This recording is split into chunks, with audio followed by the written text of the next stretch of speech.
The story begins with the main character starting to tell what he was. In the beginning, he was an ordinary high school librarian. Already after a fire in this library, he died and was eventually reborn in this world. The stranger licked his dagger and turned to someone. With a nasty expression on his face, he pestered the blushing girl and asked for her opinion. Putting the dagger to her throat, he asked if she really wanted to do it. Stuttering, the girl said that in her opinion, the most capable teacher of the college was teacher Lu Sun. However, the man refused to accept it and said it was stronger than him. Not understanding what the matter was, the girl asked what his name really was then. The man rolled his eyes and slowly said the following. He called himself Zhang Huang, and as you may have guessed, it was this nasty guy who turned out to be our protagonist. However, while introducing himself, he made a monstrous mistake and removed the dagger from the girl's throat. Obviously, right after that, an immediate reaction was rushed. The protagonist was simply slapped with all his might on the cheek. Of course, eventually the girl yelled to get the hell away from her and walked away. With a bunch of curses and a disgruntled look on her face, she called the protagonist a liar and a cheat, saying he would at most be the first from the end. Still rubbing his cheek when the girl had already left, the guy wondered why it was so hard to recruit students. Immediately afterward, however, he gave himself the answer to that question. He was the worst teacher in the entire university. He turned back and looked at the view of his hall, and you could tell at a glance that the guy didn't have a single student. At some point, Zhang Huang became so obnoxious that even his disciples began to pity him, but still did not go to him. In the end, the original protagonist simply drank himself to death. Zhang Huang realized that if he did not find disciples today, he would simply be thrown out of there. And even if he had been good in his past life, however, now he had to try his best to achieve at least something. Suddenly, the protagonist heard some voice asking for help. At the threshold stood a pretty student, and clearly a newcomer who apologetically approached the protagonist. She interrogated if this was teacher Lu Sun's class. Immediately afterward, the main character's eyes sparkled. He thought he was finally lucky to have a new student. He cleared his throat and ventured to introduce himself, turning to ask us if she wanted to be his apprentice. With sparkling eyes, the girl naturally agreed and said that Lu Sun. This is rumored to be the strictest and most famous teacher in Hongtin University. However, Zhang Huang said in all seriousness that she was confused, and choosing a mentor was like choosing shoes where only the size mattered if it didn't fit her. There was nothing that could be done about it. Zhang Huang explained that there were some teachers who might not be as well known, but if they were perfect for herself, then the progress from studying with them would be seen on her face. The girl explained that her brother had told her the same thing, but she didn't know which teacher might be right for her. Eventually, the guy said to show him what skills she had, and here was ready to recommend a teacher for her. Eventually, the girl clenched her fists and prepared herself. Without thinking long, she made a series of quick movements. However, the girl was standing so far away that Zhang Huang could not really see anything adequate. With a smile, Zhang Huang thought it wouldn't hurt to flatter her a little. Eventually, the girl finished and exhaled. After that, she turned to the main character and asked his thoughts. With a smart face, the guy started to say that she had a well-practiced base and great prospects. The guy explained that she obviously has a rare talent and you can see the results of her training on her face.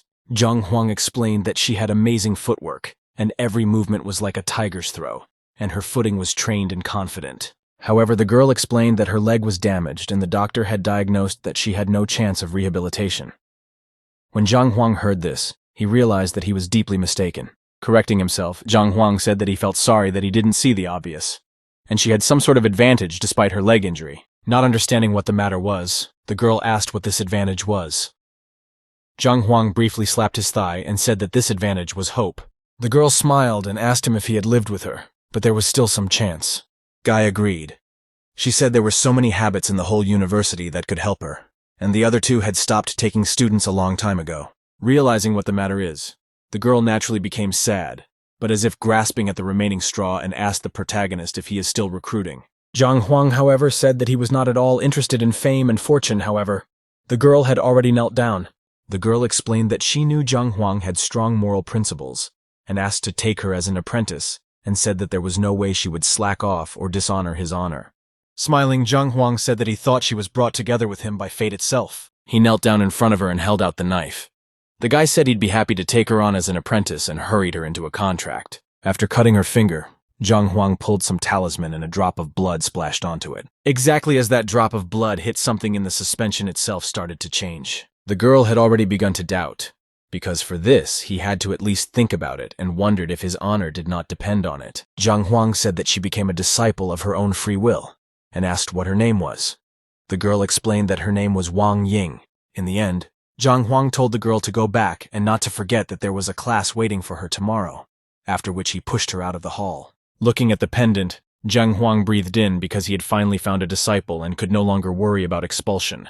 Tossing this pendant, he told himself to relax because when one concern was gone, he would simply take care of his student. However, he did not finish the sentence as something inside him became wrong. Suddenly, the guy noticed that he was falling down and didn't understand anything. With a loud scream, a huge pile of information began to pour into his head. He still didn't understand what was going on, yet that knowledge seemed to pour into him. For a moment, a bright flash appeared in front of his eyes. Without realizing what was happening, Zhang Huan rubbed his head. When he looked around, he noticed that he was standing near a huge golden door. However, immediately afterward, Zhang Huang remembered that these were the doors to the Heaven's Path Library. Seeing something like this, Zhang Huang created his questions. Did he die again, and is this such a late consolation prize for his death? In the end, Zhang Huang approached the door and decided to go in because suddenly there would be something useful, and it would definitely not be any worse. Entering the library, Zhang Huang found himself in the midst of a technology previously unseen in this world. Everything around him was levitating, and Zhang Huan couldn't help but think that this was a much more luxurious library than the one he worked in. And even though there was a huge amount of books, there was nothing else here but books. However, looking around, he couldn't figure out why he needed such a huge pile of books and how they would help him win the battle. Eventually, the main character's eyes glazed over and he decided to check out what was inside. Walking over to the books, Zhang Huang wondered if these were the first-rate ones in the wrestling textbooks. One box, exactly as the guy was trying to grab some book his hand literally went through. Only at this moment did Zhang Huang realize that these books were not tangible and couldn't help but scream at the injustice. However, it wasn't long before Zhang Huang found himself in the real world and still wondered what kind of place this was. Exhaling out, Zhang Huang realized that pondering was useless right now and he needed to find something to eat. He said with a satisfied face that he would return to searching for students afterwards. But no sooner had he said that than someone called out to him from the corner of the building. Some blonde guy said that today's students choose their own teachers and started bragging about his recruits, mocking that there was no one with the main character. Zhang Huang said that it was not necessary to brag to him since it was not even his business. After that, the blonde man started pointing his finger at the guy and said that this teacher, Zhang Huang, was the only one of all the university teachers who had gotten points in the teacher ranking, and now he was trying to achieve something. When the rookies heard this, they couldn't help but jeer at the protagonist for their teacher. After listening to all these insults and sneers of the main characters asked, and if they had had enough. Pay no attention to anything the guy said, that then they should not delay him because he was hungry. The blonde man couldn't help but wonder about that. He asked if he didn't care about the fact that he wasn't respected by anyone. Zhang Huang asked if he should really care because he was famous and known even by his own recruits. Yet he himself was not distinguished. Chao Xiong almost shouted that he dared to use his inferiority as a dignity, and that it embarrassed him. However, suddenly a group of students approached Know Your Girlfriend, who began to defend the protagonist. Wang Yin said that her teacher was so good that he took her as a student. However, there was an old man behind her who told her to stop. The man said that the master told her to go to Lucen and she went to this idiot and she needs to refuse his patronage before his young master finds out. Chao Xiong pointed his finger at the girl and asked if this was his student and couldn't help but laugh that she already wanted to leave him. After that, the man approached the protagonist and told behind Wang Yin that she intended to leave his class. Zhang Huang finally turned to the girl and asked if she realized how many students wanted to become his disciples, and if she really wanted to give up this valuable experience. He then turned to the man and said, it wasn't that he didn't want to dump his little sister. It was that students who dumped their teachers would have a bad reputation, and eventually no one would want to take her. Zhang Huang hugged that girl's brother and said not to worry because he had a very capable sister, and if he let her study with him, she would definitely succeed. However, Chao Xiong came on the scene. He asked who had said that none of the teachers would take her and said that if she left the protagonist's protection, he would gladly take her in. Here, Zhang Huang was already angry, who said that he was in the middle of the day taking students, not he would report him to the administration. Chao Xiong said that about this case, they could simply test who was stronger. However, he realized that if he refused, Wang Yin would definitely leave and eventually agreed, because he needed to at least try, otherwise he definitely wouldn't gain any customers. It wasn't long before many people gathered around the training area. Chao Xiong said that they show each other disciples, and then talk about their blunders and shortcomings, and the one who shows the disciple the most effective way to progress is the winner. The girl got into a preparatory pose and swung around. She then hit the slab with a crisp, swift kick. Pretty soon the stove showed 53. Chao Xiong said he has good upward development, but legwork is clearly lacking, and if he's not mistaken, she probably has a leg injury. Zhang Huang realized that he immediately saw this. The guy realized that the blonde was much better than him. He realized that he had driven himself into a dead end. Chao Xiong said that he would tell her what could be done to her leg, and so she should listen carefully. At that time, Zhang Huang was too far away from them and realized that he still couldn't hear their conversation. Eventually, the girl pulled herself together and tried to visualize her foot digging into the ground like a rock. She struck a pose and swung again. Without thinking long, she let out a punch. It ended up hitting the stone slab again. Thus, she scored 63 points. The students who were there nearby said that her hitting power had increased by 10 units in 1 minute, and it was clearly astounding. Eventually, Chao Xiong said that he was done with the instruction, and so it was now the main character's turn. Unexpectedly, Zhang Huang held out his hand and said that he thought it was fair to me. Such a statement made both Chao Xiong and his disciple stop. The guy said he realizes that if he loses, he'll just give her an apprentice, but what happens if he wins because he's at a disadvantage? The opponent clearly hadn't thought this through and started stuttering. Chao Xiong said that if he won, the student who was the example of the competition would be his. The boy obviously didn't expect this, but his teacher had already decided everything for him. Zhang Huang said that it was not much anymore. After that, the guy stood up in a stance, and Zhang Huang began to sweat even more profusely. The guy realized it was over, and he didn't even recognize the style and how in his position to even look for flaws. The student realized that he would rather die than be accountable to the teacher from the end of the list. Zhang Huang squinted his eyes and realized that he was clearly doing something wrong, but they understood what it was. Suddenly his heart dropped and he found himself back in the library. Yet looking around, he still didn't understand why he had been transported here. In the end, right in front of him appeared the inscription that the heavenly path had flaws, and he didn't understand what it meant because there was no such thing last time. Suddenly, some book flew towards the main character. Taking it in his hands, the boy realized that this book was tangible. The cover said Yang Li, so he decided to see what it was all about. That name on the cover appeared to belong to the youngest of the Yuncheng Li family, and everyone here had heard of him. Suddenly, he started reading out all the problems and errors of this technique. However, immediately afterward, the main by hero were because of this space. But the scoreboard said a number, the same number Wang Yin had also shown at the end of her test. Zhang Huang finally realized that every person, just like every style, had its flaws, and the ability to identify and keep a record of all the flaws was the purpose of the Heavenly Library. In the end, Chao Xiong pointed at the protagonist and told him to proceed with the recommendations. Zhang Huang laughed and said something quite a nice enough gift to celebrate the beginning of a new life. The boy squinted his eyes and realized it was time to show his true power. Zhang Huang said that his technique has many flaws. Total them. Chao Xiong meowed and asked did he really hear me. At the same time, those watching realized that this is the style of White Lotus, who is known for his power, and most likely he just didn't notice the mistakes and just wants to confuse everyone. Zhang Huang asked, are they not believing his words, and then there is nothing they can do, and even though he does not want to compete, he has to? He turned back and told Wang Yin that this kind of betting was simply not acceptable. After that, Chao Xiong stopped the protagonist and said that they trusted him and asked for advice. The guy smiled and realized that he was about to get a big surprise. The boy extended his arm. After that, Zhang Huang told that disciple that he was a hand and asked him to hit with his left hand. I don't understand what's going on. The student could only wonder while the audience only laughed. Chao Xiong instructed his disciple to repeat the same thing with his left hand for them to make sure. He realized that he was well aware of his student's abilities, and his left jab wouldn't score even a unit.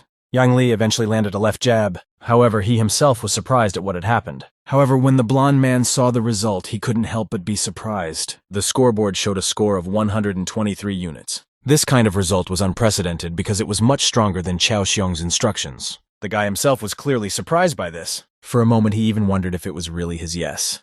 Zhang Huang couldn't help but smile as he knew that the Heavenly Path Library was not given to him for nothing. Zhang Huang explained that Chao Xiong's result is just percent while his result is whole, and whether he has anything to say. After that, Chao Xiong hesitated and could not say anything. In the end, he stuck his hand into his sinus. With his teeth, he pierced his skin and dabbed at the stone. Chao Xiong shamefully said that he was releasing Yang Li, and now his teacher was Zhang Huang. After that, Chao Xiong stooped down and told his disciples to move on, while they couldn't help but wonder if this was it. Chao Xiong couldn't help but grit his teeth, and thought that the protagonist was simply lucky this time, but he would find a way to take revenge on him. After that, Zhang Huang threw the stone to Yang Li, and asked him to hurry up and authenticate the identity on the stone. He bit down on the skin of his finger with his teeth and dropped a drop of blood onto the stone.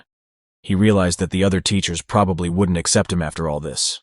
After the drop of blood fell into the stone, the color of the stone itself changed slightly. At the same time, rumors began to spread around the entire university. It said that teacher Chao Xiong had recently competed with a teacher, Zhang Huang, who was at the very bottom of the receipt ranking. However, unexpectedly, Zhang Huang won then, and he increased his punching power by %.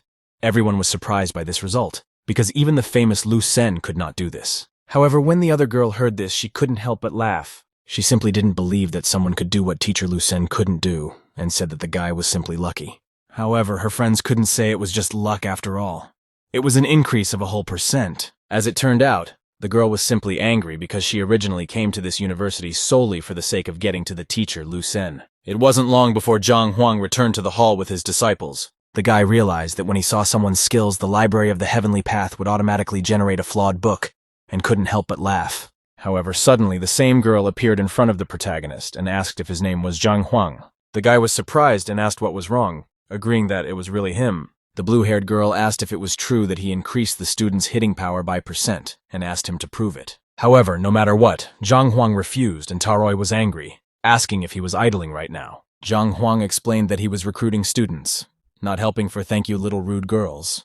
Afterward, the blue-haired one asked what he wanted from her. The guy said that in that case she should become his apprentice. The girl thought that he was simply deceiving the students and she would first become his student, and after that she would reveal him and go to Lu Sen. In the end, the blue-haired girl agreed, but said that if she found out that he was cheating on everyone, she would tell everyone about it. When the passers-by heard this conversation, they could not help but get excited because it appeared that Zhao Yao wanted to become his disciple and could not help but empathize with her. The girls ran out of the gym and decided to tell her family. Zhang Huang said to forget about it because he changed his mind because she was terribly impatient, and he would rather have attentive students. Then the blue-haired girl couldn't help but get angry because all she had to do was expose him for what he was, and she would endure. After that, the girl was modest and said not to be angry because she sincerely wanted to become his disciple and asked him to accept it. Zhang Huang eventually approved of this behavior and the girl thanked him. Zhang Huang said that if she wanted to become his disciple, she would have to clean the place so that not even a speck of dust was left, and not forget the restroom outside. When Zhao Yao found out about this, she couldn't help but be doubly angry. Zhang Huang said that if Ta couldn't do it, it was also simply worth leaving. However, the girl eventually picked up the mop with a smile on her face and said that she was simply joking and would do the whole thing now. The headstrong woman realized that she had never backed down in her life yet and would still have time for revenge. After the girl finished everything, Zhang Huang praised her. He handed her the stone and told her to authenticate her identity. With burning eyes and rage within herself, the girl still managed to say that she was looking forward to his instruction, for she wanted to become strong as soon as possible. In the end, Zhang Huang said that he needed to look at her kick to understand what level she was at now. Standing in front of the tree, Zhao Yao prepared to strike, however. She thought that he simply wouldn't see anything in one strike. Zhang Huang squinted his eyes and realized that she had a very aggressive stance. After that, he walked into the library and realized that now was just the time to do it. Zhang Huang looked around and wondered where this disciple's book was, and exactly at that moment, a book flashed with a bright light. It didn't take long for this one to end up in the hands of the protagonist. On the cover of this book was the name of a female disciple, and Zhang Huang decided to see what was wrong with her kung fu. After that, he began to read the flaws in her technique. Zhang Huang started to flip through it and realized that there was nothing special about it. Suddenly, however, he flipped the page and saw something key. The girl hit the stove with all her might. The table showed that her strike level was 123. Zhang Huang said that it was quite good, and he hadn't studied her systematic strikes, but her strength was worthy of a lord's daughter, for which the girl thanked him. Afterwards, she said to point out her mistakes. Behind her back, however, she clutched some kind of stone. As it turned out, it was something of a recording crystal, and she decided to start by showing it to people to see how he would justify himself. After that, Zhang Huang contracted some sort of disease. However, at this moment, he walked right up to Zhao Yao, and she was embarrassed and said that she wasn't sick at all. Zhang Huang said that he was not scolding her, but she was only mentally unwell. The girl couldn't believe it and was still in denial. Guy said that there was no point in denying it because she often felt pain at the point of Tanzhong and Zhongwan, especially during the full moon when her body and mind were especially irritated. After that, the guy got embarrassed and said there was something else because despite how hard she practiced, she was still irritable. Zhao Yao couldn't believe what she heard and asked how he knew this. Zhang Huang said that he was simply an experienced teacher. After that, the girl was embarrassed and asked if she had a solution to her problem. The guy explained that the solution was that she would come to class tomorrow and he would explain everything to her. Zhang Huang explained that if she didn't trust him, it could simply go to other teachers. Afterward, he asked if she still wanted to keep that stone with the recording. The girl had secretly forgotten it was in her hand and simply smashed it. Zhao Yao realized that he immediately labeled her illness and realized that she was recording him on crystal. Zhang Huang waved his hand and told her not to be late tomorrow. However, trouble does not come alone, and next to the hall of the protagonist appeared someone whose fury could be seen directly. Just then, someone stopped outside the main character's hall. Without thinking, he told him to stop. That someone was Yao Han, the city manager of Bayonne City. I don't understand what is going on. Zhao Yao asked what her uncle was doing here. The man asked if she had really become a disciple of the protagonist, to which she replied positively. Yao Han said that his little sis is the pride of the family, and she can't learn from someone like him said to release her by threatening to expel her. Zhao Yao asked what he was doing since she had volunteered to be his disciple and asked why make a fuss. Uncle got angry and asked if she thought he was worthy to be her teacher, and asked if he could really increase her strength. Headstrong said that's not entirely true. The girl said she had made up her own mind about it. That's when Yao Han saw the shards of the recording crystal. His eyes instantly turned red, and he asked what he had done to his sister. His body was covered in a red aura and said to immediately release the student or he would simply kill him. Zhao Yao asked her uncle what he was even doing, and told him that if he didn't stop, she would never speak to him again. Yao Han couldn't believe that it was his sister speaking, and looked at her in bewilderment. After that, the girl grabbed his arm and told him to prepare a sleeping place because she couldn't be late tomorrow. Still not understanding what was going on, Yao Han looked back at the main character. I don't understand why Zhang Huang is even defined to him. Zhang Huang said that he just accepted a disciple, and what is the matter in the first place? At the same time, after the main character hall, 2 disciples passed by and talked about their matters. Zheng Yang said that although they had trained together with weapons since they were children, and teacher Wang was the best martial arts expert in the city, but his friend was ahead of him. Suddenly, however, his friend noticed something. With a sneer, he said it was the first teacher's class and asked if his friend wanted to come in, to which he instantly declined. However, his buddy didn't give up and asked what if he was also a weapons master. While things were talking, this class looked too old. Already inside, Zhang Huang perplexedly asked, and already the one wanted to become his disciple. Zheng Yang's buddy said that his friend is good with a spear, and he hopes for the protagonist's patronage. Of course, in the end, Zhang Huang said showed for starters his own skills. Eventually, buddy Zheng Yang prodded one to demonstrate a couple punches. Zheng Yang looked at his weapon and realized that since the area looked so unkept, it was likely that the teacher was the same as her. However, in the end, he swung his spear and thought that I would become really so terrible that he would simply not become his disciple, and demonstrated a couple of blows. At one point, he swung his spear. Without thinking long, he struck the stone slab. The stone slab also showed the number 123. After that, Zheng Yang bowed to the protagonist and asked for some advice. However, after he raised his head, he noticed that Zhang Huang wasn't even looking at all of this, realizing he's probably exactly like him and thought he couldn't help but sigh. However, regardless of expectations, Zhang Huang asked if he had been emotionally hurt by someone, and on top of that, he felt offended. Blushing, Zheng Yang said that he secretly loved one girl, however. This had nothing to do with the protagonist. As it turned out, even his friend had not heard the story and asked for details. Zheng Yang said that they should talk about it later. However, Zhang Huang denied this and said that his punch is furious and purposeful, which clearly speaks of his personality. However, he is thinking about the present moment, not caring at all about what comes after. Zhang Huang said that this emotional trauma made him indecisive, and now he became afraid of failure, because his punch could have been much stronger. Zheng Yang couldn't believe what he heard as Zhang Huang and only correctly guessed his character, but also the fact that he was going through some emotional difficulties. Zhang Huang said that there is nothing to be surprised about, because a fighter's punch directly depends on his emotional state, and if it is unstable, his punch will be weaker. The 2 friends looked at the protagonist with their mouths open as they realized that even teacher Wang, who is a weapons master, they had seen this. Zhang Huang approached his buddies and said she would give him advice to gain respect in a relationship and said all he had to do was be strong. Zhang Huang put his hand on Zheng Yang's shoulder and said that right now he should sort himself out and let go of his resentment and learn from his mistakes. In the end, Zheng Huang ended his speech with a quote from the split Blue Heaven battlefield. Zheng Yang couldn't help but think about these words and clearly felt for the greater good. Without thinking long, Zheng Huang said to try to hit him again now. Zheng Yang struck a pose and prepared to strike. Zheng Yang squinted his eyes and repeated the main character's quote once more. It wasn't long before his spear was pointing toward the scoreboard. The guy took a clear shot and waited for the results. And it wasn't for nothing at all. His punch increased from 123 to 235. Buddy Zheng Yang couldn't believe what he saw because the strength of his punch itself had increased by about 2 times. Zhang Huang bowed before the protagonist and asked the latter to become his teacher. Zhang Huang didn't refuse and handed him a stone ID card. That's when Zheng Yang's buddy realized that if he passed that this teacher was so cool, he would go to him himself. Nevertheless, doubts began to crawl into his soul.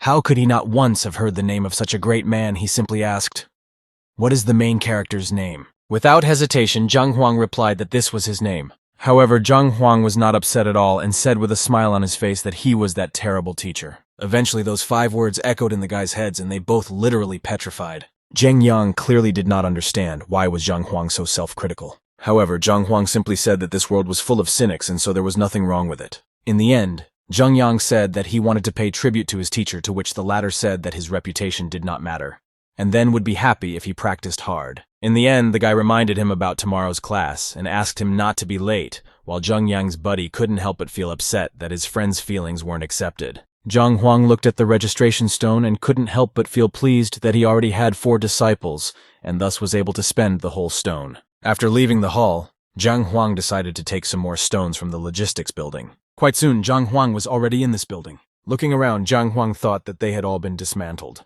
Suddenly, however, someone called out to him from the back. A certain man and his henchmen said that the protagonist was already doing badly in recruiting students and asked what he was even doing here. This someone turned out to be the head of the logistics department, Qian Biao. Zhang Huang remembered how the man every time bullied in his, therefore because of his reputation, he does not earn much. Zhang Huang resentfully said that he had run out of registration tokens and would like to take more. Qian Biao couldn't help but be surprised by this. After that, he laughed and said that the teacher at the end of the list said that he had used all the tokens, and he hadn't laughed like that in a long time. Along with him, his minions were also laughing. Zhang Huang asked if they did not believe him, and there was such a case, then did he want to argue? Qian Biao never once doubted that he was wrong to ask what a ragamuffin like him could put on the line. Zhang Huang said that he wanted to put his face on the line, and the loser gets and the winner gets 3 slaps in public, asked if he would dare to agree to such a wager. Overwhelmed with confidence, Qian Biao naturally agreed. However, he said that if he lost, he would receive 3 slaps from each of them, to which Zhang Huang agreed. Pretty soon they pulled out the book on the Education Bureau. This book contains all the information about the belonging of the teacher's students, and with the help of this book, they will find out if he is lying. Suddenly, his minions such found the department with the protagonist. Qian Biao asked what the matter was, not counting on what he would hear. As it turned out, the 4 disciples actually recognized the protagonist as a teacher. When Qian Biao heard something like this, he couldn't believe his ears and asked for a report. And he literally snatched the book out of the hands of his minions and looked into it and said that these guys must be idiots if they did this. When he started reading the list, he couldn't help but be excited because the first one was Wang Yin, who had a leg injury. However, from the further list, Qian Biao couldn't help but gape, as among the disciples was the daughter of the Wang family, one of the richest in the city. However, the list didn't end there. Among them were Zhao Yao, who was the daughter of the lord of the city, and Yang Li, with Zheng Yang, who were both in the top 100. When he saw this list, he couldn't help but accuse the protagonist of simply brainwashing these kids, and again, in the case they wouldn't even look at him. Zhang Huang said that no matter how much he believed or disbelieved, however, it was true, and it was time to fulfill the promises. He, as his minions, began to ask what will happen if they do not do it, because they are much more in number than the protagonist, who stood alone, and they will banalize him. Zhang Huang, once he heard that they weren't going to keep their promises, couldn't help but be surprised, and therefore just smiled. One of the henchmen asked what problems there were, since he wasn't even worthy of touching their face. Don't speak on the bill. When he got permission from his boss, the guy instantly took a swing at the protagonist. Qian Biao was confident of winning his henchman, since a 3rd rank master simply wouldn't be able to withstand a 4th rank master. However, let's take a moment to explain. There are a total of 9 combat ranks, and the higher the rank, the harder it is to move to the next one. Suddenly, a pool of blood appeared on the floor. Doesn't understand what's going on, logistics chief asked why the extra blood if all he asked for was a little lesson. However, it turned out that it wasn't Zhang's blood at all. Just then, Qian Biao turned around and saw his henchman literally lying faint, and it was his blood that was spread all over the room. Qian Biao couldn't believe what had happened and asked how it was happening. At the same time, Zhang Huang was not even out of breath and called out to his next opponent with a smile. Qian Biao let his other minions hit the protagonist and simply said that he was lucky. At the same time, Zhang Huang closed his eyes briefly. While in the Library of the Heavenly Path, he picked up 4 books. After reading something there, Zhang Huang returned to the real world and couldn't help but smile. In one crisp stroke, he hit a certain point on the master. That point happened to be about under his armpit. Immediately afterward, he went to the next caller and went behind his back. There, he struck again about a certain point. Eventually, he made his way to the head of logistics as well. He ended up hitting the man roughly in the middle of his abdomen. After Zhang Huang hit them in these places, they couldn't help but cackle, barely keeping themselves on their feet. With a flap of his hand, Zhang Huang said that he touched their vital points, after which all 3 of them found themselves on the floor. As it turns out, hard training fighters almost always have this so-called Achilles heel, and even if a child hits them on this point, it can be fatal. Qian Biao, who was still in a dazed state, asked the protagonist how he knew about their life points. He eventually said that if they had kept their promise, they wouldn't be in this situation, and asked why complicate things. Qian Biao looked at the protagonist like a bug and said that someone like him couldn't dare to attack higher-ranked employees, and he would simply file a complaint against him. Hearing these threats, Zhang Huang asked if they were using meanness since they couldn't win with intelligence and strength. After that, Zhang Huang sighed and said, then he too resorted to their methods. He began to tell that Qian Biao had cleaned up Elder Chen Ming's blood half a year ago and used them to please the woman. Teacher Bai Lin had driven a girl to suicide by insulting her years ago, and her spirit must have often returned to him in his dreams, and his death was probably near. Teacher Tachun took the business away from his brother when he poisoned him. When the company heard such stories from the main character, they could not believe it because no one was supposed to know about it. As if at the snap of their fingers, they immediately bowed before the protagonist and asked him. Zhang Huang said that he has no time to deal with their mistakes in the past, but in the future, if they do not learn a lesson, it will definitely ruin their careers. After that, Qian Biao handed him the token box and told him that they wouldn't dare anymore. Quite soon, Zhang Huang walked out of the logistics department with a satisfied face. The guy realized that such an exciting life was exactly what he needed. However, calmly walking himself back, he met a couple of students stopping the third student from literally killing himself. Or so it appeared at first glance. In fact, the fat man who wanted to kill himself was pulling the other students who were obviously not happy to end up with him at the bottom of the reservoir. Fatty said he understood and seemed to calm down, but it was far from that, for instead of letting them go, he grabbed the other man's leg. Then he began to say leave him alone, for he was no longer a miser while he himself was pulling the other students to the pond. Watching this situation, Zhang Huang did not understand what had led to this at all. Well, I think it's their problem, and I'm going to leave Zhang Huang thought writing about how he needs to continue recruiting students. However, the fatty suddenly noticed that Zhang Huang was wearing the teacher's uniforms. And right after that, the fatty grabbed his leg. Finally feeling liberated, the students took a quick step away from the protagonist and thanked him. Realizing he wouldn't find help from them, he told the fatty to let him go. Realizing that this was a neglected case, Zhang Huang said that if he wanted to become his disciple, he needed to look at his abilities, and there was simply no use in just hanging on his leg. Suddenly, the guy had a pile of bricks along with him. Taking 2 bricks in his hands, he told the protagonist to watch carefully. Know that you started hitting yourself in all sorts of places. It was a head, shoulder, or forearm. However, something united these beatings. All the bricks broke against the guy's body without leaving any marks or wounds. Zhang Huang did not understand why he was starting to beat himself for a long time. However, suddenly at that moment, the library was activated. Here, Zhang Huang read that this is an unusual form of Kung Fu, Henlian Yuan Dao. A random student of this university was a martial artist in the initial stages of the second breath. Reading through them, Zhang Huang noticed that he had quite a rich bloodline, but he was still not capable enough. However, at some point, he had gotten to the point where he had the power of the imperial bloodline and was clearly surprised. As it turns out, in this world, given from birth such as body and blood are of great importance, and if one has a heritage, he can improve much more actively than his opponents. There are only a few kinds of bodies among them: the purest body, the yin body, the yang body, and the golden body. Just as there are several kinds of bodies, there are also several kinds of blood, and among them are ancient blood, new blood, hereditary blood, changeling blood, and the horned dragon blood, which is one of the ancient bloods. Rumor has it that when it is used at full power, a fighter becomes invulnerable to weapons and cannot be broken by anything. In fact, it is one of the best in blood protection, and Zhang Huang clearly did not expect that such an ordinary child will be such a potential, although not revealed. The guy's eyes literally lit up, and he said he had to get him in right away too. Hiding his happiness, Zhang Huang said that he would take him, and he would become his teacher, handing over the token to him. After that, he briefly dripped a drop of blood on the badge that registered him as a student. Fatty was obviously happy that he finally had a teacher, and literally laughed at what Zhang Huang said. There is no need to be boastful about it. Unexpectedly, 2 teachers approached the protagonist. The green-haired Shang Bin, who was the grandson of the Academy's elder, and one of Shen Bi's admirers, as well as a blonde girl. That and the blonde turned out to be the same Shen Bi, who was one of the best teachers in college with a huge fan following. However, there was not even much to talk about since Zhang Huang's ex was also her adorer. I don't understand what this is about.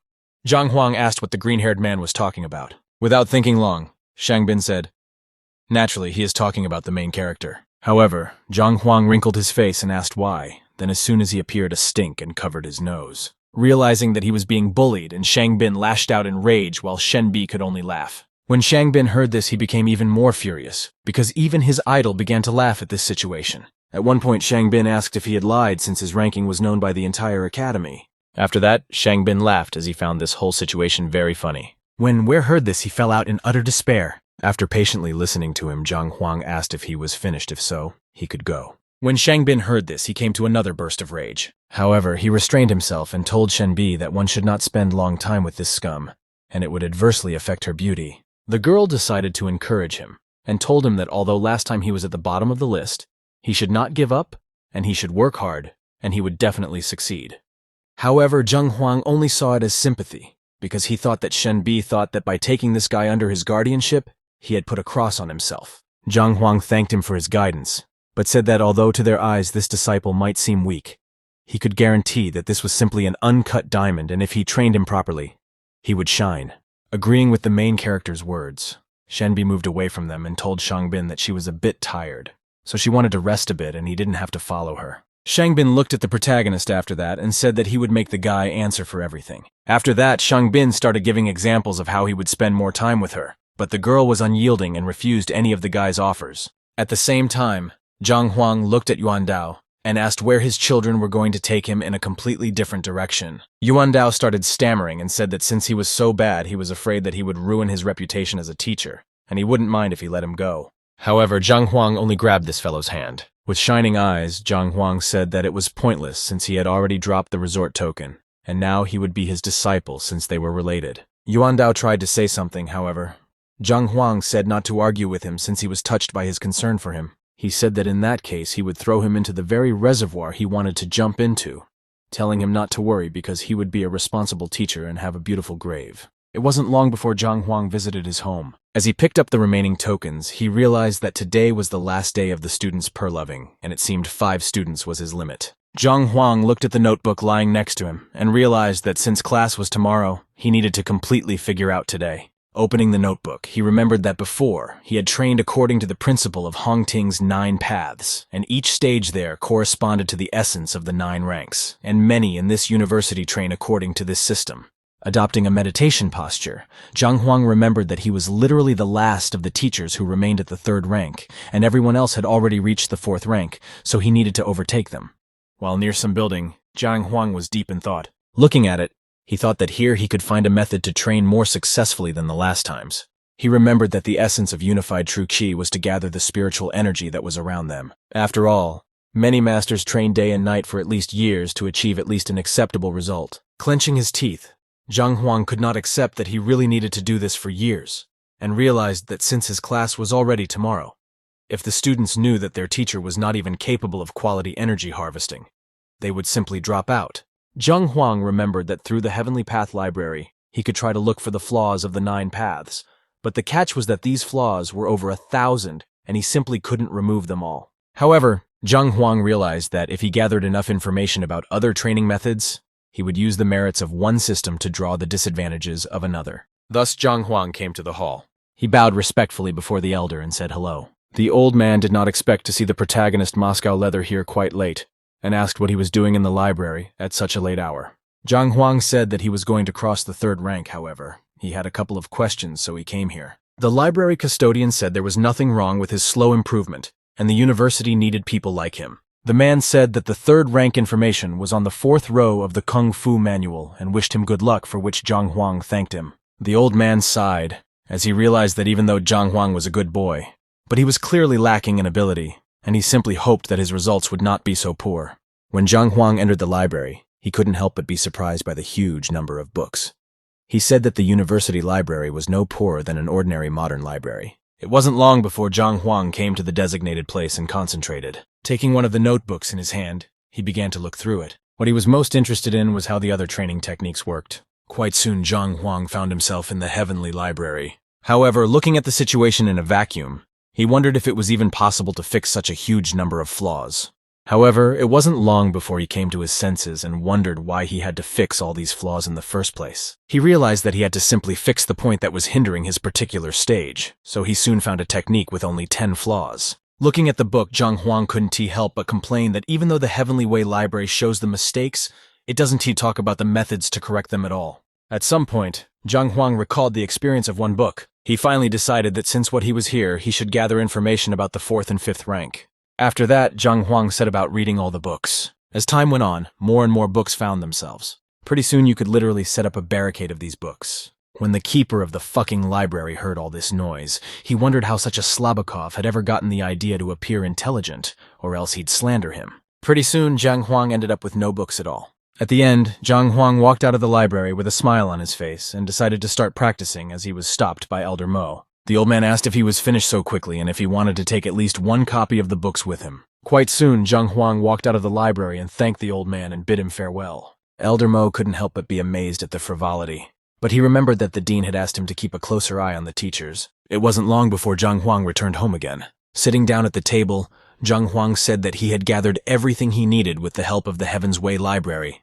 However, he had no idea how long it would take him to reunite it all. However, unexpectedly, Zhang Huang was once again in the library. I don't know why she called out. His boyfriend started looking around. Suddenly, a huge number of books started floating and approaching the protagonist. Noticing that these were all the books he had time to read, the guy was amazed. At some point, these books started to come together, and there was a bright flash. Zhang Huang couldn't help but cover his eyes because the light was so bright that it blinded everyone there. It wasn't long, however, before a book emerged from that outburst. A dumbfounded Zhang Huang looked at this book and picked it up. This is when he realized that this book was a collection of all his notes, and his information was very well structured. When Zhang Huang opened this book and read its contents, he couldn't help but marvel at the fact that it didn't belong to any known teachings, and its information was completely invalid for this world. However, looking at the cover, he noticed it still didn't have a title, and wondered if he should pick one. Looking around, the guy said that if it was created by the Library of the Skyway, it should be called that.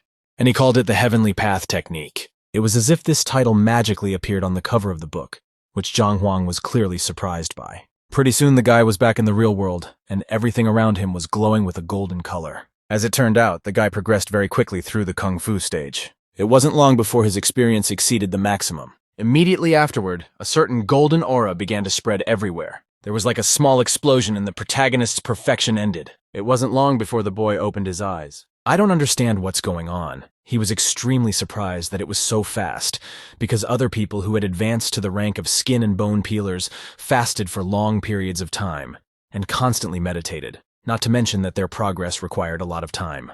Looking at his hands, the guy realized that it only took him half a night to reach the 5th rank of the energy vessel. However, looking closely, he noticed that his energy had also become stronger. Squinting his eyes, Zhang Huang realized that his training had also increased the quality of his energy. As he thought about it, he remembered that this required divine refining. In the end, the guy decided that it was all the merit of the Heavenly Library, and thought that when he used the 9 paths of Hongting, he had made too many mistakes, and using the new technique, he would be able to gather top-quality energy. The guy's eyes sparkled, and he realized that with the help of the Heaven's Path Library, he would potentially be able to learn the Saint, or even the Divine Refining Method. However, let us understand the types of energy. There are 3 in total: higher, intermediate, and lower. In addition, the greater its quality, the stronger the fighter. It should also be said that her recycling techniques are divided into 5 levels: divine, holy, spiritual, ghost, and mortal. And within each level, there are 4 sublevels: beginning, intermediate, advanced, and peak. Taking a closer look at his energy, the guy realized that it was definitely a top-quality energy, and this practice had improved his body as well as his energy. Looking out the window, Zhang Huang decided that he needed to test for what he was now capable of. After getting dressed and walking out of the courtyard, the guy remembered how Wang Yin and the other disciples used to strike this slab to measure their strength. Squinting his eyes, Zhang Huang realized that this would be the first strike after his meditation and concentrated. He quickly got into a stance and prepared to strike. Without thinking long, he struck out with all of his current might. After a beat, Zhang Huang looked at the slab. It showed the value of 8 dimes with 1 dime equaling a ton. I don't understand what is going on. Zhang Huang wondered if the stove was accurate and serviceable. After all, this power is comparable to that of a 6th rank sage. However, upon thinking about it, the guy realized that this system affects the body's energy more than its strength, and in a way, it's already a website. Clenching his fist, Zhang Huang realized that since he had reached the 5th rank in one night, it was better to keep it a secret. However, unexpectedly, Zhang Huang heard something after himself. Not sure what was going on. He wondered who could have come here at this hour and decided he needed to check it out. Once outside the building, Zhang Huang began to watch what was happening. The guy realized that whoever you are, it was not this someone is going to his room, and it seems he does not notice the protagonist at all. As it turned out, Yao Han was there, who in his thoughts blamed the protagonist for daring to take his sister under his influence. At the same time, Zhang Huang, when he realized that an unknown person was sneaking up on the teacher in the middle of the night, thought that it would be a more sensible idea to take off the teacher's uniform for disguise. However, such actions could not help but go unnoticed from the intruder. Zhang Huang realized that he had been noticed after all. He ended up wrapping a cloak around his hair and figured that if he was here to kill the main character, he would just say he had the same plan and it would confuse him. Without thinking, he said he was here to kill the loser teacher and asked, "Who is he?" After a brief silence, Yao Han said that he would be the one to do it then, and he would cover for him. When Zhang Huang heard this, he asked didn't he mind at all and didn't he want to kill him himself. With an angry face, he said he would cut off his genitals and make him a eunuch, and that was all for being so unfair to his little sister. This was when Zhang Huang realized that if he went to sleep instead of training, dire consequences would follow. However, Zhang Huang said that there would be no point in castrating dead body, so gave him a way forward. Thought it was an incredible coincidence, Yao Han wondered if it would be so easy and decided to go along with him. Zhang Huang agreed and said that this guy was indeed suspicious. It wasn't long before he jumped and was beside the man. Yao Han instantly realized that Zhang Huang had reached the 5th rank. He told him to focus on his energy to get a better feel for himself and prepare for the attack. It wasn't long before the protagonist was transported to the Celestial Library. Looking at the book with the name on it, he wondered where, if anywhere, he might have heard it. After reading the description, he realized that it was Yao Han who was a servant of the Baiyun house, as well as a rank 6 fighter who had opened 8 chakra points. Read the description. He noticed that he was hitting with a force of 20 tons, but instantly got angry and said that he would not be Zhang Huang if he did not teach him a lesson. However, the guy realized that in a direct confrontation, he would definitely lose. Without thinking long, he read all of its flaws. Immediately afterward, he smiled evilly. Zhang Huang raised that he already had it all down and couldn't he stop his laughter. I don't understand what's going on with him. Yao Han asked what's wrong with him. However, Zhang Huang suddenly pointed his finger at the sky and said that there was a UFO there. After that, Yao Han looked up in the air and asked what the UFO was, to which Zhang Huang said that he would see everything very soon. After that, the guy swung his leg. He kicked him on his back and Yao Han was unable to block this kick. From such a forceful blow, Yao Han began to spurt blood and his eyes rolled up. And naturally, this blow was so strong that the man was driven into the opposite wall. There was a fairly serious explosion on impact. When the man was already trying to recover, he wondered if the 6th rank should have been stronger. However, Zhang Huang understood that if one knew the opponent's weaknesses, it would solve a lot of things. Yao Han was surprised and asked if he didn't want to take revenge on the protagonist. However, Zhang Huang crunched his knuckles and asked did the latter really think that he really wanted to take revenge with him. Looking at the evil smile of the protagonist, Yao Han asked in horror what was going to be done to him here. At this point, we'll interrupt for a small dog that was then cornered. Very soon, Yao Han's piercing scream sounded, causing that dog to run away in fear.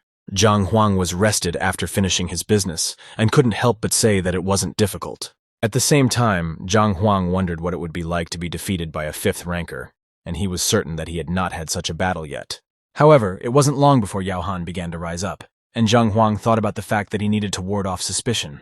Suddenly, a picture of Shangbin appeared in his mind, and he realized that this was the perfect opportunity to blame it all on him, because if he hadn't come up this afternoon, he wouldn't have remembered about him. Zhang Huang said that the guy made him angry today, so he wanted to teach him a lesson, and even though we have after the same, however, there are difficulties. If he really wants to castrate him, then Shenbi would then think it was him who did it, so he doesn't want to take responsibility for it. Here, Yao Han realized something and squinted his eyes. With an angry expression on his face, Zhang Huang said to get out of here. Yao Han remembered that that person had definitely talked to the protagonist this afternoon, and secondly, he had quarreled with him, and thirdly, he had said something about Shenbi. Taking off his ingenious disguise, Zhang Huang realized that here simply needed strength to survive. It wasn't long before the next morning came, and the students stopped in the study hall. After looking around, Zhang Huang asked why Zhao Yao was not here, to which Yuan Dao said that she should come later, and Master said that then they would start without her. Zhang Huang said that his training method is different from others, and individuality is important to him, so he will work out everyone's style. It wasn't long before he called out to Wang Yin, who clearly wasn't expecting it. Zhang Huang said that since she was his first disciple, he would start with her. Here the girl remembered how yesterday she had found out that very much indeed a cheater. After this revelation, she realized that she didn't want to engage with him at all.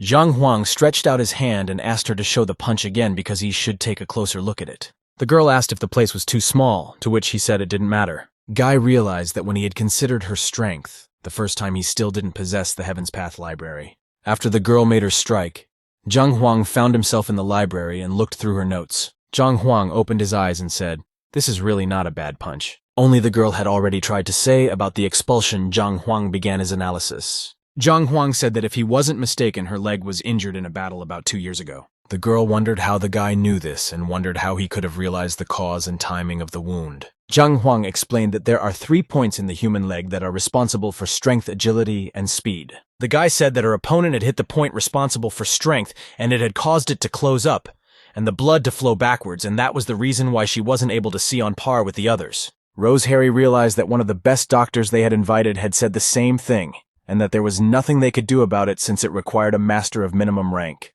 After that, Wang Yin asked if the teacher could cure her, but that guy said with a smile that it was only a couple of trifles. Surprised at such a conclusion, Wang Yin had some hope since everyone had previously told her that it was impossible to cure this wound. Taking the needle in his hand, Zhang Huang said that he had called her here just to cure her while the girl was still wondering if it was even possible. After that, the guy smiled softly and asked me to sit down and relax my whole body. Looking at the floor and thinking about it, Wang Yin realized that for unknown reasons, she had a lot of faith in her teacher. At the same time, Zhang Huang squinted his eyes and enveloped his needle with an aura. After that, he made an easy throw.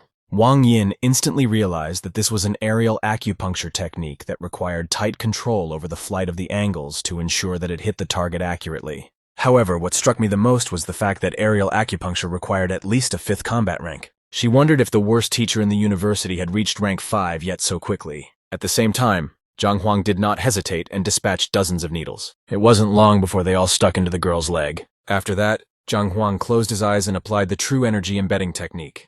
Here, Wang Yin couldn't help but close her eyes in pain and wondered if it was the teacher's energy while her entire body was covered in sweat.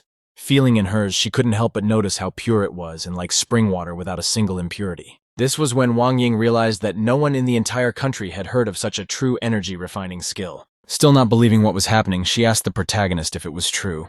Still with the same lighthearted smile, Zhang Huang replied, "Agree." After moving her foot, the girl realized that she could feel it more precisely and clearly than ever before. And it was as if Zhang Huang had turned some kind of lever, and now she could feel it. With disbelief in her eyes, she was still staring at her leg and could only think of how she had waited so long for this, and had almost lost hope. However, despite everything, Zhang Huan easily cured her leg. After that, the girl put aside all doubts and bowed before the protagonist and thanked him. Still with the same soft smile, Zhang Huang said that since everything was fine now, she could continue to train hard. During the break, Yang Li said with a serious expression on his face that he was going to leave the teacher. He then turned to his brothers in misfortune and asked if anyone wanted to do this with him, to which Yuan Dao replied, "The guy said he wants to go too, but you have to be very careful or the teacher will get mad." Looking at a coward like Yuan Dao, he asked what was the big deal and said that it was better than just staying here. Yang Li said that this is simply crazy, and they don't even know what rank he is, and he is sure that when Wang Yin comes out, she will convince them of that. Quite soon, the door opened and Wang Yin came out. Absolutely everyone instantly turned their heads and looked at the incoming girl. Zhang Huang walked out from there, and behind her was a satisfied Wang Yin who respectfully kept her distance. Yang Li, when he saw this level of respect, couldn't help but be surprised. Yuan Dao said that she did not look disappointed at all, to which the latter could only cough. Squinting his eyes, the guy realized that Wang Yin looked genuinely happy, and wondered if he had really said something worthwhile to her. At the same time, 2 people entered the hall. Zhao Yao stood there along with some man completely wrapped in bandages. Zhang Huang squinted his eyes and asked what kind of disabled person was standing next to her. Not understanding what Zhao Yao's question was, but looked puzzled at the protagonist while Yao Han could only shake with anger. He pointed his finger at the protagonist, and Sam called him a disabled man, identifying himself as Yao Han, a servant of the Baiyun house. Zhao Yao was clearly trying to calm her uncle, while the man said that he was here to test him and said that he would observe this lesson. He said that he needed absolute silence in the classroom in order to teach, and that it was not a passable courtyard for the rabble to come here.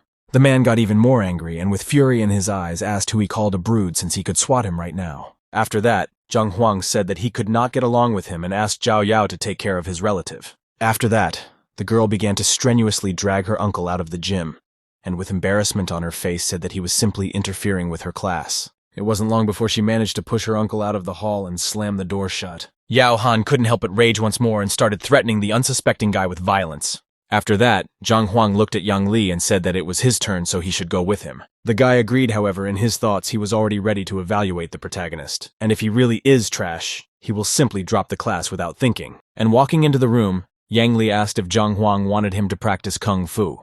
However, teacher said that it was all just useless. but asked why, the guy replied that at this point his Fei Joa kick is at a rookie level, although his Kunlun kick is at a high level. Yang Li was embarrassed, and asked how he knew he was practicing Kunlun since no one even his family knew about this training. Zhang Huang said that it was because he was yesterday's Ahoa saw clearly Kunlun S style. Yang Li was instantly surprised and asked if he was capable of seeing such a thing. After all, even teacher Chao Xiong wouldn't be able to see there. Zhang Huang said that despite the high level of development of the Kunlun kick, every time he uses it, his armpit pain increases, driving in the key. When Zhang Huang guessed, and it was Yang Li, was literally shocked and asked how he knew this. As it turned out, the body of a Kunlun technique master was perceived as the body of a dragon, and if the dragon had reached the bone and skin refining rank, there would be no side effects. However, while he is only at rank 2, his integument's breath is still too weak, and the technique literally hurts him. In the end, Zhang Huang said that if he continued like this, his arm would atrophy, and it would no longer be salvageable. The guy said he is at the stage where his sleep is disturbed, and at night the spasm can be felt all over his arm. After hearing this, Yang Li couldn't help but kneel down in front of his teacher. Putting aside all pride, Kaoxiong began to beg for help. After that, Zhang Huang told him not to worry because he should stop practicing Kunlun and focus on his rank, and he would find a way to rectify his condition. Just then, Chao Xiong's ashy eyes sparkled, and he realized that he was incredibly wrong when he thought that he was a bad teacher, and now realizes how lucky he was because a teacher is the greatest person. It wasn't long before the door opened. Yang Li coming out was watched by all the students. After that, Yuan Dao came up to him and asked if he would throw it. However, when he heard these words, he asked who he was talking about. Plugging in, Captain Justice Yang Li began to say that it was unconscionable to retreat from his teacher after having only studied for a day, and now that he was already here, there was no point in retreating. From such hypocrisy, no one present could help but fall out in a stupor. When Zhao Yao heard that she possessed a yin body, she was incredibly surprised. Zhang Huang said that she really wasn't sick, but she had the yin body that all women dream of, and because she had a high concentration of this energy, with the right training, her progress would become faster by leaps and bounds. Zhang Huang said that he was sorry that no one would notice, and now she was practicing white jade and adding to her energy and more extra, and it was a direct path to ailments. Zhang Huang said that the only way to get rid of her pain was to change her training method to one that suited her body. However, Zhao Yao was in a state of confusion and did not understand how to train now. Zhang Huang said that we will go to the library tomorrow and try to find something for her. After that, Zhao Yao respectfully thanked her teacher and left. When Yuan Dao got his hands on a certain book of the 9 Paths of Hong Ting for the first rank, he couldn't help but tremble with happiness. Tears flowed from his eyes, and in this incomprehensible state he thanked the protagonist for his care. Not holding back his emotions, he threw himself at the protagonist for a hug and thanked the guy for correcting the technique so well. Naturally, the protagonist didn't like it. Zhang Huang remembered when he had the corrected version of the Hong Ting 9 Paths, and although it was still not a heavenly path technique, however, it was already much better than the original. The strength of the panniers also increased a lot after the main character's recommendation. After Zhang Huang finished, he said that he had sorted out almost all of their individual recommendations, however. Successes are not achieved. Sorry, you are not words. However, someone unexpectedly kicked in the door to the main character's hall. Everyone immediately wondered about this and turned to look at the intruder. Someone shrilled the name of the main character, and among all the disciples, Wang Ying noticed that her brother was in the torrent. He would be a 4th-rank dream, and turned to the protagonist with anger, asking why he was deceiving his students for his own profit. Wang Tao said that he wanted Zhang Huang to stop being a teacher for Rose and Zheng Yang and let them go right now. Wang Ying tried to stop her brother, however. He did not listen to her.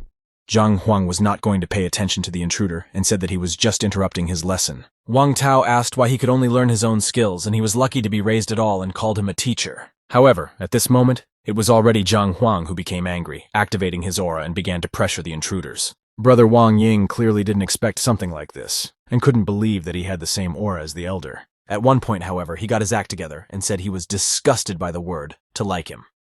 A run. Without a moment's thought, he got off the ground going to do here.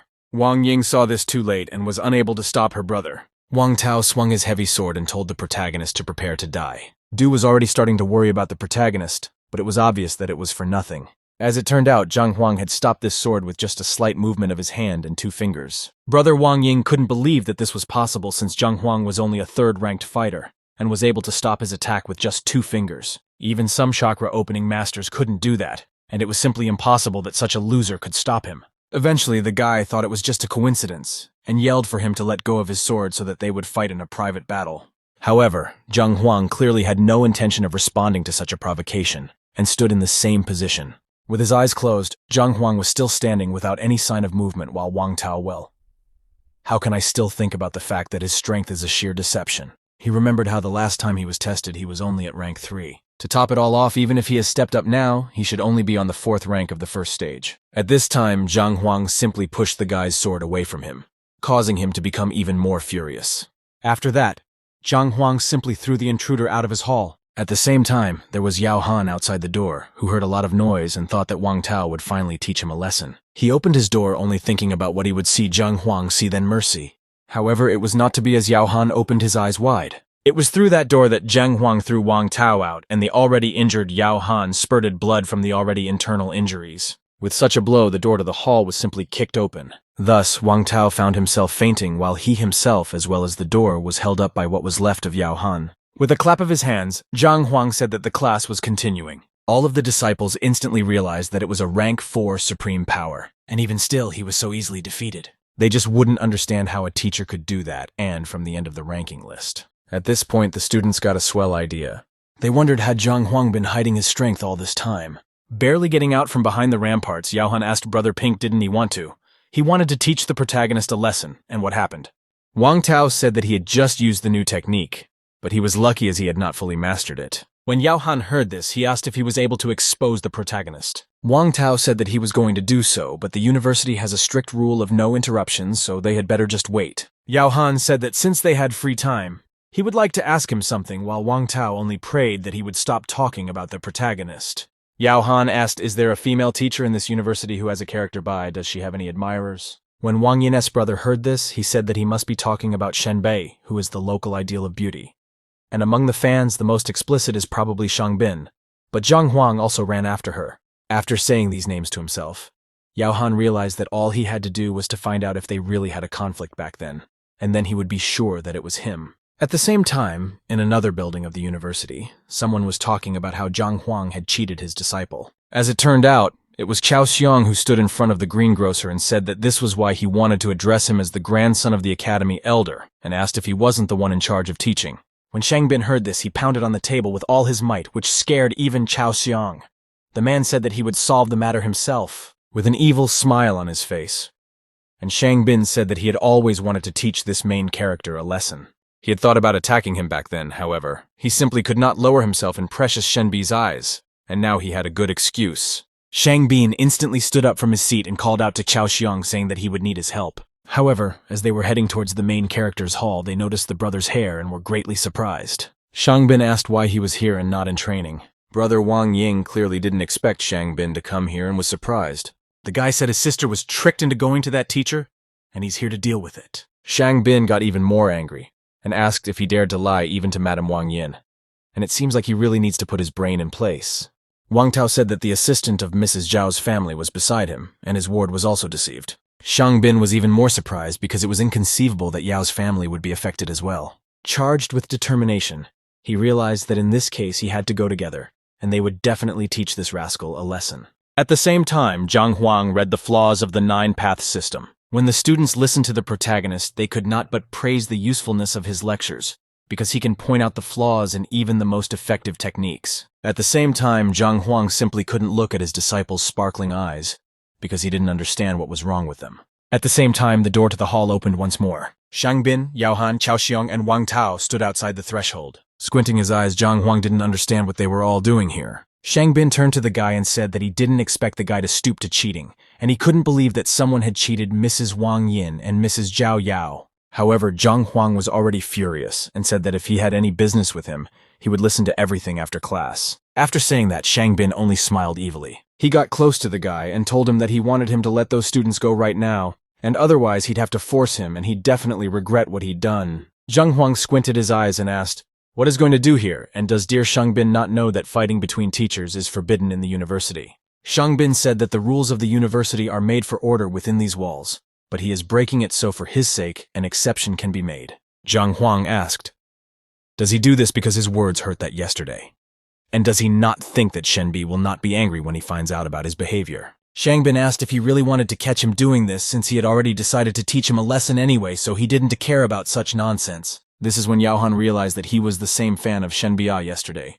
He had a conflict with the main character. Shang Bin didn't realize what was happening, and only managed to turn his head. However, this was clearly not enough to dodge the swift strike. Shang Bin asked what he was even doing, and why he would do this. As it turned out, Yao Han was already seething with all the rage and asked as if he himself didn't know what he deserved. Shang Bin said that if he hit him again, he would retaliate in the same way to which the rasping man said not to be rude to him.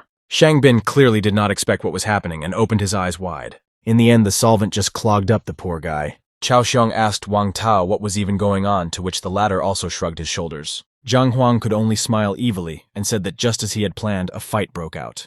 Wang Tao tried to stop Yao Han and asked him to tell him what had happened, but he clearly couldn't calm down and was only willing to fight. At the same time, Chao Xiong was pulling apart Shang Bin, who was simply beaten up and was sad to look at. At some point, Zhang Huang intervened. He told them to stop and told them that if they had a disagreement, they had better resolve it outside of his classroom, or he would go to the Department of Education. When Shang Bin heard about the education department, he couldn't help but be wary. He realized that he was too in a bad state right now, and no one should know about it, so he pointed his finger at the protagonist, and Yao Han, and said that they would still get theirs.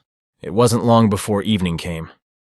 The students coming out of the training hall couldn't help but laugh at what had happened that day. At the end of the class, Zhao Yao approached Yao Han and asked what had happened, after which the latter began to narrate. Wang Ying was the last one to leave the hall and bid farewell to the main character. However, right after she left the hall, something happened that she didn't expect. Her brother instantly grabbed her hand and told her that they should go home now.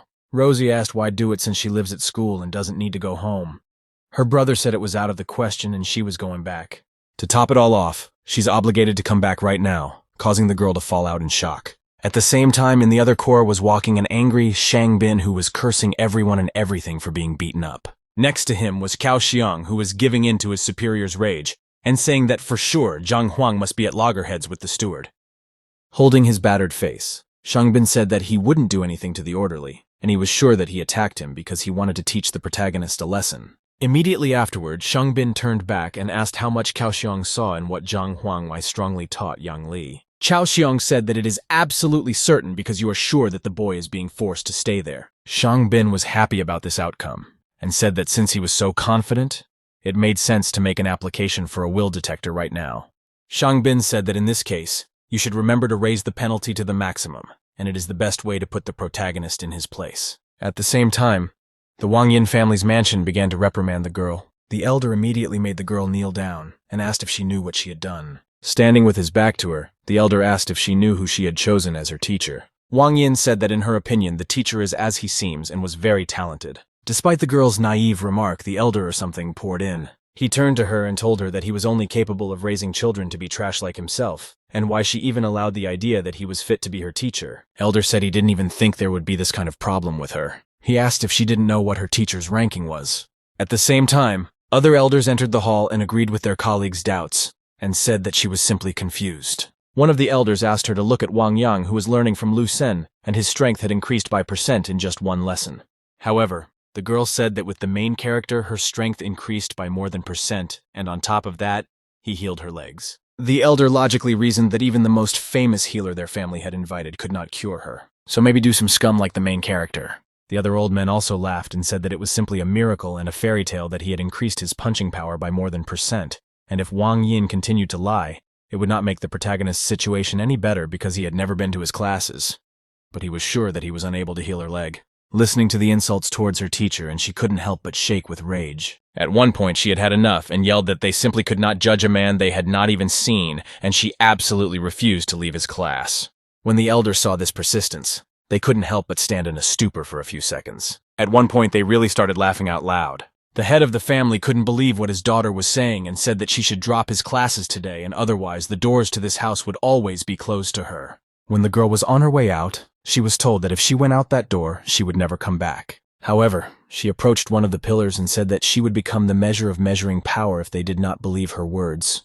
Then she would prove everything to them by actions.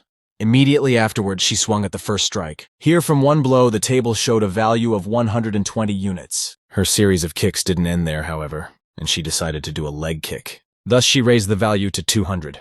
When the elder saw something like this, they couldn't help but be amazed that the strength of her strike had increased to 120, even though just yesterday it was only 53. All the more reason for her legs to work exactly as they should, and her kick was 525 points. Showing the end result, the girl said that she wouldn't have achieved this if it wasn't for teacher Zhang Huang's help. Here, the head of the family finally realized that the girl was telling the truth, and Zhang Huang had indeed cured her legs. Once again, she confirmed this, to which the man asked what he was talking about in his lecture. Wang Yin said that she could tell, but not everything, because she didn't understand or remember much herself. When he heard the protagonist's methodology, he couldn't believe that it was so possible to subtly train just the first wound. The elders hid their mouths, for they realized that this was a lecture by a true master of his craft. Afterward, the head of the family said to the girl to never leave this teacher with something happily agreed. After that, he smiled softly and asked if Zhang Huang was willing to accept others and fighters, and if possible, the head of the family himself wouldn't mind standing up as his disciple. However, at that time, the elders were already outraged and said that he couldn't become a disciple of a man with such a reputation, because then their family's name would fall into the mud. Only then did the head of the family realize the whole predicament, and only looked sadly at what was happening. Immediately after that, the elders started sucking up to the girl, saying that they are not the face of the family, so they would not mind becoming the apprentices of the protagonist. When the head of the family heard this, he couldn't tell me they didn't have an ounce of shame. However, Wang Yin was only embarrassed the whole couldn't answer for everyone. Zhang Huang was heading to the library and realized that even though his skills had greatly improved, he still didn't know much about martial arts. After arriving at his destination, he bowed to Elder Mo once again. The old man was clearly displeased and asked if he had come again. Zhang Huang said that he wanted to see the martial arts material, but he refused him. Zhang Huang was surprised and asked what the reason was. As it turned out, Shenbi approached the library and said hello to the old man again. With a slight smile, she said she would take a few books, to which he happily agreed. The girl smiled and thanked Elder Mo. However, Zhang Huang said that it is simply unfair because he and the teacher have the same goal. But Zhang Huang can't enter. Elder Mo said that Shenbi was really seeking knowledge and doubted the main character's intentions. I don't understand what the problem is. The guy said that he also wanted to study. At the same time, Shenbi did not understand why is Zhang Huang behaving strangely. Shenbi turned to the elder and said that she was sure the protagonist had no evil intentions and asked why not let him in. The guardian in the library said that since teacher Shenbi insisted he would let him in. Immediately afterward, he squinted his eyes and said, I myself will see the one disrupting the plan order again will be blamed myself. After that, Zhang Huang thanked Shenbi. However, instead of his usual conversation with the girl, he headed straight for the library and said goodbye first. The girl clearly expected Zhang Huang to take the opportunity to speak to her, and just stood in a stupor for a while before she went after him. Zhang Huang scratched the back of his head, because he didn't expect that coming here would be so hard, and next time, he wouldn't be allowed to come here. Zhang Huang looked at it and realized that it wasn't that big. Realizing that if he hurriedly, Zhang Huang decided that it was feasible to go through all the books in the back, and he wouldn't have to agonize again to get here. Setting himself a goal, Zhang Huang squinted his eyes and decided to start reading as soon as possible. Zhang Huang ended up stacking books around him again, and the elder couldn't help but notice it. He rose from his seat and headed for the entrance. The elder was extremely unhappy about the fact that Zhang Huang had lied again and headed inside. There, he saw Zhang Huang start reading all the books with inhuman speed. Walking through the shelves of books, Elder Mo could only think about what was going through the protagonist's mind. In the end, Zhang Huang picked up another book. This book was the methods for planting the vine. When the elder saw this, and asked if he was even interested in how to plant grapes and what he was even looking for. However, it wasn't long before the man noticed that Zhang Huang was simply taking all the books in a row. The parents in the library could only get angry because as he expected he was doing me all that again, and when he came out he would teach him a lesson. At the same time, when Shenbi saw what Zhang Huang was doing, she couldn't help but fall out in a stupor, watching the protagonist. She finally understood the reason why the venerable Mo wouldn't want to be released. She wondered if he knew she was coming to the library today and was trying to get her attention. And having decided that this is the correct breakdown of events, she approached the protagonist because she decided not to let him make mayhem in the library. With malice in her eyes, she asked the guy what he was doing here, but what he replied with the simple answer that he was reading. Shenbi turned around and said that he might not even think that way to appear smarter and more attractive, and asked him to leave the library because she didn't like it at all. Zhang Huang said that he was imagining all of this, however, continued. However, instead of leaving the library, Zhang Huang did something that made Shenbi's eyes go wide. As it turned out, Zhang Huang continued to make mayhem and read everything. Even then, Shenbi was already angry and asked if he didn't realize she had said that, and if he continued like this, he definitely wouldn't get her attention. And here Zhang Huang was already angry and shouted all or nothing is wrong with her. He said if she had nothing better to do, she could go and draw circles in the corner and asked her to leave him alone. Conversation and fell into a stupor. Eventually, the girl decided that since he decided to play smart, she would see how long he would last. And pretty soon it was deep night. Shenbi noticed that she had been waiting for 6 or 7 hours already, and Zhang Huang was still leafing through books. After reading the last book, Zhang Huang rejoiced that he had finally transferred everything he wanted to the Heaven's Path library. After going through all these books, Zhang Huang realized that he had found a good training method that suited Zhao Yao. However, here he noticed Shen Bi, who was still standing in the library despite the elapsed time. Eventually, Zhang Huang stepped outside the threshold of the library and decided to go home already. Here, however, he was stopped by the guardian in the library. Elder Mo looked at the protagonist and said that he was now simply not allowed to enter this library, and told him not to come back again. However, the elder himself got angry at this question, and asked if he was being made a fool of, because he was just standing in a book and not reading it. So it was clear to everyone that he was fooling around. Here, Zhang Huang realized that the man was simply angry that he was reading too fast, but he didn't need to go to the library anymore, so he didn't care. Afterward, he smiled and said that the man was right and he needed to leave. Suddenly, someone stopped the protagonist. It was Shen Bi, and an annoyed Zhang Huang asked what else was wrong. With a soft smile on her face, she said that if he had read so much, she thought he might be able to remember something. I don't understand what this is about. Zhang Huang asked what the woman meant. The girl said she had seen him reading the 8 ways to improve medicine, so she wanted to ask him something about the contents of the book. Squinting, the girl was sure he was just pretending to read, and she wondered how he would get out of it. Zhang Huang asked her what she was interested in, and asked her to hurry up because he had to be on time for dinner. When Shen Bi saw such an attitude, she couldn't help but wonder if he thought she was begging him. However, Zhang Huang stopped her and said that she had made a mistake that the girl had obviously not expected. Zhang Huang said the quote correctly, and explained that the meaning of that phrase was that the ingredients should be added separately and in a specific order. And she had originally quoted wrongly, and it was good that she decided to clarify. Shen Bi was clearly amazed at the fact that Zhang Huang was able to give the correct answer, even though she had purposely made a quoting mistake. When the girl was already in a stupor from did Zhang Huang read the book, Elder Mo intervened in the conversation and asked her to wait. The old man realized that the ways of improving medicines was a basis that had been mastered by more than one generation of medics. However, Zhang Huang asked, doesn't he understand that it is like 2 times 2 for a mathematician? Exhaled. He said that the phrase means that as energy travels and fills the body, so the mind learns the world and fills it with knowledge and subdues it with skills. The guy said that the phrase was from a treatise on energy and blood by Taming, and the book itself was in the 27th row. Hearing this answer, Elder Mo remembered how he had been asked about it by an elder recently, but he was unable to answer, and even later that old man could not find an explanation, while Zhang Huang could easily do so. Eventually the old man stammered and said he needed to check something out. Realizing what the matter was, Shen Bi also wanted to go and verify what the protagonist had said. Pretty soon the company was near the right book and under the wings of it. It was the one in energy and blood. After finding the correct paragraph, they were surprised how Zhang Huang was able to do it because he had even memorized the layout of the book and the page. The elder realized that he hadn't found the answer by turning the whole library upside down, but he couldn't find this book. And even though this book was rare and very difficult, but he had read it too. Ignoring the shaking elder, Mo Zhang Huang said that he had nothing more to do here and went. At the same time, the elder was unable to restrain himself on his feet and fell down. Turning back in disbelief, he wondered if the one was really the worst teacher. And if he really had such a teaching ability, why was he in last place? Eventually, Zhang Huang asked what was wrong and said that he was late for dinner. Naive Shen Bi said that she hadn't eaten anything either. Here, Zhang Huang realized that the girl most likely wanted him to invite her to dinner. With a soft smile on her face, but irritation in her voice, she asked if they could do it together. Eventually, the girl said she was guzzling him lunch, and only when the guy heard about the free food he turned around. Changing his point of view drastically, he said he was going to eat a lot, and regular buns and pancakes would not be enough. Not realizing what was wrong with the protagonist, Shen Bi forced herself to smile and agreed to it.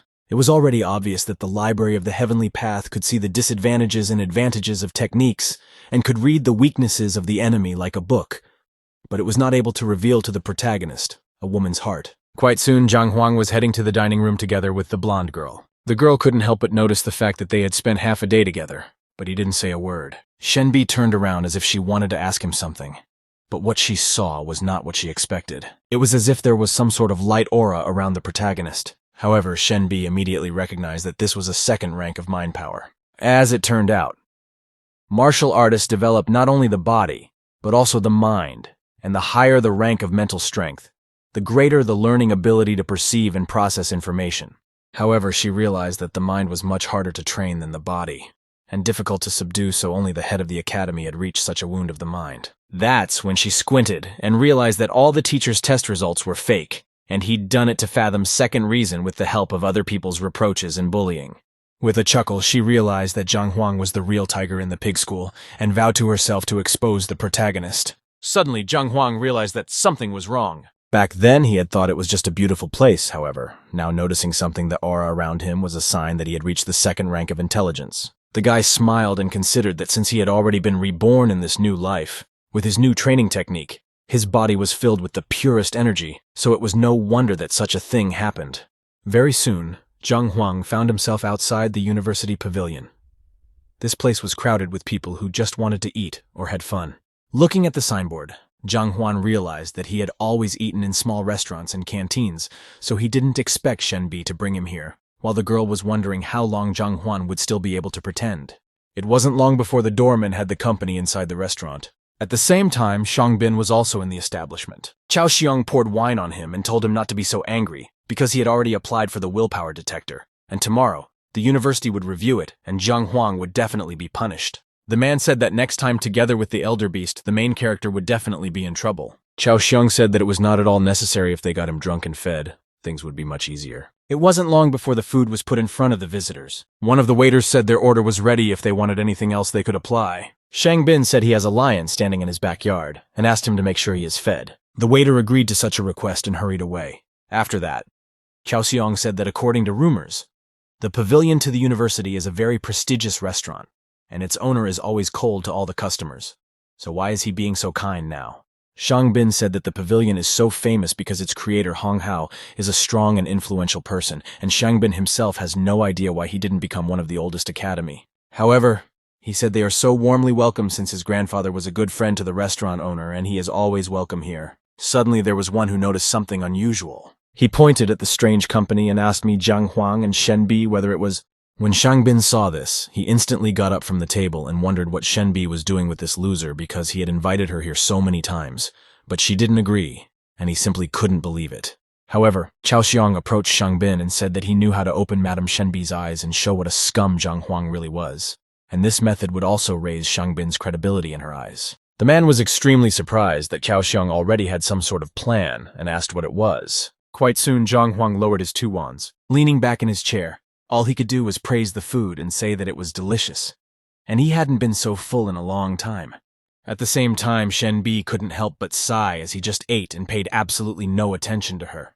Without thinking, she asked the waiter for the bill. Pretty soon a waiter came running up to the table and said he hoped they had enjoyed everything and charged them over 1,200 coins. When Shenbi saw this amount, she couldn't help but wonder why it was so huge since they had ordered a maximum of 100 coins. However, the waiter said that the wine lying there was worth 1,200 coins. The girl said they didn't order it, and we were just served this bottle, and she thought it was free. With an irritated look on his face, the waiter said that it was logical to pay for the wine if they wanted to.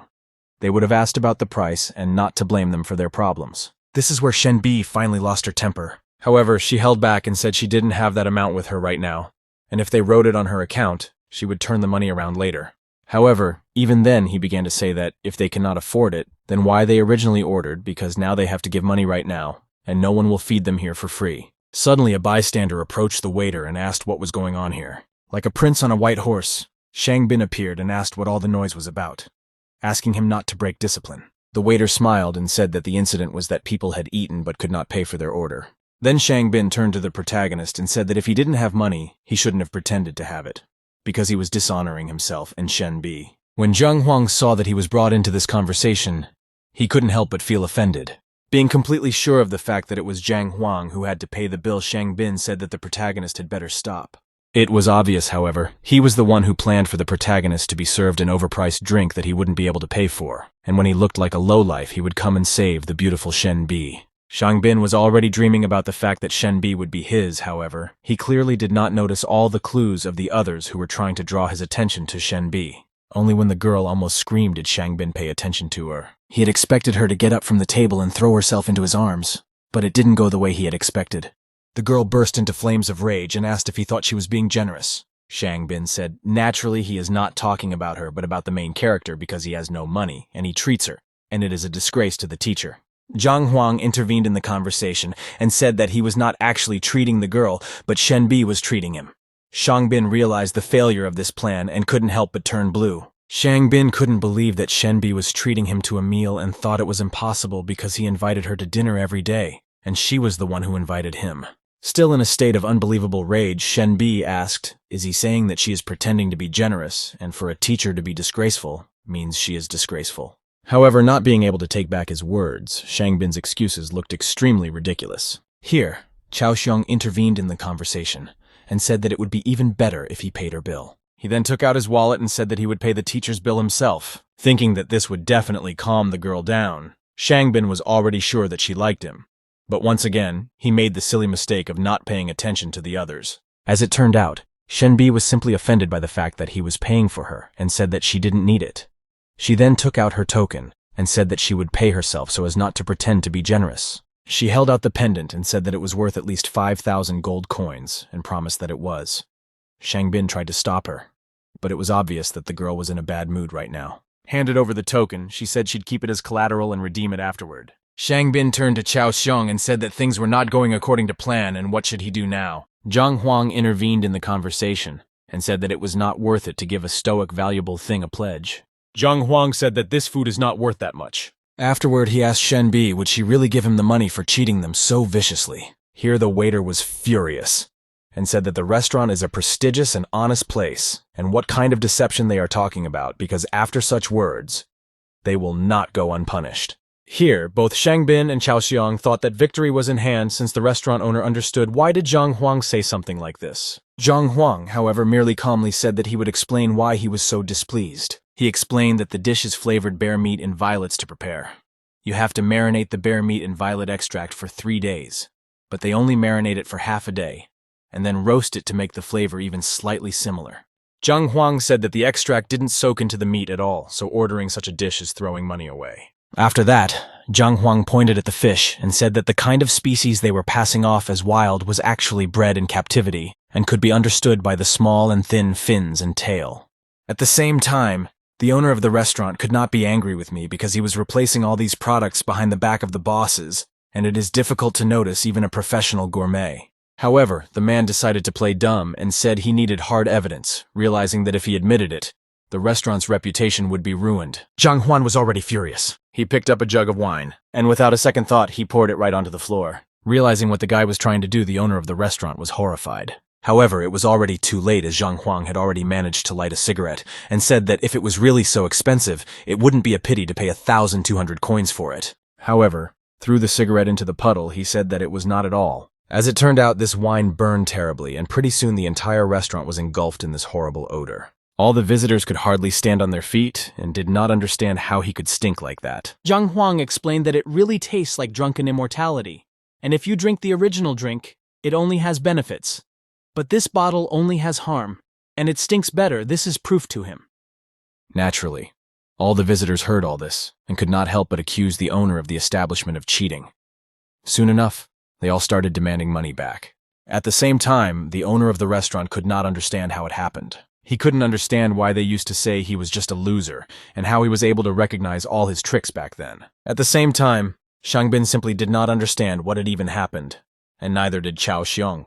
With no better idea, the owner of the restaurant decided to just blame everything on this particular twosome while they had no idea of the owner's anger. His face literally turned into the demon's grimace and he shouted for them to get out. As if once wasn't enough, he shouted them once more to leave the establishment and ordered them not to appear before him again. In the end, Zhang Huang smiled and said that he did not think that they would be brought a bill, so he and Shenbi together could go quietly. The girl could not help but praise the abilities of the main character, because he so easily determined the quality of the dishes, and she even had doubts whether he passed the teacher's test so badly because he developed his culinary skills. At the same time, Zhang Huang was extremely grateful that the Heaven's Path Library had the ability to determine the flaws of dishes when tasting them. When Zhang Huang had already rushed home to say goodbye, Shenbi ran up to him and asked him to wait. She thanked him for saving her today, to which he said it wasn't worth the thanks. As if expecting this, Shenbi said that since they couldn't have a quiet dinner this time, she would invite him again. He started waving his hands and saying that it wasn't worth it because he was full of them for days to come. At the same time, Shenbi couldn't help but compare the protagonist to his grandfather. After that, Zhang Huang said goodbye and said that he had some business to attend to. However, suddenly someone stopped him on the way. It was Shangbin and Chao Xiong who started to threaten him. Shenbi didn't understand what this was about and asked what was going on here. Shangbin told her to back off, saying that it was a private matter between him and Zhang Huang. He then pointed at the main character and said that if he thought he was a man, he should stop hiding behind a woman's back and fight him. At the same time, the already tired Zhang Huang asked what was the problem of hiding behind a woman. Hearing such direct insults in his direction, Shangbin couldn't help but spurt blood as if he had been struck again. In the end, Zhang Huang turned around and asked Shenbi to sort out about these two since he had things to do and was already leaving. At the same time, the guy wondered if they really thought they could provoke him with this, since he didn't care about their words at all. However, Shangbin was not going to accept such a defeat and told the protagonist to stop. In the end, he shouted loudly with the words "Heavenly Lion." Immediately afterwards, some overly huge lion came out of the alley. Here was his presence, absolutely everyone was frightened, yet he was inexorably approaching his master. It wasn't long before he stood behind him, and with his keen eyes watched everything that was going on. Even though the lion was looking at his master just as viciously, Shangbin continued to say that in this case, he would even give him the pill that his grandfather had promised him. However, Shenbi realized that Shangbin had arranged all this just to kill the protagonist and said that killing the teacher was the worst offense. However, he pushed her away and said that Zhang Huang was just trying to kill him. After that, Shangbin asked his lion why he was slow. Without thinking, he started growling menacingly. It wasn't long before he was all trotting towards the protagonist. Shenbi tried to help the protagonist. Peitu was worried. However, Shangbin stopped her. It wasn't long before the celestial lion headed towards the protagonist under Shangbin's joyous laughter. Chao Xiong couldn't contain herself on her feet, and already foreshadowing his death, she blamed herself for it. After everything subsided, Shangbin wondered if Zhang Huang was already dead. While Chao Xiong still couldn't come to her senses, Shangbin had already started laughing with happiness and turned to the girl and said that the guy was already dead. However, among all three of them, only Chao Xiong looked at the scene and was greatly surprised. With a startled expression on his face, he called out the name of the protagonist, and as if not believing his eyes, asked what it was. Shangbin, as soon as he heard such words, shouted to his colleague that somehow the plan could not go wrong. However, Chao Xiong disagreed with this appraisal judgment, and poked his finger at the scene, and said that this was not the case at all. Even though Shangbin was beginning to get suspicious, he still denied the possibility of such a thing, but turned his head to where the lion was. Here his lower jaw literally dropped to the floor in disbelief at his eyes. As it turned out, instead of attacking the protagonist, the lion started pretending to be a cat and sucking up to the protagonist. Still not believing what was happening, Shangbin remembered those futile attempts to just touch the lion, and the lion had somehow decided to act like a dog in front of the guy. Unable to endure this kind of naggle, Shangbin once again ordered the lion to attack and kill right now. He shouted that he should just kill him, and then he will buy him anything he wants.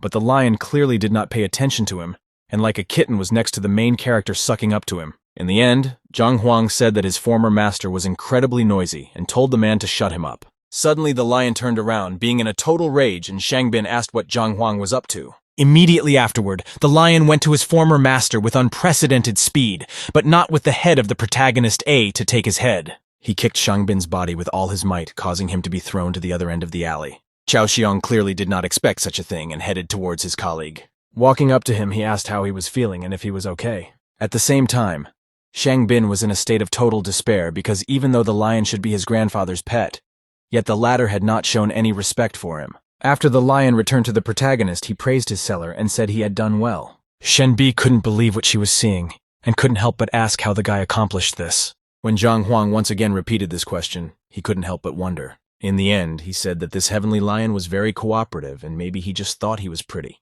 Shenbi could only be stunned by this answer. After all, this was a heavenly lion. In the end, Zhang Huang said goodbye to everyone and told Lion that he should go home as well. At the same time, Zhang Huang didn't expect the library to work even before the beasts, and could only thank God. It wasn't long before Shenbi rose to her feet and stopped the protagonist and asked why the lion was obeying him.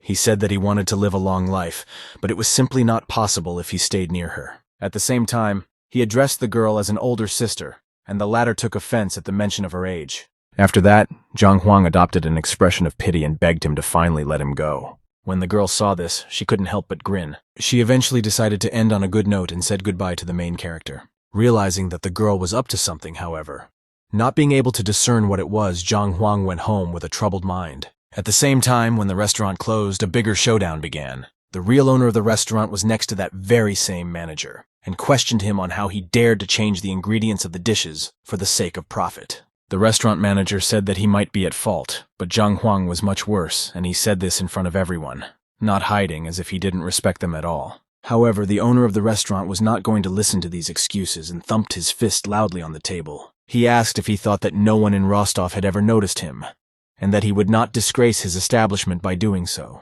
Then he said that he has days to restore the good name of his establishment, and then he asks him to cheat, otherwise he will die. To be sure of the man's word, however, he asked to be told who the guy was, and who gave him the right to publicly insult the most famous restaurant in town.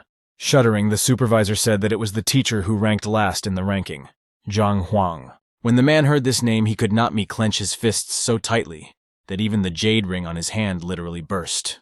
He was angry because some punk kid had managed to ruin the reputation of his restaurant. It wasn't long before Zhang Huang woke up and began to go about his business. Eventually, he decided to reflect on what had happened yesterday and thought about how he could advance to the 6th rank. He remembered that no ordinary teacher could just access information about the chakra opening book. However, Zhang Huang squinted and remembered that the city also sells a lot of useful things, including various handbooks on growth techniques. And if he could flip through, and who would have decided this many? This clearly improved his mood, and he decided to go check out his hunch as soon as possible. Pretty soon he was in the commercial district of the city. Looking around, he could not notice life on these streets, nevertheless was surprised that he remembered absolutely nothing about this place. However, he then realized that Zhang Huang was an ordinary teacher with a low salary, so it was not surprising at all, and despite the fact that there were so many things being sold here, he had absolutely no recollection of what they were even for. As he approached one of the benches, he wondered how the library would help him. The peddler turned his attention to the protagonist and asked if something had caught his attention. When Zhang Huang picked up one bell and the seller told him that the one was created by a true master and it had unusual effects, only cost coins. Once inside the heavenly library, Zhang Huang noticed some book being observed towards him. After reading about its contents, the guy realized that it was indeed a bell that caused dizziness when exposed for a long time, and it was effective against rank 1 fighters and was made in Qing Yun's workshop. Without waiting for the protagonist's reply, the seller said that if he wanted, he could sell it at a discount for only 20 coins. Zhang Huang realized that it was indeed created by a real master, but Qing Yun's workshop specialized in making fakes, and to top it all off, it was not particularly good quality. In the end, Zhang Huang realized that with the Heaven's Way library, he didn't have to worry about buying a fake. Eventually, Zhang Huang turned his attention to the seller and asked, "Do they have ice sungrass?" The guy said that Zhang Huang shouldn't think that he was bragging, but today he was very lucky because he was the only one in the entire market who was selling this herb. He opened one of the boxes and said that 2 boxes has 5 plants each, and thus for 1 plant is given for 100 coins, asking what quantity the protagonist needs. Zhang Huang wasn't going to make any hasty decisions and decided to take a look first. In the end, having read in the library of the Heavenly Way, something is really so Zhang Huang pointed that the guy is not lying.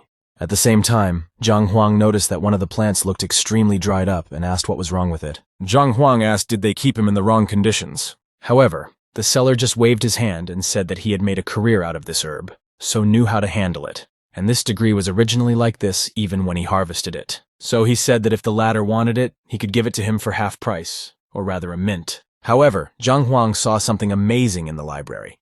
It turned out that this degree was the progenitor, and it was indeed this degree, and the medicine made from such a stem was twice as effective as that made from an ordinary stem. After that, Zhang Huang realized that if he were to blab, the price of this plant would obviously be increased.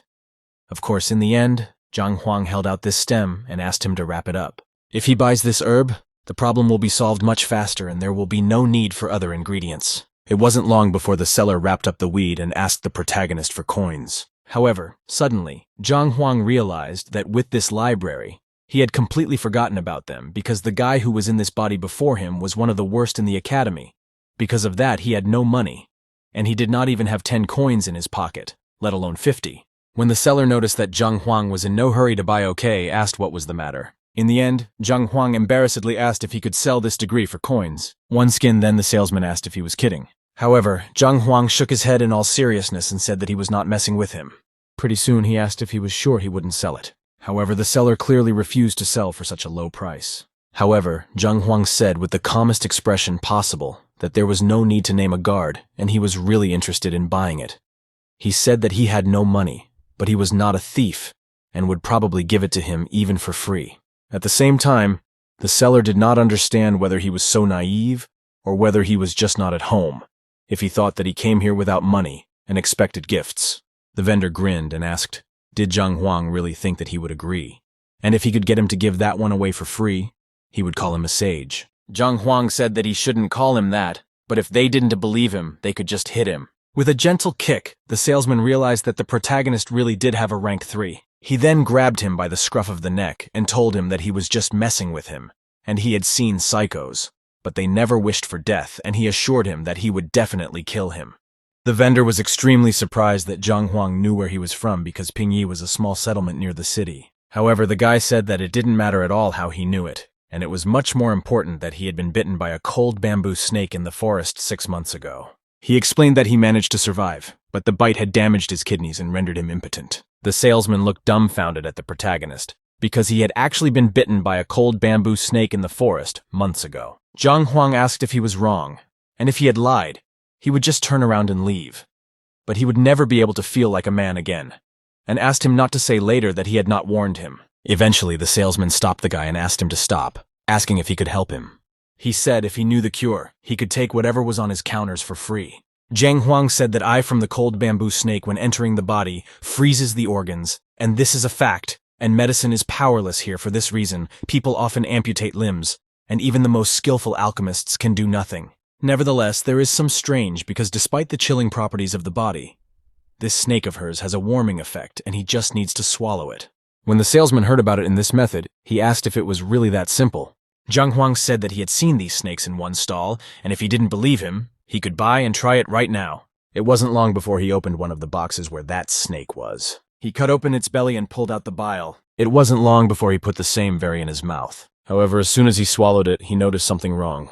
Immediately afterward, he bowed before the main character on his knees. He thanked him for his help because the main character's advice had really worked, and now all that earth sungrass was his. As if mocking him, Zhang Huang said that he knew that he would give him this herb for free. The seller said he was sorry he didn't recognize the talent about him at first, and apologized. However, when the company chief was already drinking Soviet conversations, a lot of people started to run to a certain direction, and shouted that a certain Master Mo Yang was here. Pointing at the crowd that had gathered, Zhang Huang asked the vendor what was the matter, and the vendor explained that Master Mo Yang had arrived.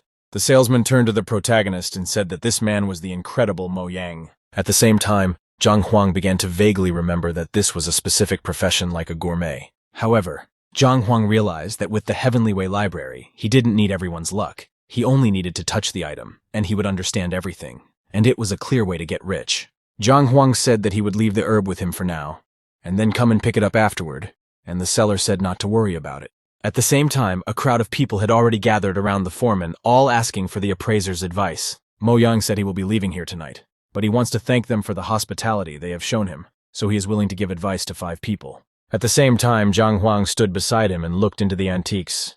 The guy ended up saying that just as he thought, with one touch he could find out detailed information about everything. At the same time, the locals didn't understand why Mo Yang was leaving tonight, and whether he wanted to stay but a few more days and why he was leaving at all. The master said he still had work to do and would add 5 more, for as they know by treasure among the garbage, it is a difficult occupation that requires his concentration.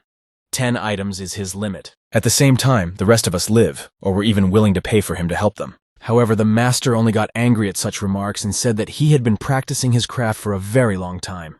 The man said that the reason he helps them is gratitude and light emotions. Mo Yang also said that money is water to him, and all that is valuable is emotion and friendship. He shouted that if anyone talked about money again, he wouldn't help them. However, before handing out the tips, Mo Yang mentioned that it only increases the chance that they won't get a fake, but they can't get a full guarantee of success. After that, the man announced that he was starting the selection of 10 people, and immediately, all the people in the town began to raise their hands.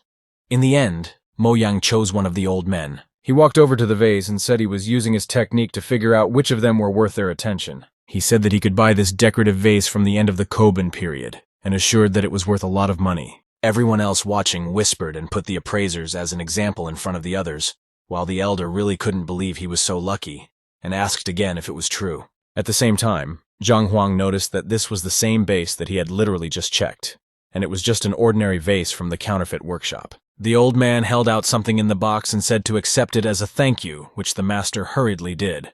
At the same time, the boy thought, "Is Mo Yang wrong?" However, here Zhang Huang found himself once again in the Library of Heavenly Ways. He didn't understand why he was there, since no one was using a fighting technique there. but some kind of book started to approach the guy anyway. Unfolding her, Zhang Huang began to read the contents. It turned out that Mo Yang was originally an apprentice and moonlighted as a Liuju kingdom, and eventually made his way into artifact appraisers.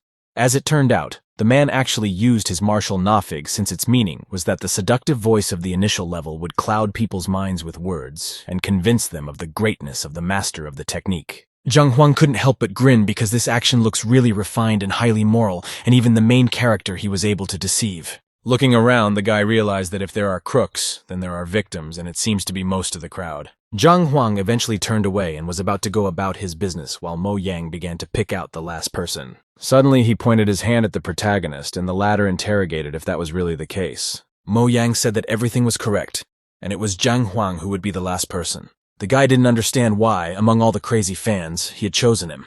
Despite the crowd's condemnation, Zhang Huang said that he really didn't need it, because he realized that if he obeyed him, he would simply be left to be without money. However, Mo Yang asked him not to refuse because it would not be easy for such a young man to gain capital quickly, and he is giving him this opportunity, and his good heart cannot allow him to spend a lot of money on scrap metal or other garbage. To the general cheers of the crowd, Mo Yang said that he knew what Zhang Huang wanted and explained that there was no need to give it up. At the same time, Zhang Huang couldn't help but wrinkle his face as he marveled at Mo Yang's hypocrisy and ego, cursing his luck of being chosen by him. He then turned to the crowd and said that it was the appraiser who had chosen this man, so he would be extremely displeased if anyone trespassed. Mo Yang said that Zhang Huang could rejoice because if he gave him the last place, then it was his destiny. So he said that there was no need to be stubborn and should just buy what he recommended, and he guaranteed that he would not regret it. Mo Yang then asked the seller how much the antiques cost, to which he agreed. At the end of the day, the seller said it was only worth a dime. Eventually, the guy got pissed off and said he should make a living at it himself, and be happy if that's how he wants to scam people. When the locals heard what Zhang Huang had said to their revered Mo Yang, they couldn't help but explode with rage. It wasn't long before he squinted his eyes and asked if there was some misunderstanding between them. However, Zhang Huang was furious and asked if he would this option if he did not understand what he was talking about. This is when Mo Yang exploded and called the main character to his face. He turned on him and said that he had gotten his qualification years ago and had been helping people all that time, and had always solved other people's problems honestly, and had never been called a liar by anyone up to that point. The locals simply did not understand how Zhang Huang dared to accuse their benefactor. Mo Yang said that he was extremely unlucky that he was a kind person, and if the man apologized, he would forget about his offensive words. However, Zhang Huang was not going to give up and said that his words were very easy to verify, and he should just reveal what this rogue had sold them, and the locals would realize everything. I don't understand the question. Mo Yang turned around and said that it would take at least half a day to clean the artifacts. But like he said, he had urgent matters to attend to and couldn't wait that long.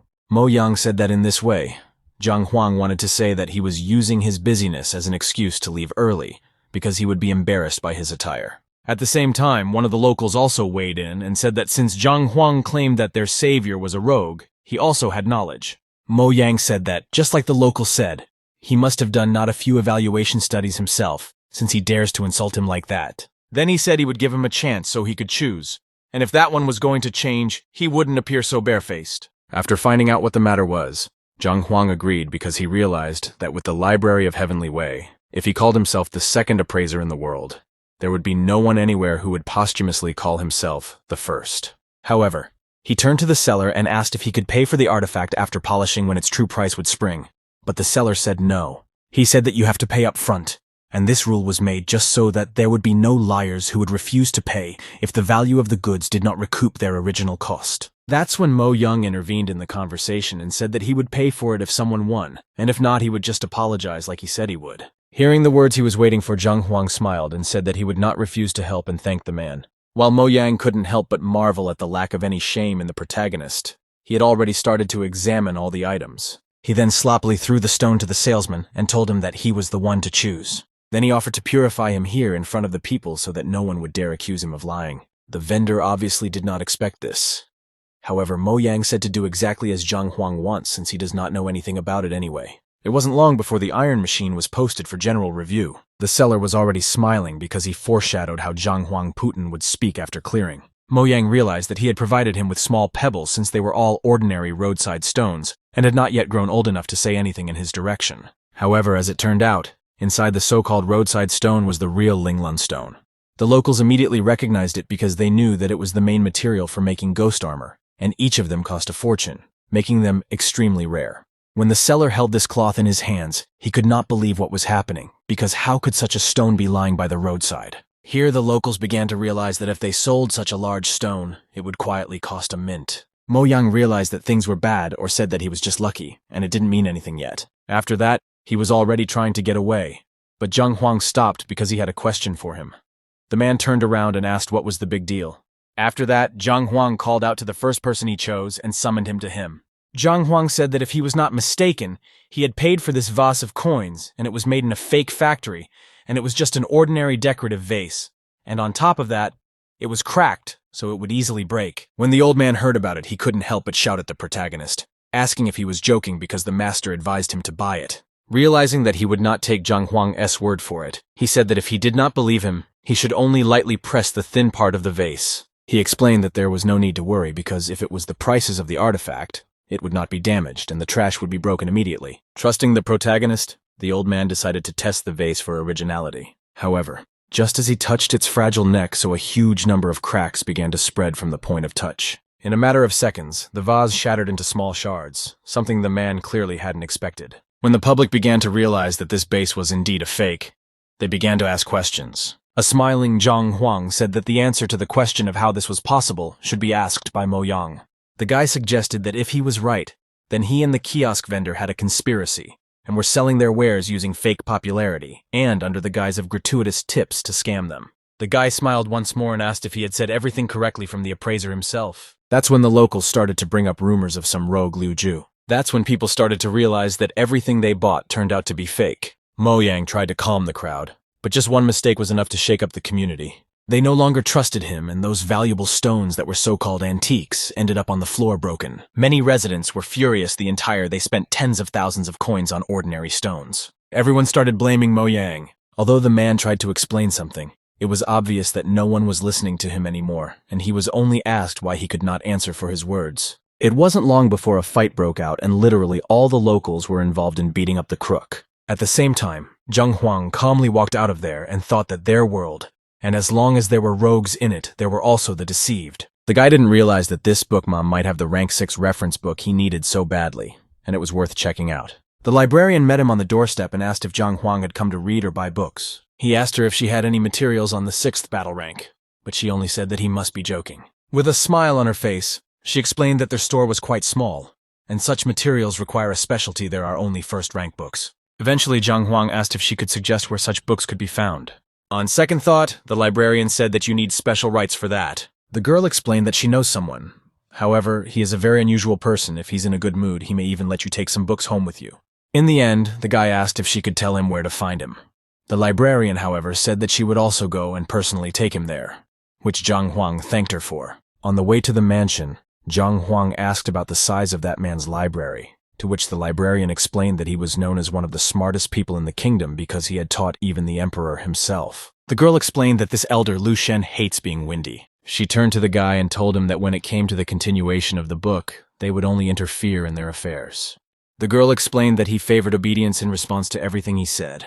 It wasn't long before the girl led him to Mr. Lu Shen's house. It was a spacious, yet too simple courtyard to the point that Zhang Huang wondered if it was really so. It wasn't long before the white horse appeared on the horizon. There was a guy sitting there, and when he saw the girl, he said hello to her. Apparently, they knew each other intimately. Huang Yu said her name is different, and they are not close enough for him to call her differently. However, the guy was pacing himself and said that given her relationship, the appeal here was absolutely irrelevant. After that, Huang Yu asked if they too had bypassed Mr. Lu Shen's news today. However, they said that it was all a matter of time. However, after leaving the room, the guy asked what this type of person was even going for and why she was taking anyone here. However, the girl said it was none of his business who she came here with. Even then, the guy got angry and asked why it's her business and not his whole business, and he doesn't care who she is. But no one dares to lay a finger on this woman. Here, Zhang Huang intervened in the conversation and said that he was afraid that those were wrong about him. But there was no point. Seeing this very confidence, the prince's father agreed. However, it was obvious that Zhang Huang clearly did not know the rules of etiquette and who was even a proper family since Huang Yu tried her best to point this out to him. Huang Yu explained that he is the only son of the king of the country. Here, Zhang Huang couldn't believe it to see didn't understand where everyone around him was coming from and why he didn't understand anything at all. When Huang Yu heard that Zhang Huang did not know the king, she was extremely scared because only an ignorant person would say something like that. It wasn't long before the door to the reception area opened. Bai Sen asked the clerk to take them to the master. The clerk immediately recognized that it was Bai Sen and Huang Yu. With a soft smile, he asked to come with him to the living room. Looking around the courtyard, Zhang Huang couldn't help but say that it looked like an ink painting. The servant obviously did not expect such a response from the protagonist and asked if he was an artist. Zhang Huang replied that he was not, and that he just had a feeling that he was. The porter explained that the master used his soul as a pen and the courtyard as a canvas, and if you furnish the whole place like a painting, you will get a really stunning sight. Pretty soon, the clerk led the guests to another reception room and asked them to wait here for a while. He bowed respectfully before such important people, and said that he would call the master now. Huang Yu then asked if the guy really knew about art, to which he replied that he really didn't, but it seemed to him that this courtyard was like a painting. At the same time, the prince sat down at one of the chairs and told Huang Yu not to listen to him. All he is just showing off to appear to be something he is not. When Huang Yu heard this, she asked why he thought that he stood out while Zhang Huang, who was already used to this attitude, just sat down at the table. Huang Yu said that her friend is a very educated and talented person. And why is this king's son just judging by himself and think everyone is pretending? Listening to this argument, Zhang was literally petrified because he did not understand why. If they were fighting, then why involve him? And he clearly did not sign up for such a dispute. After all, just wanted to take the book. It wasn't long before some man entered the reception hall. As soon as they saw him, everyone immediately bowed to him. Apparently, it was the distinguished master. The man explained that he had heard someone compare his yard with an ink painting, and it is very rare to meet such a young man with such a fine sense of beauty. However, Bai Sen intervened in the conversation and said that you shouldn't believe this guy, because he is most likely just a cheat. The irritated master asked if he had given him his word. After that, he paid attention to the guy and asked him to take apart the other paintings as well if Zhang Huang was really that skilled. Quite soon another picture appeared in front of the protagonist, which was made in an extremely sloppy style. Huang Yu, on the other hand, said that he liked to do this kind of testing, and even she had gone through it, and if he didn't like his answer, he definitely wouldn't see the books. Then the guy realized that if he knew, he would have just kept quiet in the yard, because he didn't know anything about it. After that, the master asked if he had any difficulties, to which Zhang Huang said that everything was fine. Here the guy remembered how the Skyway Library had helped him with artifacts, and wondered if it would work for the painting. Suddenly, Zhang Huang realized that the library had actually helped him, and he had read the entire contents of the painting. Eventually, the guy turned around and asked the master if he really wanted his appraisal. After immediately agreeing, Zhang Huang said that he did have a small comment. As if with mockery, he said it was a nightmare. It was a surprise to absolutely everyone. Even the porter who escorted them to the hotel asked how Zhang Huang dared to say such a thing since it was a painting by the master himself. Now that the truth was revealed, Huang Yu couldn't help but turn white in the eyes because Zhang Huang was such an intelligent and smart guy. But he said something like this. When Bai Sen heard such a rebuke from the main character's side, he only mockingly thought that it was funny that such a person was called talented and intelligent all. However, outside of what everyone else was saying, the master shouted out that he didn't give the right for anyone to speak. He looked sternly at the protagonist, as if in thought. After that, Zhang Huang bowed and apologized to him since he didn't know that this was the work of a master. The master said there is no problem with that and it's just a painting, so it's worth evaluating it as someone sees fit and talking only about it, not the author. Zhang Huang explained that such a picture could indeed be painted by any roadside artist. But if you immerse yourself in the picture, you can feel it more deeply, and it will open up differently. I don't know what Zhang Huan means. Master asked what the matter was. The guy said that it was very simple, and if someone from them objected, he would like to reveal his secret. It wasn't long before he pulled a small throwing knife out of his sinus. When Bai Sen saw this, he asked, "Something is going to do." The Master S painting is priceless, and the guy obviously wanted to be able to repay it. However, despite everyone else's prejudices, Zhang Huang began to confidently cut the paper. When the master saw what Zhang Huang was up to, he couldn't help but open his eyes in surprise and shock. Immediately afterward, Zhang Huang seemed as if he had separated some tape from the painting and said that the painting on this paper was a fake. Tearing off the top of the painting, the guy said that's what the real thing was, and it had already been painted on the sheepskin through rice paper. When everyone else saw this, they instantly dropped their mouths. They realized that in order to draw a picture on the sheepskin through the rice paper, the image had to be amazingly accurate. When the master saw this, he couldn't help but smile and appreciated the main character's abilities. The master then asked to look at another painting and evaluate it. Upon touching it, Zhang Huang realized that it was skillful, but it lacked precision. The guy said that if he was right, the author of the painting had never seen a live image of the desired beast. Zhang Huang explained that this was the reason why the painting was of little value. When the master heard this, he was literally speechless. He realized that this was true because he had never seen Qi Xiong before and had only read about him in books. The man then asked if the guy could explain more about what the inaccuracy was about. When Huang Yu heard such a request, she was incredibly surprised because the emperor's teacher himself had asked the young man for advice. And she didn't understand how the boy had achieved this. Of course, in the end, Zhang Huang said that Qi Xiong is a beast that defeats its opponents precisely because of its speed, so its body shape should be more streamlined. When the master heard this out of pleasure, he even clapped his hands on the main character. He was amazed at the fact that even though the guy was so young, yet he already had the mind of a true master. Then he turned to the girl and asked her why she should not introduce herself to her friend. The bewildered Huang Yu became embarrassed and said that she herself did not know his name. The master got angry and said that this man was his equal and therefore they should call him master. Bai Sen couldn't believe something like that and glanced over to the blonde girl with a bundle of asking really should they do this. The master squinted his eyes and asked if they had any doubts. 1-to-1 immediately afterward, both bowed before the protagonist and greeted him. The guy said he was just giving his opinion on the paintings and there was no need to call him a master. Nevertheless, the master said that he was completely wrong and at a glance he could point out the flaws, which is a sign of real skill. He then pointed to the youngster and said that these youngsters they could get every time they met. He said that he had heard that he had a nice big library, and he had come here to find material on the 6th battle rank.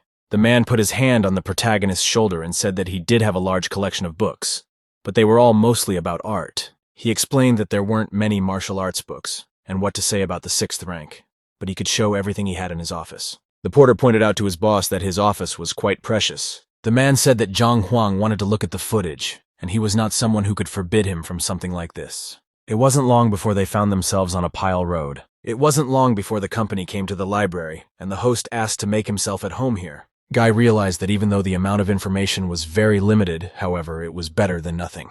After that, the guy started flipping papers while the master was surprised at such a fast folding of books and asked if these techniques would not work for him at all. Zhang Huang explained himself, but at some point turned the topic to the obscure boxes. The elder realized that he liked brute strength, so he collected many books on physical enhancement, and there are even books from the royal library. After Zhang Huang asked if he could watch them, the man naturally agreed. Then he would grab another book from the library and say he was under his hospitality. At the same time, the man watched the protagonist closely, for he realized that he was flipping too fast for browsing, and wondered if he wouldn't need these books. However, Zhang Huang was still in his subconscious mind, and realized that he had invented the right way to practice. It wasn't long before rushes started pouring in his direction, and it was as if Zhang Huang was starting to take control of the situation. Zhang Huang took the untitled book in his hand and decided to look through it. It was described there that if energy is water, the body is a barrel in which it is stored, and a good barrel not only holds more water, but also increases its quality. The guy used to think that perfecting the body was useless, and it was only important to focus on energy. But the book said that this was not the case at all. Zhang Huang finally understood why the power of energy depended so much on the strength of the body, and realized that only by perfecting them together could he achieve high results. After reading this book, Zhang Huang realized that the library had chosen the best knowledge as expected of it. In the end, the guy decided to call that book the Golden Technique of Heaven and decided to practice it well later. However, at some point the energy began to entangle his body, or to be more precise, Zhang Huang finally noticed it. As it turned out, he was practicing the Golden Heaven body without even knowing it. Nevertheless, the guy was satisfied because no matter what, he still hadn't found information about the 6th rank. But with this technique, his strength should still increase. At the same time, the master decided to see how Zhang Huang was doing while looking through the books. He wanted to grab his shoulder and worried if he was overworking him. However, just as he touched his shoulder, something unexpected happened. An unseen force pushed him away from the protagonist to the very end of the opposite hall. It was so sudden that the man couldn't even slow down. When Zhang Huang saw what had happened, he instantly turned around and became concerned for the master's well-being. However, the old man got up and despite some internal bleeding said he was fine. At the same time, the man clearly didn't understand what had happened to the protagonist. Although here, he was still worried and approached him. He realized that it was not a rank 5 power at all. However, it wasn't long before Zhang Huang was right next to the man and already wanted to pat him on the back. As soon as he touched the man's back, it happened again. This time, the old man's body was literally driven into the floor, and he could no longer hide his injuries.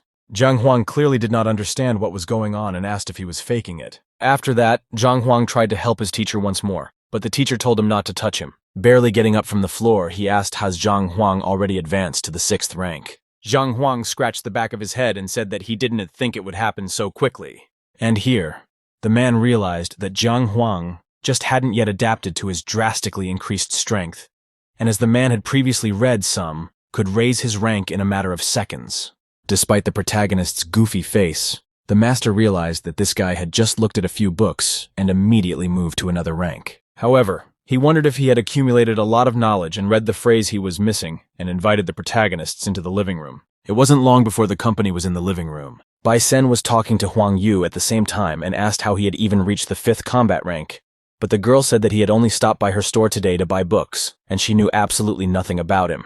However, she realized that if the one was looking for books by rank 6, he was most likely at the peak levels of the energy vessel. Bai Sen couldn't help but envy the protagonist, however.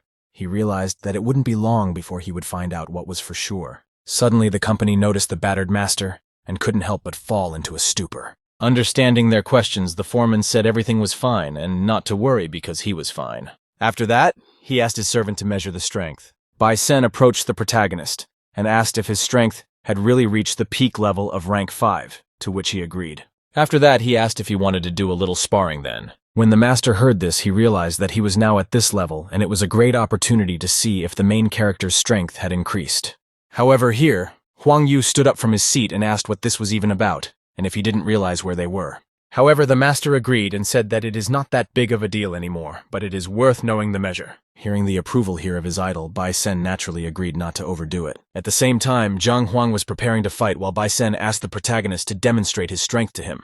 Clearly being completely confident, Bai Sen said that he had a strong punch and squinted his eyes. He threw himself at the protagonist with fists and told him to be careful. Zhang Huang also swung the hole, really wanted to check how much stronger he was. It wasn't long before the two opponents collided with their palms against each other. When this collision happened, Zhang Huang couldn't help but open his eyes because he didn't understand why his punch was so weak.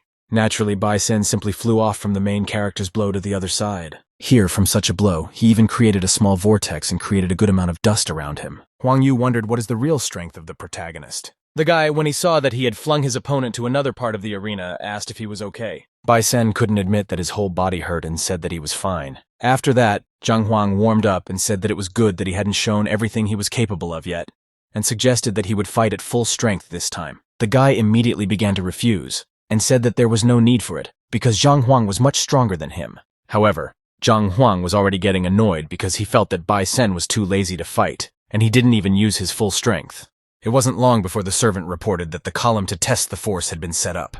At the same time, once the servant saw what had happened to his king, he could not believe his eyes and did not understand why he was in such a bad condition. Master said that since Bai Sen was injured, he needed to treat those wounds, and he would use this pillar to test his strength. The guy confessed that in fact when he measured the force yesterday it was only 4 tons, and he thinks that today, if there will be an increase, it will be quite small. The master said he understood the main character, but still she stood to be tested. The guy realized that even if he did apply the Golden Heaven body, his strength shouldn't increase. Zhang Huang remembered that this morning his strikes were only tonsum, so it made sense to just strike at half strength. Immediately after that, Zhang Huang struck the stone. Once Zhang Huang saw the number 4 that had popped up on the stones, he turned to the rest of the guys. He said that just like he said, there was only 4 tons there until he completely realized that there was a completely different number on the chart. Both Master and Huang Yu stood with their mouths open, unable to say anything.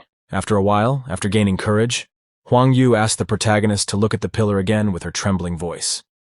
The guy didn't understand what the problem was, and wondered why they were all so surprised at the mere strength of tons. However, when he turned back, everything fell into place. He realized he had hit not 4 but 49 tons.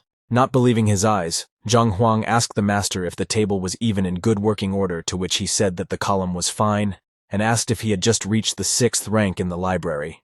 Master said that the essence of their metamorphosis was that his body had not yet gotten used to his new strength, and that was the reason why he had defeated Bai Sen so quickly. At the same time, both Huang Yu and Bai Sen couldn't believe what was happening because in just one day, to increase the strength from 4 tons to this incredible task. At the same time, Zhang Huang remembered that advancing to the 6th rank meant opening chakras that each added 1 ton to the strike. Master asked, did Zhang Huang really open 45 points, however? Zhang Huang assured him that he was still at the 5th rank level. He said that he didn't raise the rank, but he definitely strengthened her body. The master asked if he had eaten some bright red fruit. Zhang Huang scratched the back of his head and said that he had actually eaten some strange fruit in the market. The master said something he most likely ate called a huge pearl fruit, and if legends were to be believed, the person who ate it could be compared to a 6th ranked master. At the same time, Zhang Huang wondered if such a thing really existed at all. Zhang Huang instantly grasped at the straw of salvation. Rejoicing that he had not given himself away, he exclaimed that it was incredible luck. Lu Sen motioned for the uneasy guest to sit down and asked where he was from. The young man said he was a teacher in Hongtin. The master laughed in a friendly way. Now he understood why the young man had an excellent knowledge of painting and literature. Turning to Bai Sen and Huang Yu, the elder demanded to take lessons from Master Zhang on spiritual development and martial arts. The king's son was overjoyed. Lu Sen himself had them spend hours looking at his paintings or practicing reading books. A real workout wouldn't hurt. Zhang Huang stood up from his seat, bowing politely. The teacher needs to head back, but he hopes that this meeting is not the last one. The elder admitted that he had few books on the 6th rank.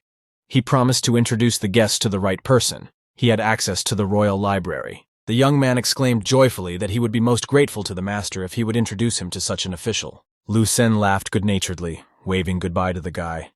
He liked the polite guest. The master suggested that he come by more often. Returning home, Zhang Huang was happy to think that he had not visited the master for nothing after all. Their meeting had gone very well. Thanks to the books from Lu Sen's library, he managed to rise to the 6th rank. Moreover, he is stronger than anyone at this level. The young man smiled smugly as he remembered the power of his punch. He wondered how he could become even stronger. Suddenly, Zhang Huan realized that someone was watching him. The guy immediately stopped smiling and frowned unhappily. Turning to the pursuers, the teacher grudgingly shouted that he had already noticed the pursuers following him. They could stop hiding. Mo Yan, the antique dealer who wanted revenge, stepped out of the shadows, saying that he had lost all of today's profits. The fighters came out from around the corner after him. The appraiser raised a clenched fist upwards, angrily shouting that Zhang Huang would give them every penny, or else he would suffer. The teacher stretched out disappointedly that he had expected something more. He lazily began to tap his nose with his finger. Mo Yan angrily shouted that he deserved more respect for himself. He would be taught a good lesson now. He would learn good manners in his next life. Zhang Huang raised an exclamation finger upwards, stating that there was no need to be so excited. He had just been reborn. The appraiser froze in surprise. He didn't know what that meant, so he just ordered his trusty thug Dead Jean to show the guy not to mess with them. Dead Jean rejoiced in victory beforehand. He was half a head taller than his opponent, and he offered to say something last, kneading his fists. Mo Yan's partner perplexedly said that a dead guy wouldn't be able to pay them. The appraiser vindictively said that he didn't have any money anyway. They would make him suffer. Dead Jean happily spread his arms out to the sides. He demanded that his opponent stay where he was. Then death would be quick. Zhang Huan smiled to himself. The bully just didn't realize who he was dealing with, so he would have to teach him a lesson. As soon as the fighter tried to grab his opponent, he felt something holding him down. The teacher himself grabbed him by the wrists of his hands. His fingers seemed to be made of steel.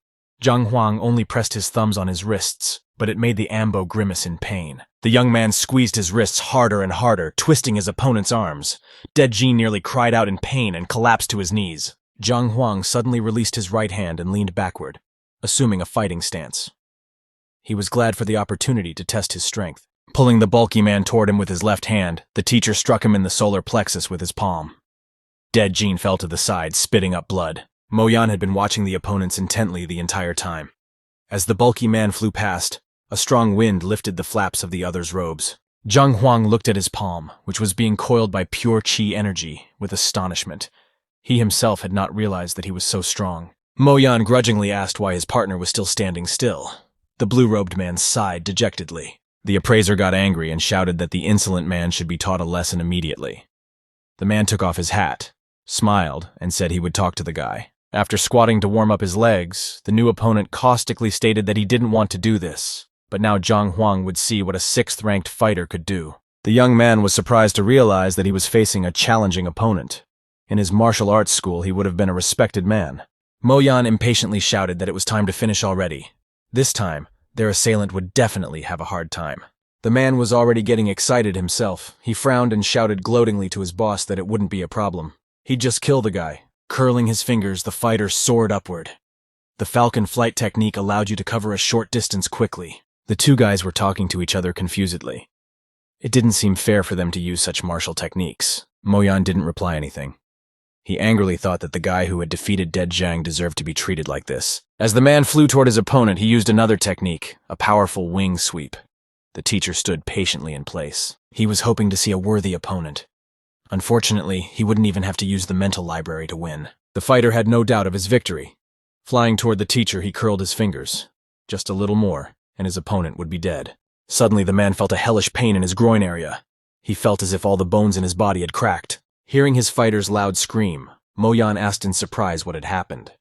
The remaining two people looked at each other in bewilderment. The man still couldn't reach his opponent. He was now hanging on Zhang Huan's outstretched leg. The teacher stated that his disadvantage was obvious. The appraiser couldn't believe it. The guy in front of him calmly intercepted his best fighter in flight and threw him backwards. He shouted fearfully to his remaining partners that this couldn't go on. The only way they could finish the guy was to work together. Both fighters were just waiting for this. They immediately rushed at their opponent, confident that the three of them could handle it. Zhang Huang calmly stood still. He was surprised to notice that there were only two opponents left. Their boss didn't count. Both fighters simultaneously exclaimed in surprise that there couldn't be two of them. When they turned around, they noticed that Mo-yan had disappeared. The appraiser ran away so fast that he only left dust behind him. He shouted to the fighters that he believed in their strength and that he had to leave immediately. All three of them stared in surprise at the fugitive. They were so amazed that they simultaneously called the appraiser an impertinent man. Gritting his teeth, Zhang Huang said that there was only one issue left to settle. He could not allow others to interfere in his affairs. With quick punches, the teacher broke the stick of one of the fighters and knocked both of them out, saying they had better get some rest. Hearing the stomping of feet and the guy's disgruntled shouts behind him, Mo-yan fearfully started to convince himself that he wouldn't be caught up. Suddenly, Zhang Huang was beside him and started to overtake the appraiser. Smiling, he said that the appraiser didn't even wait for him. The young man overtook the miser by half a hull and on the run put his foot in for a kick, declaring that he had important business to attend to. He shouted that the appraiser had better stop. At this moment, Mo-yan himself was forced to stop. A powerful blow knocked him to the ground. Zhang Huan inertia traveled a decent distance and turned around. The defeated opponent was lying on the ground, face down. The young man stated instructively, smiling that the master should have calculated that option as well when he decided to attack him. Mo-yan fearfully started to crawl backwards, stretching his arm forward. He begged to be spared in exchange for his accumulated wealth. Zhang Huang condescendingly agreed to delay killing his opponent. He wondered how the master would value his life. The appraiser hurriedly pulled an oblong green ring off his thumb. He declared that all the valuables were kept in it. The young man perplexedly examined the ring from all sides. Mo-yan begged to accept all of his valuables, but leave his life behind. Applying the mental library of knowledge, Zhang Huang realized that it was a spatial ring that was activated by blood. He quickly ran the nail of his thumb across his index finger, cutting the skin until it bled, and dripped onto the ring. The space around the boy began to change. The ring hovered horizontally in the air, and he was picked up by a spatial airflow. Zhang Huang found himself in a small room with an open chest. Many gold coins were scattered on the floor. Mo-yan eagerly awaited the boy's decision. Stammering, he expressed his hope that the teacher would accept his gifts and spare him. The young man turned perplexed, pondering his words. He said he might as well spare the merchant. Laughing, Zhang Huang pointed at the folds under his clothes. If the master gives the money hidden under his clothes, he will live. The appraiser was so nervous that his nose was bleeding. The foreman didn't expect to give up the money he had stashed away. It was all he had. Seeing that the master was hesitating with his decision, the teacher reached out to his opponent with crooked fingers, chuckling gloatingly. Mo-yan begged until the last second not to do this. The young man ruthlessly tore all of the master's clothes, shaking out the last little thing. The man had to wrap himself in a cloak. He had no other clothes. He mumbled tearfully that he could have just asked. Zhang Huan had no time for that. He was passionately counting the securities. He had never seen so much money in one place before. The master shouted angrily, ashamed of his nakedness that the young man had robbed him of everything. Now he must let his rival go. The guy cheerfully told him that Mo-yan was just an appraiser's apprentice and a martial arts rogue. The master raised his head in surprise. It was all true. He perplexedly asked his adversary how he knew such facts. Mo-yan guessed that his name might be known to many in the past kingdom. He was an informer, but no one knew about the rest. Zhang Huang stated that it didn't matter. He reached into the inner pocket of his robes, stating that he was able to detect his opponent's life point. The young man admitted that he didn't want to kill Mo-yan, but he couldn't just let him go either. He raised his foot to strike. The teacher kicked his opponent with such force that the master bent and flew backwards. Zhang Huang said that he could not hurt anyone now. The young man put all his strength into this punch. After flying a good dozen meters, Mo-yan's head hit the high wall, creating a cloud of dust. The master took a closer look at his opponent. The result satisfied him. Zhang Huang graciously allowed master to go. Mo-yan tried to get up. Bruises and abrasions on his shoulders and arms were crimson. The man realized that all his training had been wasted. On the same day, Shangbin rushed to his grandfather's villa with a thirst for revenge. He was so angry that he called out to the old man from the doorstep. Kneeling before the elder, the young man briefly described the situation. The man sat quietly, staring at the floor. Shangbin exclaimed resentfully. Grandpa himself had repeatedly reminded his lion's obedience. He complained that he had sicked the beast on Zhang Huang, but the pet attacked its master instead. Elder Shan called out to the lion. He remembered that he had not immediately tamed the beast, but still now they were communicating as equals. The man realized that in any case the lion had to protect his grandson. The fact that it had attacked Shangbin was quite strange. The young man looked angrily at the beast, remembering how quickly it had quieted down under his teacher's influence. It was his pet, not Zhang Huan's. The elder immediately appreciated his grandson's displeased look and couldn't hold back a smile. He promised to deal with it a little later. Shangbin angrily exclaimed that that guy should be taught a lesson. He demanded that Zhang Huan be dismissed from the academy. The old man waved his grandson's hand, signaling that the audience was over. He promised to take care of that teacher. Elder Shan said thoughtfully. He couldn't be dismissed so easily. He had managed to recruit as many as 5 disciples. Shangbin cheerfully stated that he had a good reason. Zhang Huang forced Yang Li to become his disciple by taking him away from Master Kaoxiang. He revealed that Kaoxiang has already applied for the will detector. The old man only has to intervene and suspend Zhang Huan. The elder incredulously interrogated whether his grandson really wanted the teacher's removal. Shangbin stated that he was sure. The man promised to allocate an elder from the Teachers Guild in such a case. He would keep a close eye on the process. If the information is confirmed, they will be able to suspend Zhang Huang. Shangbin bowed, thanking the old man heartily. The young man rejoiced in his heart. Today his rival could still rejoice, but tomorrow he would be exposed and dishonorably discharged. The next morning, Zhang Huang walked to his classroom. The sign on the gate was still hanging crookedly, and no one had taken care of the cobwebs either. On the way, the young man pondered over the fact that he was able to read about 10 books from Master Lu Shen yesterday, but he couldn't find the information he needed. Each of these books was useful in its own way. Unfortunately, it was not possible to unify the readings with one combat technique. Zhang Huang opened the door to his classroom. He decided that he would continue teaching the students first. This could be dealt with later. To his surprise, the room was gleaming after a thorough cleaning. All 5 students lined up in front of the door. The teacher froze in surprise. He couldn't understand what made his students clean the classroom without his orders. All 5 of them smiled kindly at their mentor. They said hello to their teacher in one voice and bowed to him. Zhang Huang smiled and said hello back. He couldn't understand what had gotten into the disciples. Yesterday, they all looked completely different. The teacher called Zhao Yao over to him, slipping his hand into his inner pocket. He solemnly said that the girl would receive the knowledge first. Zhang Huang handed the surprised disciple a wooden box, demanding to make a tincture from the herb inside. As soon as Zhao Yao opened the box, she immediately realized that there was a treasure in front of her. The teacher had managed to obtain the progenitor of the ice sungrass. The young man solemnly showed 5 notebooks.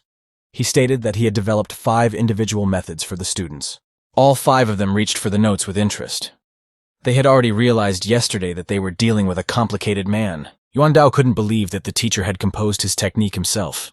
Zhen Yang had never heard of such a technique either. Yang Li was shocked by his teacher's vast knowledge. Wang Ying also found it hard to believe that Zhang Huang had designed everything himself. Even Zhao Yao had to admit that this technique was far better than the previous one, even though it was developed by an experienced rank 8 fighter. The teacher admitted that he didn't finish describing the techniques until later in the evening, so the students were free to come up with their own names. Wang Ying and Yang Li looked at the teacher perplexedly, reluctantly raising their heads. It seemed simply unbelievable to them. Yuan Dao and Zhang Yang stared at the mentor in surprise. They asked in one voice if it was really possible to choose the name of the technique. Zhao Yao understood more than others what it took to develop a technique. She too was perplexed and asked if she had understood the teacher correctly. The teacher allowed her to choose a name for herself. Zhang Yang stared dazedly at his notebook. Zhang Huang had done a lot of hard work and even let him choose the name of the technique. Zhao Yao recalled that no disciple from the academy had ever received a customized technique from a master before. After hearing this, Yang Li's doubts disappeared. He was now certain that he wanted to be Zhang Huan's disciple. It was so unexpected for the apprentice that his legs jerked up on their own and he collapsed to his knees in front of his mentor. Everyone else immediately followed suit. It was the least they could do to show their gratitude. Zhang Huang fearfully jumped aside as the 5 disciples fell to their knees and thanked him in one voice. Zhao Yao solemnly swore for everyone that this knowledge would not go further than the person it was meant for. This was to the teacher's advantage. The less people knew about these ancient techniques, the better for him. Meanwhile, Shen Biru walked in circles around the wall outside Zhang Huang's classroom, not daring to enter the courtyard. A little embarrassed, she promised herself that she would just question the teacher a little about yesterday. Nothing wrong with that. The girl moved determinedly toward the gate. She no longer cared what the teacher thought. Shenbi wanted to know more details. When she came a little closer, she found Yao Han. The man didn't dare to go inside either. He knew that Zhao Yao would reprimand him again if he saw him. Shenbi walked closer to the stranger and politely asked who he was. The man turned his head unhappily. He said angrily that it was none of her business. The girl had better go on her way, or she might regret it. Pretty lady was angry. She suspected that this man was sent by Shang Bin. He wants to get rid of the offender. The girl remembered their meeting yesterday. Shang Bin had unleashed the lion on the teacher, but the pet had pounced on its master. Shen Bi angrily reminded that killing a teacher on the academy grounds was considered a crime. Yao Han questioned the girl in surprise. He remembered that he had been beaten up yesterday because of the feud between the two teachers, and angrily asked if her name was Shen Bi Ru. The girl stated that the man had better get out of the way if he knew who she was. Yao Han shouted that she should leave the place herself. Shen Bi realized that Zhang Huan was in big trouble because of her. She soared into the air, swooping down on her opponent. Yao Han wasn't going to give up. His wounds were still not fully healed from yesterday's clash, but he could handle the girl. The moment the enraged beauty intended to kick the master in the face, he ducked and blocked the blow. Chao Xiong met with Shan Bin and asked how the conversation had gone. He assured the teacher that everything would soon be resolved in his favor. The young man was sure that Zhang Huan would now be exposed. After the willpower detector, he would be kicked out of the academy. Chao Xiong happily exclaimed that in that case, everything would be resolved. Shen Bi would then turn his attention to Shan Bin. He was sure that Zhang Huang had just tricked the girl into going to the restaurant for dinner with him. Chao Xiong smiled happily. He had no doubt that it wouldn't be long before the beauty would be dining with his companion. Shang Bin laughed. If everything goes well, Chao Xiong will also receive his reward. The man was puzzled. Suddenly, Chao Xiong noticed a suspicious movement on his right and told his interlocutor that he should see it. He asked what was the matter. Seeing Shen Bi fighting with Yao Han, Shang Bin froze. Chao Xiong assumed that the girl had decided to avenge him. The young man looked at his interlocutor perplexed and his heartbeat increased. He asked if Chao Xiong really thought so. The one confidently stated that Shen Bi was a very well-mannered girl, so she couldn't have any other reason to get into a fight. Shang Bin felt like he was on fire. He couldn't believe that he liked Shen Bi so much that she was fighting for his honor. Chao Xiong noticed that his interlocutor was changing before his eyes. He immediately stopped smiling and his face darkened with anger. Shang Bin angrily pushed his companion aside, causing him to nearly fall, and exclaimed that he would not let the girl suffer because of him. The battle was in full swing when Yao Han suddenly heard a loud shout. A third party was rushing towards them, saying that he would help Shen Bi. The man turned his head unhappily and immediately recognized his assailant. He thought angrily that the couple had conspired from the beginning. Shen Bi thought the same thing. She decided that the two guys had decided to divert her attention and do the dirty deed. Shang Bin literally flew into the fight, putting his foot forward. The opponents barely had time to jump back in different directions. The girl landed, angrily realizing that she was just being pranked. In this scene, Shang Bin must look like her savior. Shang Bin was sure that he was fighting for a just cause. He shouted that he would kill whoever was harming his beloved and rushed forward. The young man did not calculate his strength. Yao Han caught him in the air and grabbed him by the collar, pulling him towards him. Shang Bin lost his balance.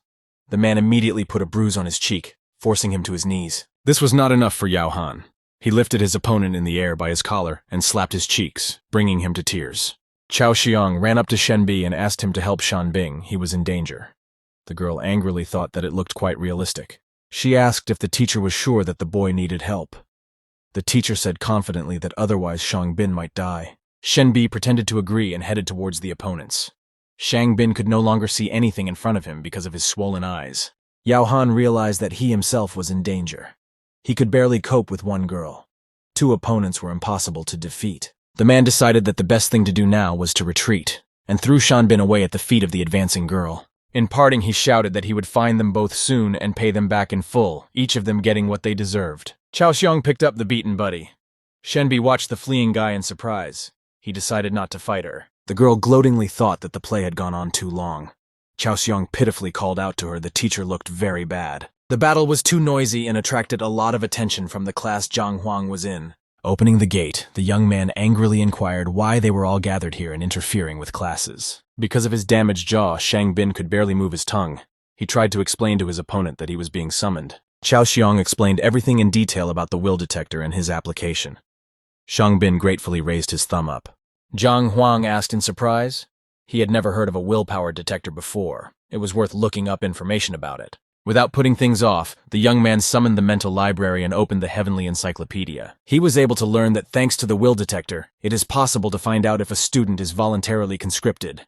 The guilty party is punished. Chao Xiong angrily said that he was not joking and was saying this on behalf of the Hongting administration. There will also be punishment for refusing to pass the will detector. Shen Bi suspected that this wouldn't end well and fearfully suggested that the teacher still refused to take the test. Zhang Huang knew that he had nothing to fear. All 5 students had voluntarily come to class. He said that he was ready to go. Shen Bi shuddered. Zhang Huan's teaching career could now be forgotten. Chao Xiong and Shang Bin were even more surprised. They had expected that the young man would start bickering. Zhang Huang asked Yang Li to come over to him. He remembered that the reception was indeed not completely fair, but now every disciple admired their mentor. Hooking Shan Bin's elbow around his neck, Cao Qiang brought him closer. The teacher was sure that Yang Li still wanted to become his disciple now. Shen Bi reprimanded Zhang Huang for agreeing to take the willpower detector. Now it's over. The teacher smiled. Everything will be fine. A surprised Yang Li came up to them and asked what was going on. The teacher explained that they had to go to a place. Shen Bi couldn't understand why Zhang Huang was so desperate to resist. The Shan family is very powerful. Besides, the girl was sure that this was all happening because of her, so she decided to go and see what would happen next. The Will Detector Tower was a 5-story octagonal building and was located at the very wall of Hongting Academy. Elder Shang came to see Elder Mo's teachers. He apologized for disturbing him, but it was really very important. Mo himself realized how serious it was. If a mentor acts against the will of his students, he will be punished severely. Elder Shang told his interlocutor that Zhang Huang received the lowest score in the teacher's test. The only thing that saved the man was that he had recruited students. The old man stated that Chao Xiong had helped them in this matter. If he hadn't left a request for a willpower detector, no one would have known about it. Elder Mo recalled that the will detector can shake the peace and trust within the collective. It is justified if the boy is really guilty. Shan smirked smugly. Still, his argument had worked, and the teacher would be forced to go to the willpower detector tower. The conversation between the elders happened just in time. At this moment, the gate of the tower began to slowly open. Shang Bin walked in first out of the 5 visitors. Stepping forward, he bowed politely to the 2 elders. Mo nodded to the others. Elder Shang was surprised. Just yesterday, his grandson looked different. He wondered who had beaten Shang Bin so severely. The young man's eyes were still swollen with bruises, his lips barely moving. The elder took his grandson aside and took out a medicine from his inner pocket. He had accidentally taken the potion with him. Chao Xiong and Elder Mo were left alone. The young man bowed to the elder of teachers and exclaimed that he hoped for a fair trial. He said that Yang Li was his student at first, but then he switched to another teacher. That's why he applied for the willpower detector. Yang Li himself, after listening to the conversation, perplexedly realized that Chao Xiong wanted to bring him back using the will detector. Zhang Huang exclaimed in surprise that Yang Li had voluntarily become his disciple. They had not thought of taking him away from Chao Xiong. He worriedly shrieked that he had not threatened his student. Yang Li couldn't understand why the teacher was acting so strangely. Turning to his disciple, Zhang Huang winked at him and asked him to say that no one forced him. The boy realized that he had to play along. Yang Li mumbled in a trembling voice that no one had forcibly pulled him into Zhang Huang's class. It was his decision. Elder Mo understood. This guy looked scared. He offered to hand over the disciple at once so he wouldn't have to go through the willpower detector. Chao Xiong and Shang Bin froze in surprise. They indignantly simultaneously shouted out that they did not agree with this decision. Shan Bin reminded that the application for the will detector has been approved by the administration. Such a procedure cannot be suddenly cancelled. Chao Xiong insisted on finding out the real will of the disciple. This was the only way they could avoid misunderstandings in the future. Elder Mo agreed to conduct the trial. He said that the loser would receive the punishment he deserved. Elder Shang stated that Chao Xiong insisted on being expelled from the academy. He asked if Zhang Huan had any objections. The young man thoughtfully said that he didn't really feud with Teacher Cao. Firing him would be too cruel. Smiling, he offered his punishment. Instead of banishment, take away the license to teach, but add 100 lashes of God to the punishment. All 5 of them were surprised to think that it was Zhang Huang himself who was in danger. He just didn't realize it himself. Elder Mo was well aware that the teacher would never be able to teach again if he was stripped of his license. Chao Xiong smirked gloatingly. After 100 God lashes, his opponent would be left half dead, still disgraced forever. Shen Bi was very worried about Zhang Huan. Unfortunately, the teacher did not even try to escape from the trap he had set. Chao Xiong was satisfied. Things would soon be decided in his favor. He announced to the elders that he agreed to Teacher Zhang's terms. Yang Li finally realized his mentor's brilliant plan. He purposely pretended to be scared, and then overpowered everyone. Elder Mo suggested that there was no time to waste and proceed with the trial since both sides had come to an agreement. There was an orange ball of heartstone hanging in the air. The two mentors, along with the student, had to take turns touching it. The elder said that the stone would show the degree of trust in each of them. He asked if the conditions of the test were clear. The teachers nodded. Cao Xiong was sure that he would win. Yang Li was one of the top 100 disciples, and there was no way he could voluntarily leave for a loser teacher. Elder Mo suggested that Cao Xiong be the first to take the test because he had applied. The latter called the disciple over to his place. When Yang Li and the mentor's hands touched the orb, the small sphere instantly glowed. It was now a golden color. Cao Xiong and his disciple stood opposite each other, touching the ball. A bright light illuminated the young men. They had to turn away. The light was so bright that Elder Mo closed his eyes.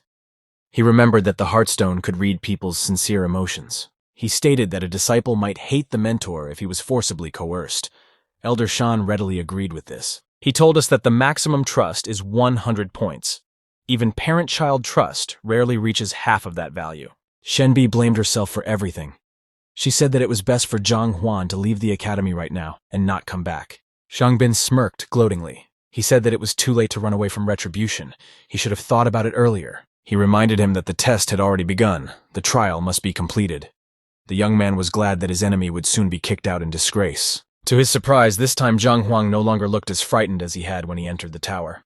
He asked if Cao Xiong was sure of his winnings. Shang Bin recalled that Yang Li had studied for 2 weeks with his first mentor, so the level of trust would obviously be greater. He was sure that Zhang Huang wouldn't even score 10 points. He laughed, reminding him that the mentor's reputation was already the worst, and there was nothing left to lose. Shen Bi became angry and turned to look at her teacher. She was surprised to notice that Zhang Huang was serenely picking his nose with his finger, as if the conversation was not about him. Elder Shan asked his colleague how he would prioritize Yang Li over his teachers. Mo thoughtfully said that Cao Xiong could score up to 20 points, and he wasn't sure about the second one at all. Elder Shang was satisfied. Everything was going according to plan. Elder Mo agreed to take away the guy's license if he had a negative number. Cao Xiong and his disciple all continued to stand, holding onto the ball. Shang Bin exclaimed delightedly as results began to appear. He was looking forward to expelling his opponent. Cao Xiong was jubilant in his heart. Now he would get a disciple and get rid of Zhang Huan. In addition, he would have a strong patron. Taking a closer look at the glowing orb, the teacher estimated that the trust level wasn't very high yet, about 20 units. This figure really hurt Cao Xiong's ego. He shouted indignantly that there was no such thing. Zhang Huang snidely asked if he was sure of his victory. Shang Bin couldn't believe it. Shen Bi couldn't help but laugh. This came as a big surprise to the elders as well. 10 points could be shown by any lowly mentor. Elder Shan became angry. He might have forgiven the guy if he had scored around 20 points, but this result was simply shameful. Cao Xiong angrily asked why they had so few confidence points. He consoled himself by saying that he would win, as long as his opponent didn't score more. Zhang Huang leisurely walked towards the ball. Smiling, he gloatingly repeated his opponent's words that he would remain the winner until he gained more. The young man asked Yang Li to hurry up and start. The sooner they finished, the sooner they would return to class. Coming off the platform, Cao Xiong was still confident of his victory. When the hands of the mentor and student touched the orb, it immediately shone even brighter than when the other teacher was involved. The pillar of flame instantly surged upwards. The light was so bright that Yang Li and his mentor bowed their heads down, closing their eyes. Elder Shan couldn't believe his eyes. In his memory, the tower had never seen results so quickly. The other three were also surprised. Cao Xiong was perplexed and noticed that he had barely made it down from the platform. The result exceeded all expectations. Yang Li's confidence level in his new mentor was 64 units. Cao Xiong trembled as he realized that he had lost. He dazedly said the number out loud, stammering fearfully. He could not believe that Yang Li trusted Zhang Huan as his father. The young man shouted that it was simply impossible. Shang Bingyu felt sorry for his friend. Unfortunately, the outcome of the trial was not decided in their favor. It was already clear that Xiong would have to leave. Elder Mo confusedly said that the will detector instantly produced a result worthy of a great teacher. Shenbi knew very well that even the best mentors who trained their students for years didn't have this kind of connection.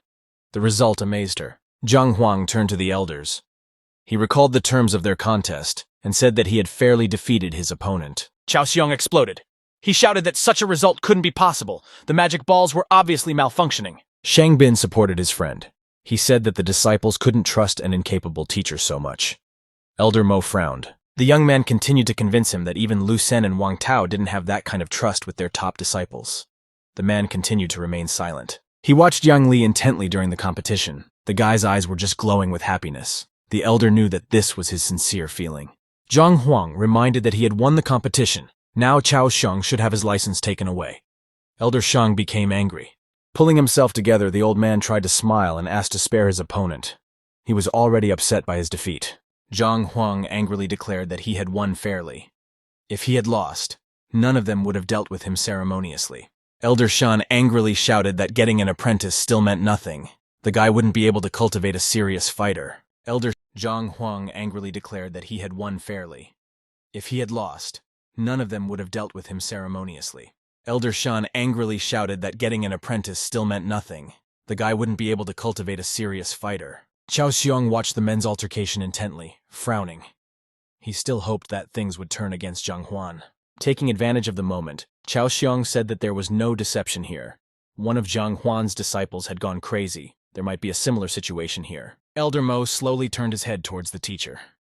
If it really is a hoax, the result can't be recognized as valid. Chao Xiong was happy to tell him that after that incident, all the disciples left Zhang Huan, and he himself was almost expelled. Mo himself remembered that once indeed one of the mentors had once tricked his disciples into subjugating their will. Elder Shan worriedly said that a teacher must gain the trust of the students. Without knowledge, this cannot be achieved. Zhang Huang stated that everything was fair.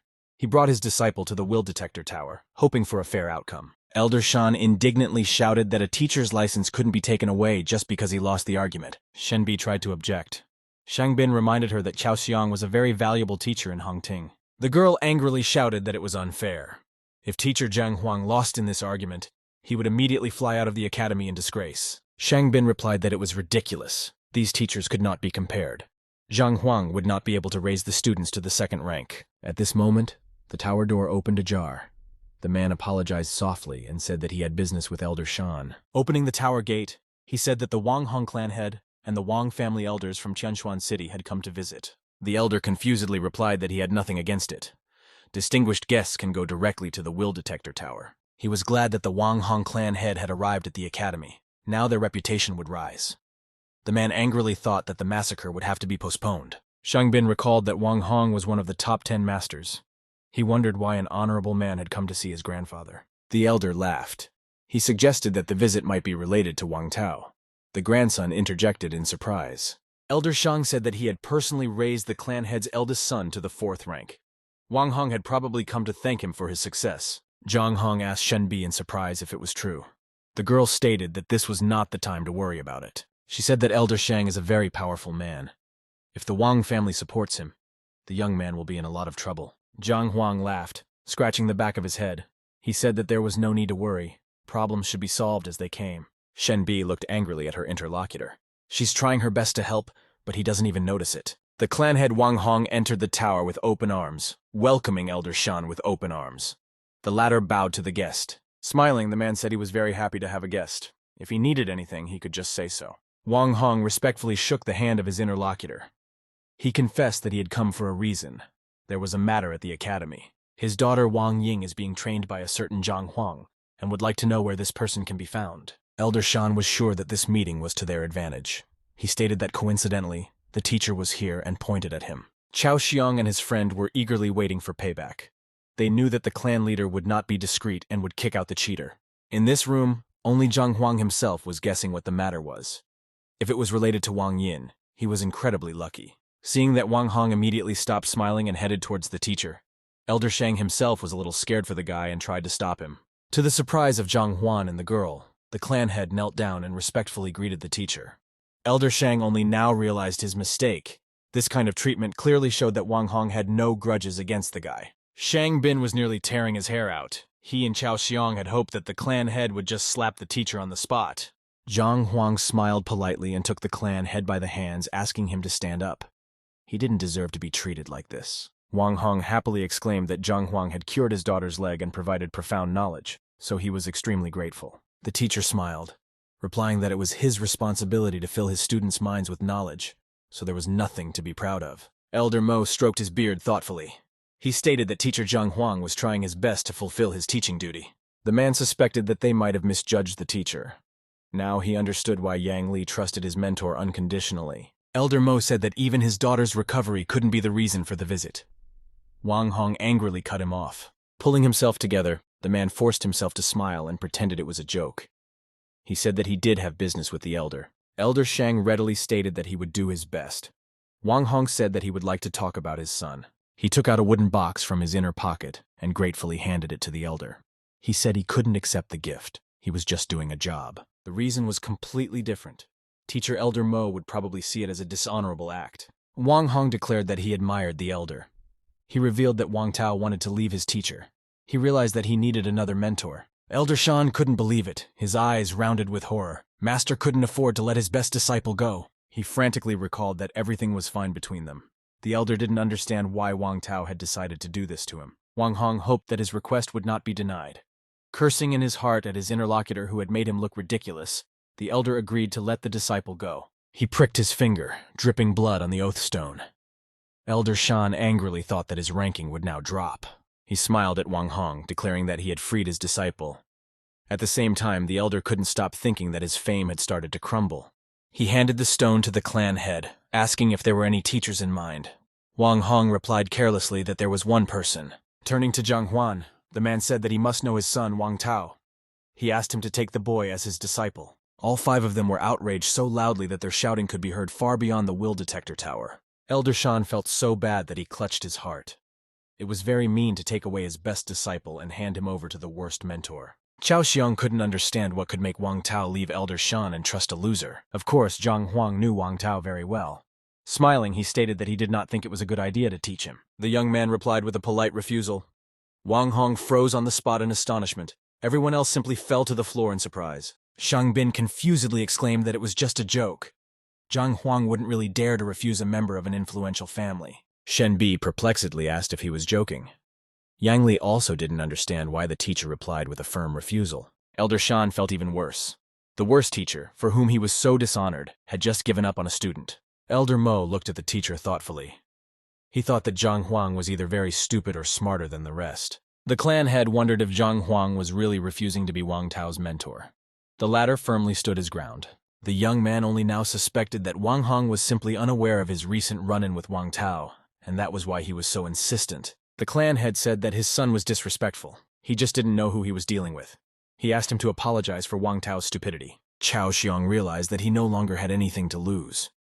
He loudly exclaimed that a respectable person like Wang Hong didn't need to ask twice. He walked closer and shouted that teacher Zhang Huang was refusing for a reason other than that. The clan head asked him to explain. The one told him that Wang Tao was at the 4th rank, and the teacher was only at the 3rd rank. He simply wouldn't be able to teach him more. Shang Bin confirmed that Zhang Huang is weaker than the clan head's son. He knows this very well, which is why he does not agree. Elder Shang asked Wang Hong to think again. He would accept the loss of his disciple, but the mentor should be stronger than Wang Tao anyway. The clan head thought for a moment, remembering that Wang Yin hadn't said anything about the teacher's rank. The elder and his grandson and his friend chuckled behind the master's back. Chao Xiong told Zhang Huan that he had nothing to be proud of. The 3rd rank could only surprise beginners, but not warriors. Elder Shang smiled. He said that Zhang Huang had not even reached the 4th rank and could not train others. Wang Hong perplexedly said that Zhang Huang had stopped his son's sword with 2 fingers. This was impossible at the 3rd rank. Shang Bin laughed. He assumed that Wang Tao had said this in order to protect the teacher's reputation. Chao Xiong recalled that Zhang Huang was at the very bottom of the list of teachers. He can't possess this kind of power. Yang Li angrily exclaimed that it was true. He had also seen the battle. Shen Bi couldn't believe it was true. Elder Shan asked the master if he himself found the story unbelievable as the head of a powerful family. He asked not to use such crude methods in order to raise the teacher's reputation. At that moment, the elder was called again. He turned to the gatekeeper. It appeared that another person had appeared and wanted to see Teacher Zhang. Elder Shan angrily asked who needed him. He was angry at the insignificant teacher's extraordinary popularity. The young man replied in a trembling voice that the mentor wanted to see Bai Sen himself, the son of King Zhen Nan. The elder angrily shouted that such a person should have been here long ago. He should be let into the tower immediately. Elder Mo ran his hand over his beard thoughtfully. He couldn't understand what could connect such powerful people to a weak teacher. Shen Bi was astonished to learn that Zhang Huang was acquainted with Bai Sen. She knew that this was a very influential person. As soon as the prince crossed the threshold of the tower, the elders and the Wang Hong clan head greeted him cordially. Without paying attention to either of them, Bai Sen smiled kindly at Zhang Huan and waved at him. The teacher didn't even smile. He grudgingly asked his interlocutor why he had come to Hongting Academy. The prince famously nudged the young man with his shoulder. He stated that he would be leaving the city soon and needed to gain as much knowledge as possible from the master to pass the test. There was an awkward silence. Elder Mo couldn't understand why Bai Sen called the loser a great master. Elder Shang shouted that this was just impertinence. Zhang Huang should apologize immediately. You can't talk to royalty like that. Elder Mo asked Teacher Zhang to apologize. He is a low-level teacher. The prince's face darkened. He angrily shouted to the elder that he didn't know who he was, but he'd better get out of the tower as soon as possible. Shaking his fists, the prince shouted that Master Zhang was equal in strength to his mentor Lu Sen. An insult. Zhang Huang smirked victoriously. The disturbance in the room was growing stronger and stronger. Because of this, a resonance arose inside the will detector tower, and a crack formed on the top 2 floors. Elder Shang was surprised to think that not every master could match the strength of Lu Sen's mentor, not to mention Zhang Huang. The 2 disgruntled teachers couldn't understand what was going on in the willpower detector tower, and flapped their eyes in surprise. Elder Mo froze in surprise. If the prince is to be believed, then Teacher Zhang, who they almost kicked out, is considered to be very strong. Bai Sen exclaimed loudly that it was all true. Zhang Huang was 3 times stronger than him. The young man held his head. He couldn't hide his strength now. Turning to Elder Shan, the prince recalled that the man had called his friend stupid. The man immediately put his hands up, begging for mercy. Bai Sen disdainfully turned away, saying that he was lucky. If Zhang Huang had been in his place, the elder would already be dead. Everyone present heard every word of the prince. With every passing minute, they were learning new things about the teacher. It turned out that Zhang Huang was stronger than even Elder Shan. The young man himself waited patiently for the developments. Unfortunately, now he would not be able to hide his true power. Wang Hong once again asked to accept his son Wang Tao as Zhang Huan's disciple. This statement surprised even Bai Sen. He rushed towards the clan head with anger, shouting that he too was seeking the teacher's patronage and would not give up his seat to anyone. Wang Hong stepped back with his hands raised. Zhang Huang allowed Wang Tao to come to class as a free student. He would still think about officially enrolling. This news pierced Elder Shan like a knife through his heart. Any teacher from the academy wouldn't think for a second and took Wang Tao as a student. Bai Sen asked if the young man needed any help. He would like to ask for a drawing lesson. Zhang Huang said that there was something. Turning to Elder Shan, the young man stated that now the situation had changed. The will detector had shown itself, and the guilty party must be punished. Chao Xiong stated that it was completely useless. Smiling, the teacher willingly admitted that he had lost their competition.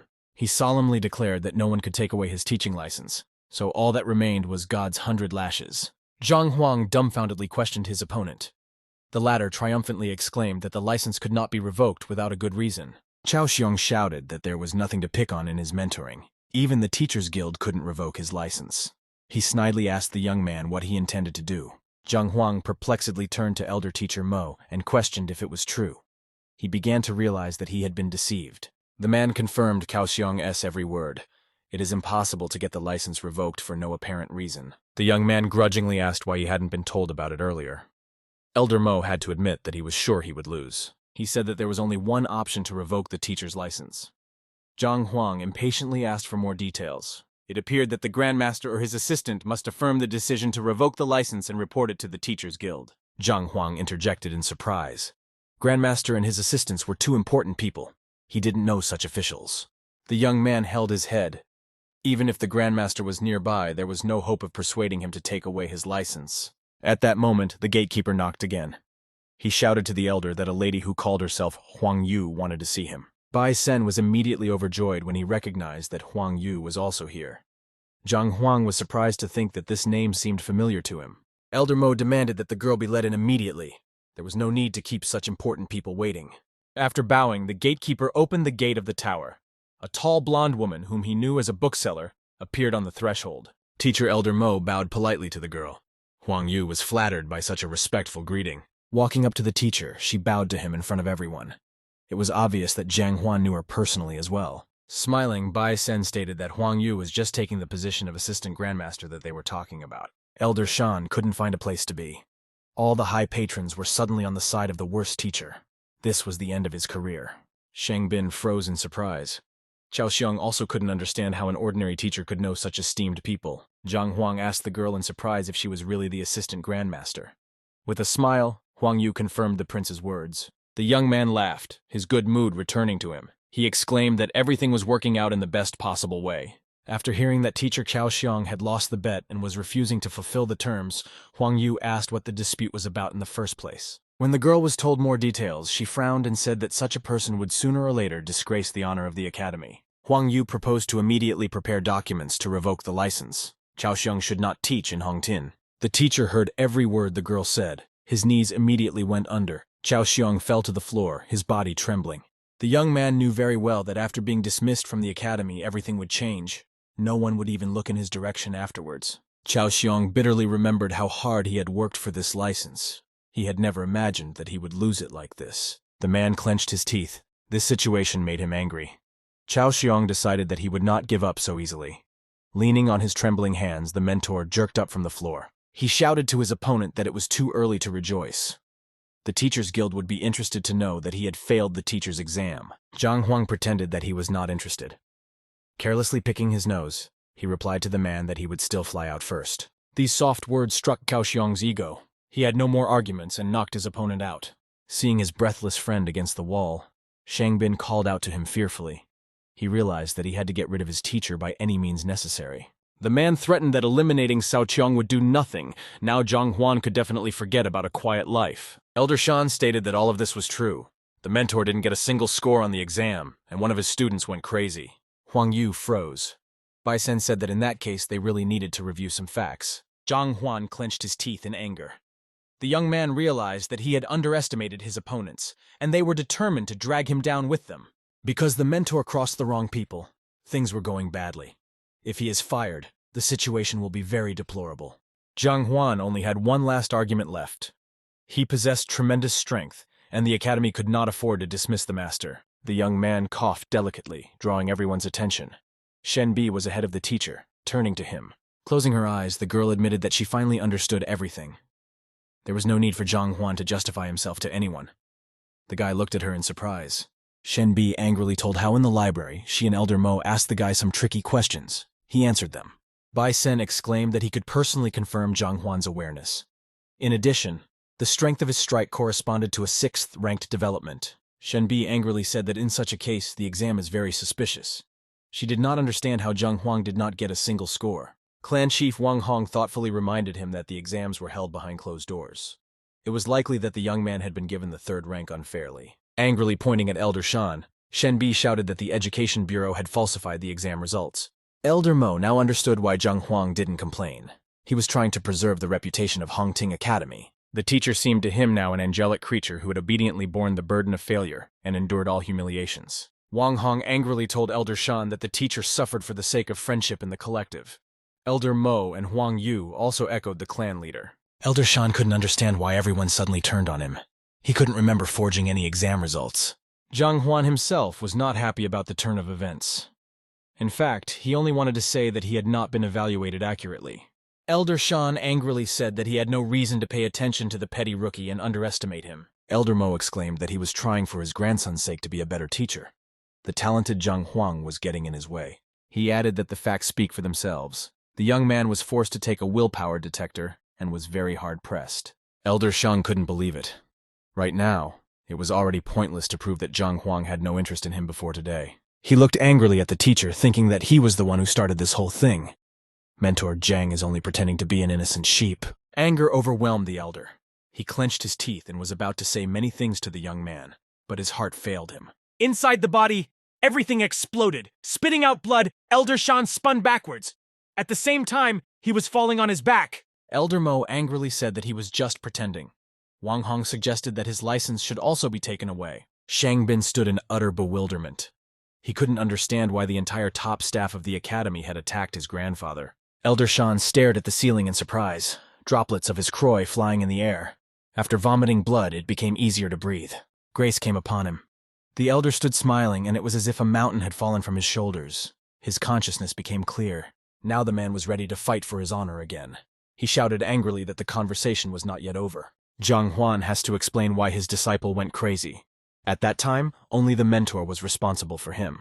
Elder Shang accusingly extended his hand towards the guy and asked what he had to say. Zhang Huang froze. The young man realized angrily that he had been caught in the act. There was no way he would be able to get away with what was on everyone's lips. Elder Shan offered to simply admit his guilt, and commanded the gatekeeper to go fetch that very disciple. It turned out that Yan Feng had been taken into his class by teacher Lu Sen.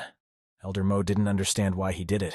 Zhang Huang also couldn't understand how a crazy youngster could get into a class with a great master, a hopeful master. Elder Shan said that Lu Sen had rid his disciple of his mental problems and even promoted him to the first rank. Wang Hong thought that in that case, the Lu Sen they were talking about was indeed worthy of the title of the best teacher. Stopping at the entrance of the will detector tower, the gatekeeper reported to the elder that Zhao Yanfeng's disciple had arrived. Stepping on the threshold, the young man bowed politely and slammed his right fist against the palm of his left hand as a sign of special respect. Elder Shang angrily pointed the young man at teacher Zhang and asked if Yanfeng knew this person.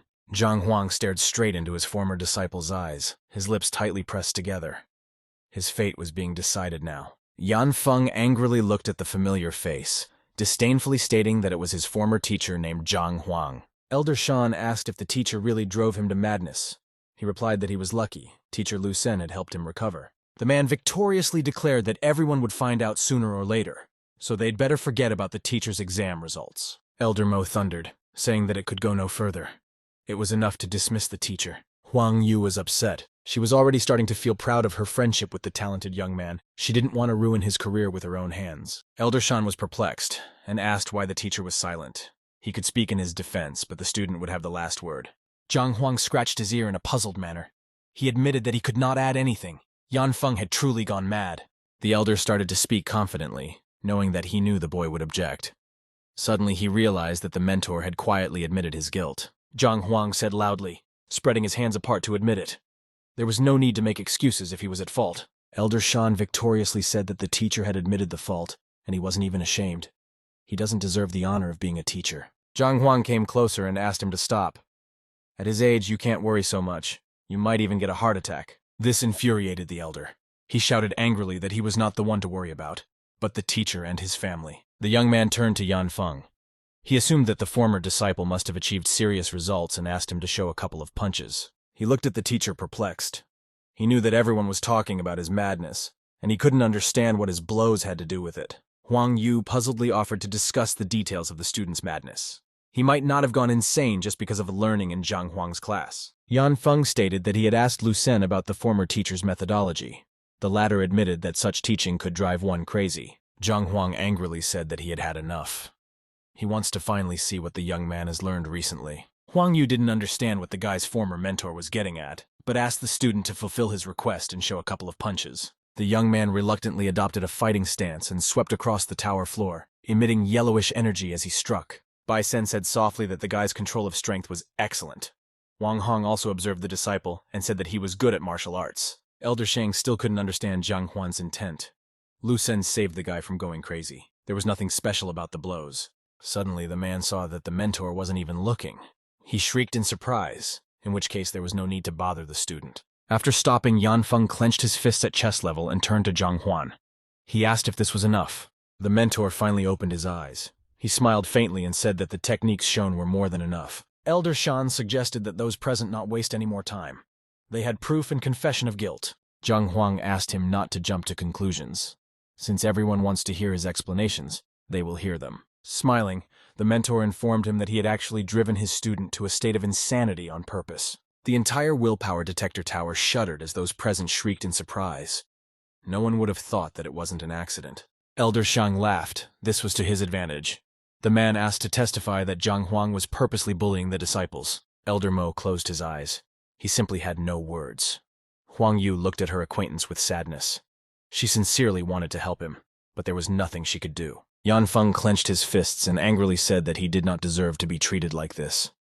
He didn't understand what he had done to his mentor. The young man angrily asked why Zhang Huang was giving him a deliberately wrong methodology and purposefully robbing him of his sanity. The mentor sighed heavily. He stated that so much time had passed, but Yanfeng still didn't understand anything. The disciple became angry, asking him to explain what exactly he didn't understand. Yanfeng suspected that Zhang Huang was trying to deprive him of his sanity again. The teacher turned to the others and asked if they had seen. Huang Yu asked in surprise what exactly they should have seen. Zhang Huang graciously agreed to explain everything since no one had noticed anything. Pointing at Yanfeng, the young man said that he had a congenital point stiffness. Huang Yu frowned. She knew very well that it hindered energy accumulation. People usually only reach the second rank with such a disease. Elder Mo thoughtfully said that it changes everything if Yanfeng really has such a problem. Yanfeng angrily said while spreading his hands apart, "This can't be. In the process of training, he does not feel any obstacles." Zhang Huang asked how he felt before he went insane. The mentor suggested that the disciple's body felt like it was being torn apart while concentrating. Yanfeng surprisingly froze in place. This described his sensation exactly. The young man cried out that there was no way anyone could know this. Clan head Wang Hong and Shen Bi now looked at the teacher in a completely different way. It seemed unbelievable that he knew everything. Elder Shan shouted that it had nothing to do with the disciple being deliberately driven insane. Zhang Huang perplexedly asked the man in response how could he describe a person who had gone crazy. The elder confusedly recalled that, in this case, the energy simply could not be controlled, and the person would become insane. He shuddered, finally starting to realize everything. Zhang Huang had purposely used the guy's insanity to break down the obstacles. Huang Yu asked Elder Mo if it was even possible. The man thoughtfully replied that it was a very risky way. Nevertheless, the teacher is right. Zhang Huang asked the former disciple if he continued to feel his body being torn apart while concentrating energy. Yanfeng had to admit that this feeling was no longer there. He used to think that Lu Sen had cured him, but now he could no longer confidently declare it. The mentor said that the flow of energy in the body was not enough to break down all the barriers. That is why he drove the disciple crazy. Turning away from Yanfeng, the young man glumly exclaimed as he planned his next steps. Instead, the disciple walked away, considering him as his worst enemy. The latter cried out in surprise. Elder Shang angrily shouted that it was all a lie. The mentor could have just told Yanfeng about his intentions so he wouldn't leave. Zhang Huang said that the guy should not have known about his uncontrolled state. It would have changed everything. The elder exclaimed that he was making things too complicated. The mentor said that he didn't have to believe him. He asked Yanfeng how quickly he intended to reach the second rank. The disciple said that he could advance to the second rank in half a year if he practiced successfully. That's what Lu Sen told him. Wang Hong said that this is already a great achievement for Yanfeng. Shenbi also recognized that teacher Lu Sen knew his business. When he heard 6 months, Zhang Huang couldn't stand it and laughed. He said that it was too long. The rank could be achieved much faster. Yanfeng looked at the former teacher in surprise. Zhang Huang smiled even more, promising that the young man would reach the second rank in half an hour. The people present murmured. This seemed impossible. Elder Mo muttered that the boy wouldn't even do it in half a year. Elder Shang was also certain that nothing would work without increased training. Yanfeng froze in bewilderment. Zhang Huang continued to smile. The mentor realized that his statement seemed too unbelievable. The young man kept trying to figure out why the teacher was helping him. Yanfeng began to suspect that he had his own interest. Zhang Huang put his hand on his shoulder in a friendly manner. He stated that he was leaving the choice up to the disciple. If he wanted, he could wait for his half a year or more. The young man kept hesitating. The offer to obtain the second rank in half an hour was too tempting. Yanfeng decided to trust his mentor. He declared, clenching his fists, that he was willing to give it a try. The boy's face was firmly convinced of what he was doing. Zhang Huang smiled kindly. He was glad that the disciple had agreed and promised that Yanfeng would not regret his decision. The mentor reached into his inner pocket, asking the young man to sit on his knees. He would use the silver needles. The boy would only have to move to the next rank. Yanfeng obediently sat on his knees, closing his eyes. The young man channeled all his strength into clearing his mind of unnecessary thoughts. Zhang Huang took out a long silver needle from his inner pocket. When it stabbed exactly into the center of Yanfeng's head, the guy didn't even move. The pure ki energy from the needle quickly dispersed throughout his body. The young man felt his shoulders become stronger. When his entire body was in the cloud of energy, an energy sphere was formed inside Yanfeng's body. Almost immediately, the young man felt as if his body was being torn to pieces. He realized that he had moved to the second rank. Opening his eyes, Yanfeng looked at his hands in surprise. Pure chi energy was still hovering in the air around them. The young man couldn't believe it. Everything had happened so quickly. Not even a minute later, he was already at the initial stage of the second rank. Bai Sen couldn't believe that Yanfeng had advanced to the second rank so quickly. Wang Hong and Shen Bi were also very surprised. Huang Yu froze. Elder Mo thought that he was dreaming this whole thing. It was impossible to advance to the next rank with the needle. Yanfeng bowed respectfully to his mentor, banging his head on the floor. He sincerely thanked the man for his new rank. The young man cursed himself for not believing his mentor and leaving him. He hoped that Zhang Huan would give him a chance to return. Wang Hong perplexedly recalled that he himself had been unable to reach the first rank for a very long time. It was a pity that he had only found such a teacher now. He made a desperate attempt and exclaimed that he was willing to become Zhang Huang's disciple if he accepted Wang Tao. The prince and Shen Bi cried out in surprise. Bai Sen angrily shouted at the clan head that he had no conscience at all. He asked the teacher to ignore Wang Hong. The prince proudly said that he was at the peak of the 5th rank and would like to become his apprentice. He was even willing to give up his title if that was the case. Zhang Huang could not instantly give everyone an answer. He promised that he would consider all the suggestions, but a little later. Turning to his disciple, the young man asked Yan Feng if he still thought that his mentor had done a bad deed when he drove him crazy. The disciple was still sitting on his knees. He mumbled in a quiet voice that he had been very stupid and didn't realize it, so he apologized. Zhang Huang turned his head toward Elder Shan. He asked glumly if he could add anything to the accusation. The man froze. Elder Shan trembled. Things had not gone according to plan. Not only was that exam situation not in his favor, but his disciple's insanity had also turned out to be for his benefit.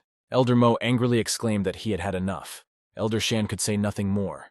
He trembled with fear. Elder Mo announced the verdict. Teacher Chao Xiong deliberately slandered his colleague. He was sentenced to 100 strokes of God and would be suspended from teaching. Shang Bin picked up his friend who had fainted. He was surprised to hear that he himself was also being deprived of his license pending trial. Elder Shan will be stripped of his position as school principal and elder status pending trial for interfering with a teacher's path. The man sank to his knees exhaustedly. If Shang Bin hadn't asked him to do this, nothing would have happened. Elder Mo apologized to Zhang Huan for disturbing him. It was the fault of the administration to have dishonest people working among them. Scratching the back of his head, the young man smiled kindly. He assumed that there were such people in any collective. Elder Mo promised that he would contact the Teachers Guild. Once the decision was made, Zhang Huang would know about it. When everyone left the tower, Bai Sen announced that he would take the teacher with him. He reminded them that he still had to give him some drawing lessons. Elder Shang, along with his grandson and his friend Chao Xiong, were left destitute and sitting on their knees against the wall. Each of them was contemplating the collapse of their careers. Zhang Huan had already walked a considerable distance, but Bai Sen and Huang Yu were following him relentlessly. The young man couldn't understand what was wrong. He thought that you had to become a grandmaster to gain respect, but you had to be at least his apprentice to do so. Zhang Huang turned around to the girl and asked her how he could obtain a position as an apprentice grandmaster. Huang Yu exclaimed that it was all about luck, just enough that he would be noticed and appreciated by the grandmaster. He could take him as his apprentice. The man asked perplexedly how she herself had managed to become an assistant grandmaster with only a bookstore. Huang Yu smiled. She had opened a store under Master Liu's instruction and was constantly developing herself by observing the world and society. The young man asked what Lu Sen's test was and why the master demanded to study in Zhang Huang's class. Prince said that they both liked the painting ink canvas lily pad, so the master set up a competition. Zhang Huang remembered that this painting was painted by Mo Chen-zi. He didn't understand why people who didn't understand painting would want such a masterpiece. Huang Yu said that it will be a gift to whoever passes the test. Most likely, knowledge of painting and calligraphy will be evaluated. The blonde girl smiled, saying that Zhang Huang knew a lot about it. They would like the teacher to share his experience. The young man froze. He only knew so much because he had access to the Heavenly Library. Zhang Huan himself didn't understand anything about painting. Teacher Lu Sen's class at Hongtin Academy was well recognized by the large school building and the golden roofs of the buildings. Elder Hong Hao was observing the class while standing beside Lu Sen. He stated that many students were proud of their mentor. Stroking his beard, the old man added, "There are so many people who would like to enter this class." Lu Sen laughed. He is just doing his job. The elder recalled that out of the top 100 students, more than 70 students made it into Lu Sen's class. The teacher stated that Elder Hong Hao is a very busy man. He would be happy to help if anything is required of him. The man laughed and reminded him that he grew up with his father. He knows that Lu Sen is an honest man, and he hopes he can help him. The mentor immediately frowned at the mention of his father. Lu Sen thought he was a bore. He impatiently asked what was wrong. Hong Hao grudgingly turned to his interlocutor, calling out Zhang Huang's name. This person was giving him no peace of mind. Lu Sen wondered if this was the mentor who drove the disciple to madness. He couldn't understand how this guy could bother the elder. Hong Hao angrily said angrily. In fact, the reason was simple. The elder couldn't forgive the collapse of the restaurant business. Lu Sen smiled and said that there was no need to worry about him. The loser teacher would be fired sooner or later anyway. Hong Hao said that Zhang Huang would really get fired if he didn't have any disciples. Therefore, Lu Sen should entice them to join him. The teacher froze. The elder laughed. He was sure that his interlocutor could easily do it as the best mentor of the academy. Hong Hao recognized that it would be difficult to teach Zhang Huan a lesson as long as he had disciples. Without them, things would become much easier. Noticing Lu Sen's hesitation, the elder said that he didn't want to see another disciple who had gone crazy. Master promised that in that case, he would announce the academy's interest in Zhang Huang's disciples today. Hong Hao was very pleased. He said that he would treat the teacher to a meal at the restaurant. Lu Sen suddenly noticed someone walking towards them and turned away. Lu Sen's disciple Wang Yan ran up to them. He slammed his fist on his palm, respectfully greeting his mentor. The teacher asked what was the matter. Hong Hao looked at the young man perplexedly. He knew that he was the grandson of the clan head Wang Hong. The boy clearly wanted to say something, but he was shy. It was obvious from his shaky voice and embarrassed look. Lu Sen encouraged the young man, giving him a smile. If Wang Yan has learning problems, he is willing to share some sound advice. The elder confirmed that the best teacher in the academy was standing in front of him. He could answer any question he had, so you didn't have to be shy. The young man crouched down on one knee, indicating that he would like to leave the classroom. Wang Yan hoped that the mentor would not refuse his request. Lu Sen couldn't believe it. Many students wanted to go to him, but this guy decided to leave the class for some reason. The mentor carefully asked if anyone was threatening him. Wang Yan admitted that it was his decision, especially since the clan head also agrees. With a frown, Lu Sen reminded him that after leaving his class, no instructor would take up teaching. Wang Yan readily blurted out that he would then be able to attend Teacher Zhang's lectures. He asked to fulfill his request. The mentor's jaw dropped in surprise. He had never imagined that the young man would want to go to a failed teacher. This was also very strange to the elder. Everyone in Hongting Academy knew that there was no one worse than this teacher. Lu Sen glumly reported that one of Zhang Huang's disciples had already gone insane. He asked if Wang Yan wanted to learn from such a person. Seeing Yan Feng running up to them, the teacher declared that he had arrived on time. Wang Yan wants to go over to Teacher Zhang. Lu Sen asked for details about his sessions with his former mentor to change Wang Yan's mind. To the surprise of the teacher and the elder, the young man silently fell to his knees. He stared at Lu Sen with a pleading look in his eyes. Bowing his head obediently, Yan Feng respectfully slammed his fist against his palm and exclaimed that he too wanted to leave to Zhang Huan. Lu Sen raised an eyebrow in bewilderment. He reminded his disciple that he used to be angry at the teacher who made him mad. Yan Feng stated that he regretted his action very much. In fact, Zhang Huang was actually kind to him. He hoped that Lu Sen would not refuse his request. The mentor became angry. He remembered very well that Yan Feng had constantly cursed his former teacher, and yet had no pity for him. Lu Sen sighed heavily. He announced that he was releasing both students since they had made up their minds. The young men thanked the teacher. The disciples quickly exchanged eloquent glances, their eyes shining with happiness. Finally, they would be able to attend Zhang Huan's lectures. Lu Sen angrily told them not to disturb his conversation. Suddenly he was surprised to see that the disciples were already gone. Clenching his fist, the mentor angrily shouted that it was Zhang Huang's own fault. He just doesn't realize who he's dealing with. Turning to the side, Lu Sen called out loudly to Zhu Hong. Elder Hong Hao followed his gaze with interest. A tall silhouette separated from the wall. The man didn't even hear his footsteps. The apprentice declared that he was ready to carry out the order. Lu Sen demanded to give Teacher Zhang a letter. 2 weeks later, he is called for teacher evaluation. The elder immediately realized that the teacher thus wanted to declare war on Zhang Huan in the freshman competition. Lu Sen angrily shouted that no one dared to take away his disciples. That insolent person should pay the price. Hong Hao asked if the teacher really wanted to evaluate the teacher. The man angrily replied that he wanted to take the students back. Lu Sen remembered that he wanted to attract the attention of the grandmaster at this competition. Unfortunately, the situation had gotten out of hand. In all this time, Zhang Huang had made no effort to repair the facade of the classroom. The plaster on the wall had crumbled even more. The holy gate was boarded up. There was a heated discussion going on in the classroom about the will detector tower. Zhao Yao was confident that it would be fine. Wang Yin hoped that Yang Li would support the teacher. Suddenly, the doors to the classroom crumbled into splinters. In the cloud of dust, a red-haired boy could be seen putting his foot down. Zhu Hong was hovering a centimeter off the ground on his toes. He enjoyed practicing his speech to the universally despised Zhang Huan. Lowering himself to the ground, the young man smirked maliciously and asked where the teacher himself was. "They need to have a talk." Yuan Dao asked who he was. Stepping forward, the student exclaimed that no one has the right to come into someone else's classroom and destroy it. Zhao Yao imperiously placed her hand on the fatty's chest, telling him not to get heated.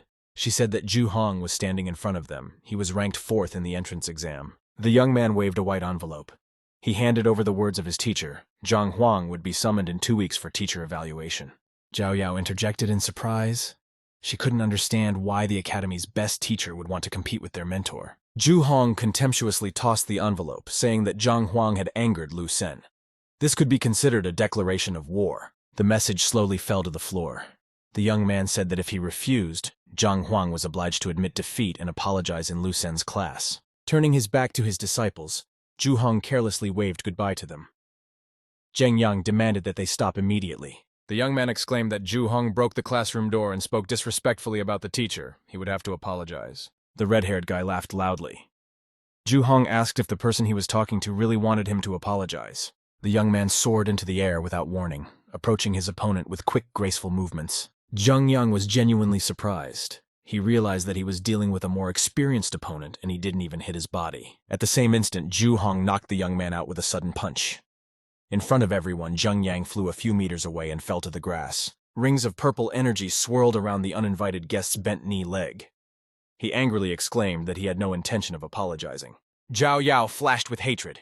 She shouted that Zhu Hong had gone too far this time. Such actions were not forgivable. The girl quickly jumped towards her opponent, throwing her arm forward on the fly. The boy dodged easily, making a sideways movement. Zhao Yao noticed the danger too late. The opponent's knee was in front of her surprised face in a second. Straightening his leg, Zhu Hong kicked the girl in the face. She belatedly tried to soften the blow, but failed and fell on her back. Yuan Dao cried out worriedly and ran towards the girl. Zhu Hong flew around the young man from the back, gloating that he was looking at the wrong place. A powerful kick to the chin caused the fat man to lose his balance, droplets of blood flying out of his mouth. Wang Ying ran up to Zhao Yao, asking how she was feeling. The girl sat silently on the ground with her arms around her shoulders. Zhu Hong flew up to Wang Ying.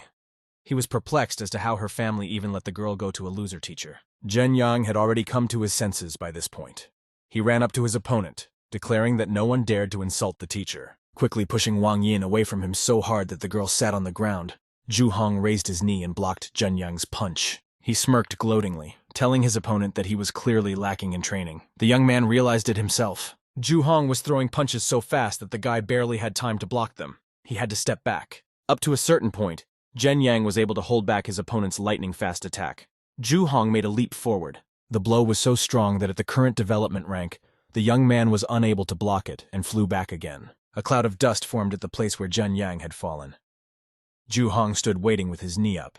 He looked disdainfully at the four victims who couldn't even hit him. They were as insignificant as the teacher. Zhu Hong wanted to say that Zhang Huan had better apologize or else it would be worse for him. Cutting him off halfway, someone asked glumly what would happen if he refused. Yang Li ran into the classroom courtyard in surprise. Zhang Huang grudgingly said that Zhu Hong did not finish his sentence. He was curious to know what the threat was if he refused. The red-haired messenger turned his head, frowning as he stated that otherwise his students would have to accept their mentor's defeat. The young man lowered himself to the ground beside Yuan Dao. He carelessly asked to tell Lu Sen that he accepted his challenge. He angrily thought that he could barely give up on Bai Sen and Huang Yu as it was. Zhang Huang knew very well that the master already had more than 100 disciples. Zhu Hong smirked gloatingly, celebrating victory in advance. Turning away from his disciples and mentor, he said that he wished them good luck. Yuan Dao worriedly said that Zhu Hong destroyed the classroom and beat up the students. You can't just let him go like this. The martial artist heard their conversation and turned around. Smiling, Zhu Hong informed him that he could repeat the lesson if necessary. He said that all 5 of them had the worst teacher in the academy. If they wanted to see how powerless they were, he could help. Zhang Huang leaned towards his disciple and looked him straight in the eyes. He asked softly if Yuan Dao really wanted to teach the insolent man a lesson. Forgetting about his wounds, the young man exclaimed in surprise with a hopeful expression that he really wished he could, but wasn't sure he could. The mentor promised to show a technique that would make the guy regret his words, but took the student's word that the fight would be fair. Yang Li helped Zheng Yang up and placed the elbow of his hand on his neck. The young man couldn't believe that he had gotten it right. The 2 female students also looked at the teacher in surprise. All 4 of them realized that the fat man had no chance of winning. Zhu Hong understood this as well. He laughed loudly, assuming that they wanted to charge him for the broken door. The young man graciously agreed to make amends if he lost. In addition, the one who defeated him would receive 1,000 gold coins. Zhang Huang stood up in surprise, interrogating the messenger. The latter carelessly stated that his disciples would be able to win in 10 years at the earliest. The mentor laughed. He told the disciples that they had a chance to make money. The young man suggested Yuan Dao to speak first. The student looked uncertainly at the teacher. He said that he would teach him how to defeat the enemy with 3 steps. Zhu Hong laughed. He said that it was a silly idea to learn kicks right before a battle, but that was up to them. Calling the other disciples over, Zhang Huang said that it would be good for them to watch as well. It would come in handy in the future. Yuan Dao still doubted that he was doing the right thing. He remembered well how quickly Zhu Hong had dealt with him. Yang Li smiled, exclaiming that a teacher's words should be believed. If he said that the student would win, it would be so. Fatty agreed to one more fight, reasoning that he had already suffered one defeat anyway. Another one wouldn't make any difference. Before training, Zhang Huang gathered all 5 disciples, saying that they definitely needed to learn an important technique. Mentor quickly threw his left-hand fist forward, spreading his fingers and raising his palm at the last moment, demonstrating the next step of his technique. Zhang Huang exclaimed to move his left foot to the right. The method ended with a right-hand punch. All 5 of them froze in surprise. Yuan Dao perplexedly asked if the teacher had forgotten anything. The young man was very disappointed. What Zhang Huang called a powerful technique turned out to be an ordinary low-level technique. Zhu Hong frowned angrily.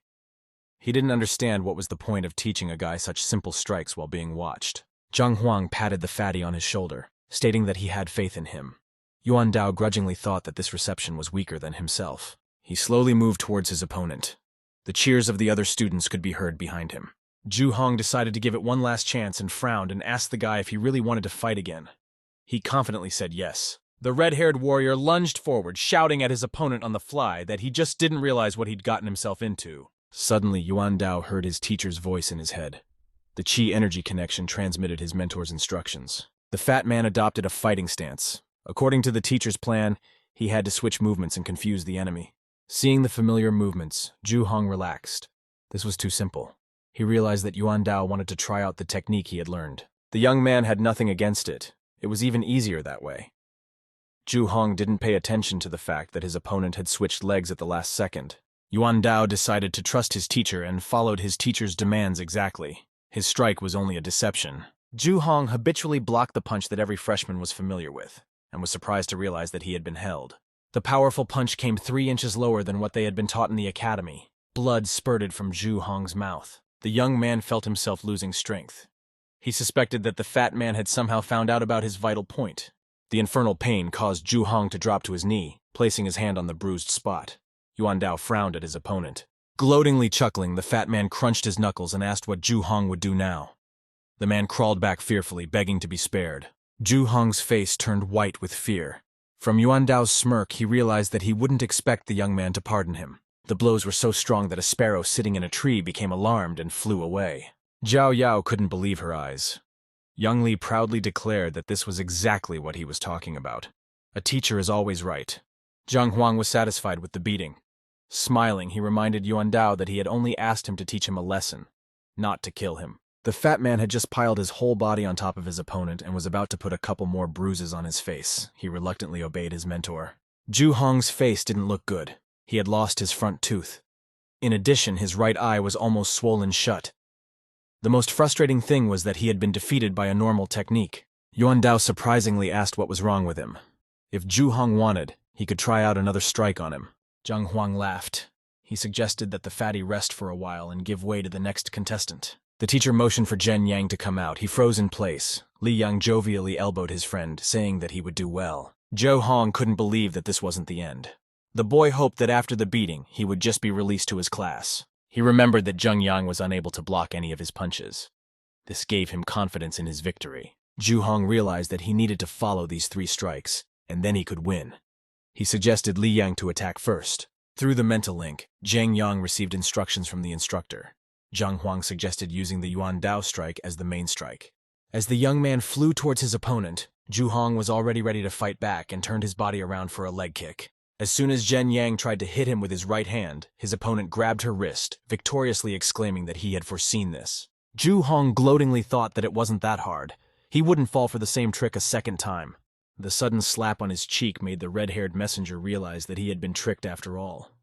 Zhen Yang didn't even intend to use that technique. The young man could barely stay on his feet. His body was trembling after being hit hard.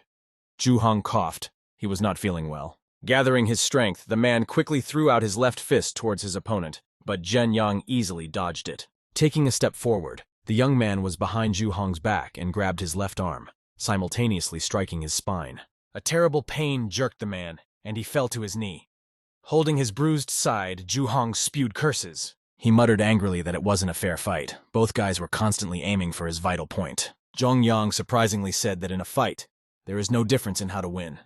If Zhu Hong is so insistent, his life point will be left alone. The man felt his opponent's strong blow on his chin, his head jerked upward quickly by inertia. Zhu Hong almost howled in pain. The blows to his face didn't like it either. It would be more fair to just let him take a break. After losing another tooth, the young man grudgingly asked for the fight to be stopped. He said that he agreed to admit his defeat. Zheng Yang was just about to strike his opponent once more. He was disappointed that Zhu Hong had given up so quickly. Zhang Huang turned to Zhao Yao with a smile. He told the girl that the man's strength was already running low. He would not cause trouble. Zhu Hong could barely stand on his feet. He had to put his feet shoulder-width apart to stand. Suddenly, Zhao Yao was in front of him. The girl was quickly beating up her opponent. Zhang Huang demanded that Wang Yin and Li Yang prepare to speak after her. When it was over, Zhu Hong couldn't even bring himself to get up from the ground. Yuan Dao approached him with slow steps. Smiling, he stated that the man owed each of them 1,000. Considering the broken door, the total amount would be 10,000 gold pieces. Zhu Hong tiredly lowered the back of his head to the ground. His swollen eyes made him unable to see anything. The knocked-out teeth forced the guy to whisper heavily. He stated that he didn't have that much money. The fat man grudgingly repeated his demands and threatened beatings if he refused to pay his debt. He asked the teacher if he could use Zhu Hong as a sparring partner. The latter immediately shouted that he would pay the full amount. The man was in tears. Zhu Hong quietly mumbled to himself that he had been left with no choice, even though it was an unfair fight. Lu Sen and Elder Hong Hao were engrossed in a conversation. They were still talking about their common opponent. The elder asked if Zhang Huang would accept the invitation to compete. He angrily replied with a clenched fist that he didn't care. Lu Sen said that he couldn't leave things as they were. Otherwise, he would no longer be considered the most worthy teacher. Hong Hao smiled. Lu Sen was quite right about this. Suddenly, Zhu Hong ran into the classroom and fell to his knees in front of his mentor. The guy's entire face had turned into several huge bruises. He could hardly breathe or move his lips. The mentor was horrified. There were familiar features in that tall silhouette, and the face seemed familiar too. Zhu Hong identified himself. Lu Sen couldn't believe that his best disciple was dared to be beaten so brutally by someone. He recalled in surprise that he had only asked for a message for Zhang Huang, and inquired what had happened. The young man admitted that he had been beaten up. Lu Sen's hands shook. He assumed that teacher Zhang Huang had done it. Zhu Hong claimed that the instructor had not even touched him with a finger. He was beaten up by the students of his hated mentor. Lu Sen asked in surprise if he was referring to Zhao Yao, Zheng Yang, and the rest of the disciples who had just started learning. The teacher said perplexedly that even together they would not have defeated Zhu Hong. He waved his hands angrily, saying that it was like that until Zhang Huan came. After hearing the disciples' story in detail, Lu Sen stated that they had learned about the man's life point. That technique was only a distraction. He angrily thought that even this information couldn't give the disciples an advantage. It looked like there was someone of a higher rank. Lu Sen stated that Zhang Huang was not as easy as he seemed. Now he would have to prepare more carefully for the competition. Teacher promised Zhu Hong that he would move him to the next rank. His life point would shift. It would be possible to avenge his defeat. Lu Sen turned to Hong Hao and reminded him that they were on good terms with Elder Shan. It would be easier to kick out a loser through the Education Bureau. The elder laughed. You can't kick a teacher out for no reason. He might complain to the Teachers Guild and cause unnecessary trouble. At this moment, a fourth man approached them. He looked perplexed at the kneeling young man and spoke softly to Lu Sen. As he came closer, Teacher Wang bowed politely to Elder Hong Hao and respectfully struck his fist against the palm of his hand. Both of them looked at the man in surprise. Lu Sen asked what Wang wanted to talk about. The teacher answered the question with a question of his own and asked if they were aware of the latest news from the Bureau of Education. Lu Sen looked at Teacher Wang dumbfoundedly and asked what exactly he meant. The mentor realized that something very important had happened. The teacher said that Elder Shan had been fired and was under investigation. This information is accurate and was passed on from the Teachers' Council. Elder Hong Hao couldn't believe that Elder Shan had been fired. Lu Sen asked in surprise how this could even happen. Teacher Wang reported that while taking the will detector test, one of the teacher's fake exam results were discovered. Lu Sen had just recently heard that Qiao Xiong was going to initiate a trial in the tower. He suspected that the teacher was involved. The mentor asked who could accuse the elder of falsifying the results. Hong Hao was also surprised. Elder Shan had already held his position for a long time. He said angrily that he was not easily dislodged. Elder Shan had good connections and acquaintances even in the Teachers' Council. Teacher Wang said thoughtfully that the process was very much influenced by a teacher known for poor performance. Lu Sen shuddered. Zhu Hong groaned. barely hearing the name of the man he hated. This teacher had left his mark here as well. Lu Sen perplexedly recalled that Zhang Huan was the reason why his disciples had left him. The teacher's followers had beaten Zhu Hong to a pulp. Hong Hao also had a lot to think about. Zhang Huang had ruined his restaurant's long-standing reputation and ruined the academy principal's career in one evening. Lu Sen and the elder froze, simultaneously thinking the same thing. With this kind of knowledge, Zhang Huang couldn't possibly be the worst Hongting teacher. Thanks to Zhu Hong, the classroom has a new gate with reinforced forged corners and heavy steel handles with rings. After finishing the lesson, Zhang Huang slammed the textbook shut and said that the information he had received was enough for today. He asked the students to practice as much as possible. Already in 2 weeks, they will have to participate in a teacher evaluation competition. Zhang Huang said that he wasn't going to lose and hoped that he would rely on his disciples. All 5 of them replied that they would not let their mentor down. The disciples went to the courtyard. There, Yuan Dao was surprised to learn that their teacher was already at the 6th rank of martial arts. It turned out that even Bai Sen wanted to become his disciple. Yang Li hotly said that he had learned a lot about the teacher. He kept everything secret, suffering humiliation. The young man suggested using Lu Sen's challenge to his advantage. They would be able to live up to their teacher's good name. Yang Li stated that they should try their best for all 2 weeks. Then they would be able to perform well in the competition. Zhao Yao confirmed. Only they could help their mentor and restore his glory. Wang Ying agreed with this as well. Yuan Dao and Zheng Yang simultaneously exclaimed that they were also on board. Li Yang was overjoyed. He said that they all needed to train hard. Left alone, Zhang Huang also thought about the upcoming teacher evaluation. He only had 2 weeks left. The young man was confident that both students would perform well. They would be able to increase their strength significantly in 2 weeks if they followed his instructions. Yang Li and Zheng Yang could not be worried about Yang Li and Zheng Yang. The mentor knew that both guys were motivated enough. They could handle it. The only weak link was Yuan Dao. This disciple became a fighter completely by accident and had never trained professionally. Suddenly a bold thought occurred to the man. We could try to activate the legacy of the Horned Dragon's bloodline. He sat in the empty classroom for a while, puzzling over how to implement his plan. Zhang Huan didn't know where to start. Feeling the strong current of air currents, the teacher perplexedly opened his eyes. He did not immediately realize what had happened. Zhang Huang found himself in the heavenly library that was flooded with bright golden light. He surprisingly assumed that the library would find the answer to his every question. A new book appeared under the young man's hand. The inscription on the cover said that it described methods of activating hereditary abilities. Zhang Huang began to quickly flip through the page in search of the information he needed. He realized that there were only 3 ways to activate abilities. The first 2 were pretty clear, but the third method seemed confusing. The young man could not understand how to apply it. The method involved multiple stab wounds. Zhang Huang hesitated. It might kill the fighter. He decided to settle for the second option. The Pharmacist's Guild library might have the information they needed about activating the ancient horned dragon blood. The Pharmacist's Guild occupied several dozen red-roofed buildings closer to the mountains. They were not as famous as martial arts teachers. Nevertheless, the doors of their academy have never closed. Without a pharmacist, it is impossible to develop fighters. They treat the wounded and speed up training. Zhang Huang walked over to the receptionist's desk. He was lucky. The girl was currently free and was sitting with a bored look. Seeing the new visitor, the beauty murmured in a whisper that she believed in miracles. He hoped that at least today there wouldn't be any annoying customers. Smiling friendly at the young man, the receptionist said a polite hello and asked how she could help. Zhang Huang asked if they sold books on drugs to help unlock hereditary abilities. Continuing to smile, the girl explained how to find Huang Yu's bookstore. They don't sell books at all. The young man waved his hands, trying to explain that the books he needed could not be found in a regular bookstore. The receptionist frowned and stated that they didn't have any books. She thought the guy might as well have gone to the restaurant to get shoes. Zhang Huan noticed a quick change on the beauty's face. The man couldn't understand why she was treating him like this. He decided to explain otherwise and assumed that the Pharmacist's Guild had its own library. He would like to go there. The girl reluctantly admitted that there was indeed a library, but you had to be at least an apprentice apothecary to access it. Zhang Huang froze in surprise when he heard that he couldn't just enter the Pharmacist's Guild library. A young man asked, puzzled, if he could become a pharmacist if he successfully answered all the examiner's questions.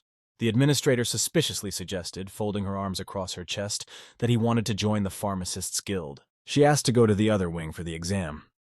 The girl thought with indignation that the client was just trying to get her attention by any means necessary. To her surprise, Zhang Huang smiled and asked what books he needed to read for the exam. The administrator became angry. She thought angrily that she could tolerate stupidity and rudeness. This guy could at least lie about his knowledge for the sake of decency. The girl gloatingly announced that the exam would be interested in knowledge of herbs, as well as the history of alchemy and the guild itself. Zhang Huang stated that it was too easy. The man asked where he could find books with this information. He would start right away. The administrator raised an eyebrow in surprise. You need not only to know the properties of herbs, but also to understand the results of their combination. Even she herself sometimes got the information confused. The girl smirked and said that there were books for preparation sold near the auditorium. The man behind the counter said hello to the pretty girl, assuming she wanted to borrow a book for an exam. The girl frowned and pointed at her companion. He was the one who needed books. Zhang Huang smiled at the salesman and waved his hand in a friendly manner. The man asked if he really wanted to take the pharmacist's exam. The young man answered in the affirmative. The vendor told him that the registration fee was 2,000 gold coins. If he failed the exam, the money would go to the guild. Zhang Huang immediately agreed. He had become very rich after exposing the appraiser, and could afford to shell out such a sum of money. Turning around at the rustle of securities, the receptionist angrily thought that it couldn't be otherwise. This guy is also rich. The salesman monotonously explained that the exam would start in 2 hours, so it was best not to be late and to be on time. Zhang Huang immediately figured out that from the guild to the academy was a 2-hour journey. This option would immediately be dismissed as a failure. He asked if the vendor had any books for the exam. The man approvingly assumed that the young man wanted to repeat the material. Pointing to a door behind his back, the salesman said that books could be read or purchased there. He reminded me that the boy had only 2 hours before the exam. Zhang Huang nodded, thanking the man. He smiled warmly at the salesman, saying that he would just look at the books but would not buy. The administrator frowned. She thought gloatingly that in 2 hours the young man would no longer be smiling like that. The door behind the strange visitor slammed shut. Seller Li silently leafed through his books. The girl listened to the sounds in the library. From the sound of it, the guy was just turning pages. She asked the clerk in surprise what the guy was doing there. The man frowned, saying that the guy was just looking for the right book. She'd better study for the exam herself. The girl blushed. She was well aware that it was impossible to gain a lot of knowledge about any industry in 2 hours. This was especially true for pharmaceuticals. Zhang Huang slammed the blue-covered book shut. He used to think that one could become an alchemist by simply mixing ingredients according to a recipe. Now he understood why there were so few true masters. The man thought dejectedly that he had only just begun to study alchemy, and there were still many disciplines left. The receptionist sat obediently at the desk against the salesman, repeating the material. She thought the guy was faking it well. 2 hours had already expired. At this moment, the door opened. Salesman Li turned around, stating that Zhang Huang had spent quite a bit of time there. The young man found out exactly where the pharmacist exam would be held and opened the door to the auditorium with curiosity. Inside, there were several people sitting and discussing the examiner. Ouyang Cheng was considered the most famous and strict alchemist of Tianshuan Academy. A man in a long white robe and a golden cape appeared in the audience. He demanded absolute silence. Ouyang Cheng stated that he would not tolerate cheating.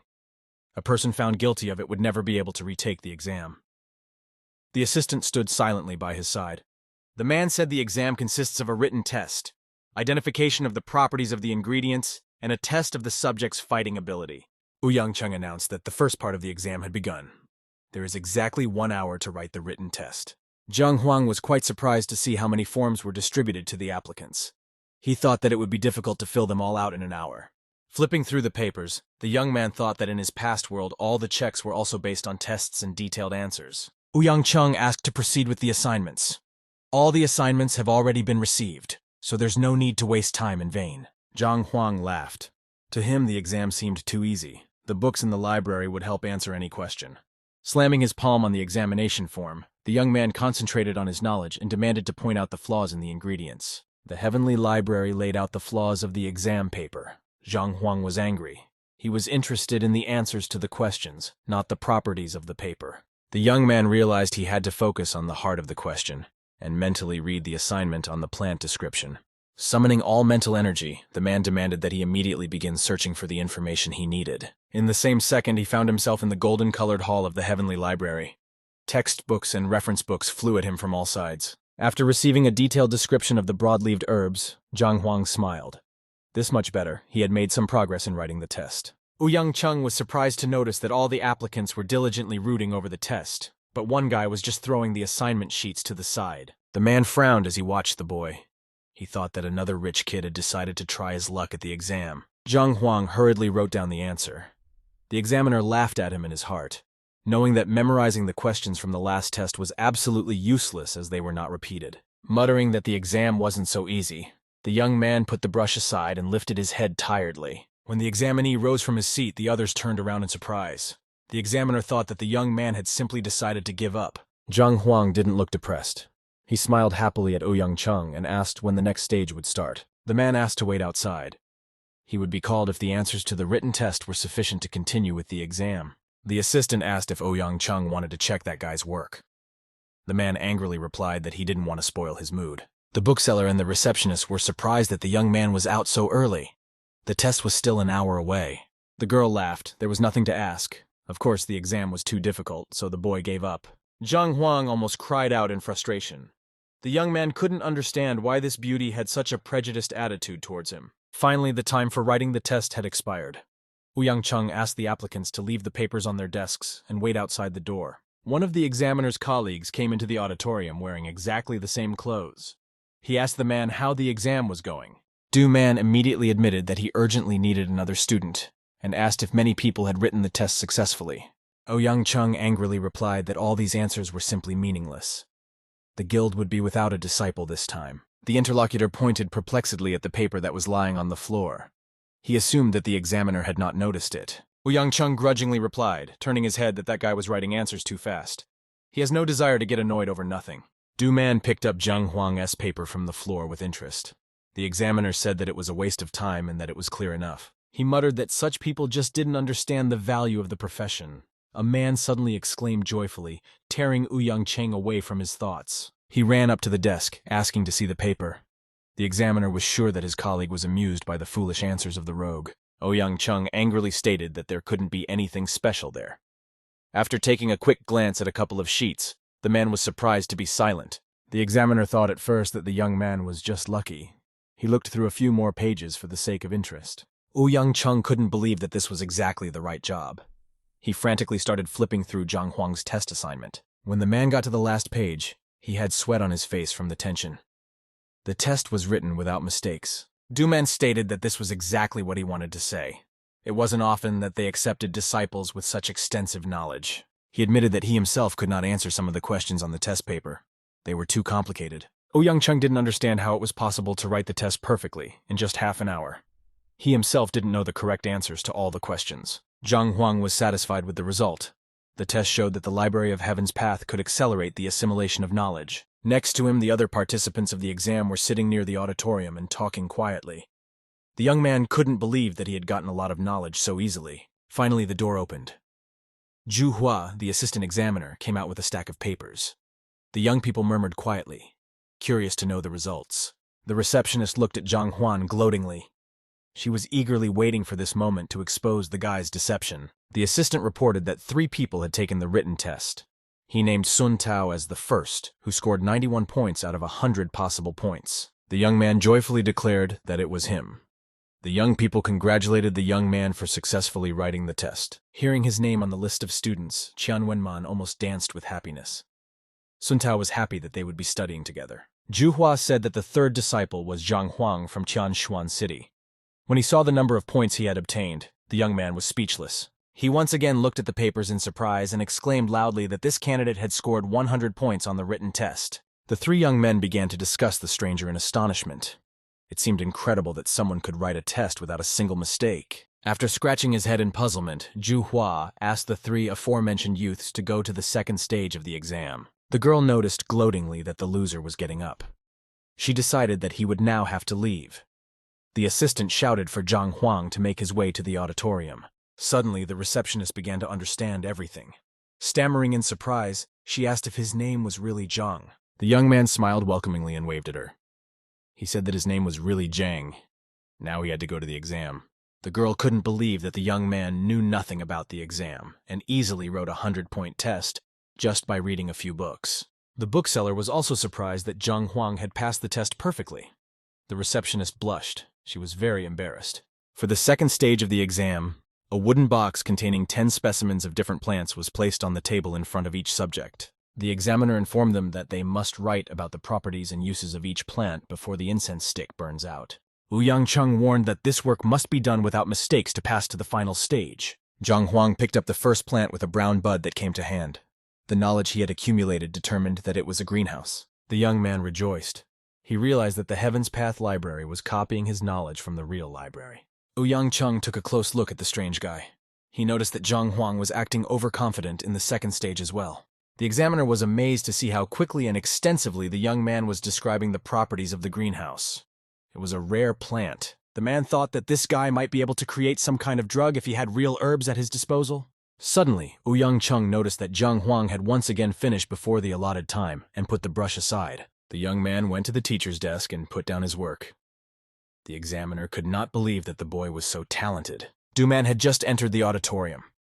Seeing that Ouyang Chung was looking at the work with curiosity, the man asked what was wrong. The examiner invited the person to see for himself and handed over Zhang Huang's work. Zhang Huang was also quite surprised. Ouyang Chung announced that only one person out of 3 had passed the second stage. Sun Tao and Wen Man froze. Zhang Huang faintly smiled. The guy knew that his name was about to be called. Ouyang Chung solemnly called out Sun Tao's name. Wen Man turned toward Zhang Huang perplexedly. Sun Tao himself couldn't believe his happiness. The third stage would be the easiest. It could be considered that he was already a disciple. For Zhang Huan, the failure came as an unpleasant surprise. The young man knew very well that he had checked everything with the library. There could be no mistakes.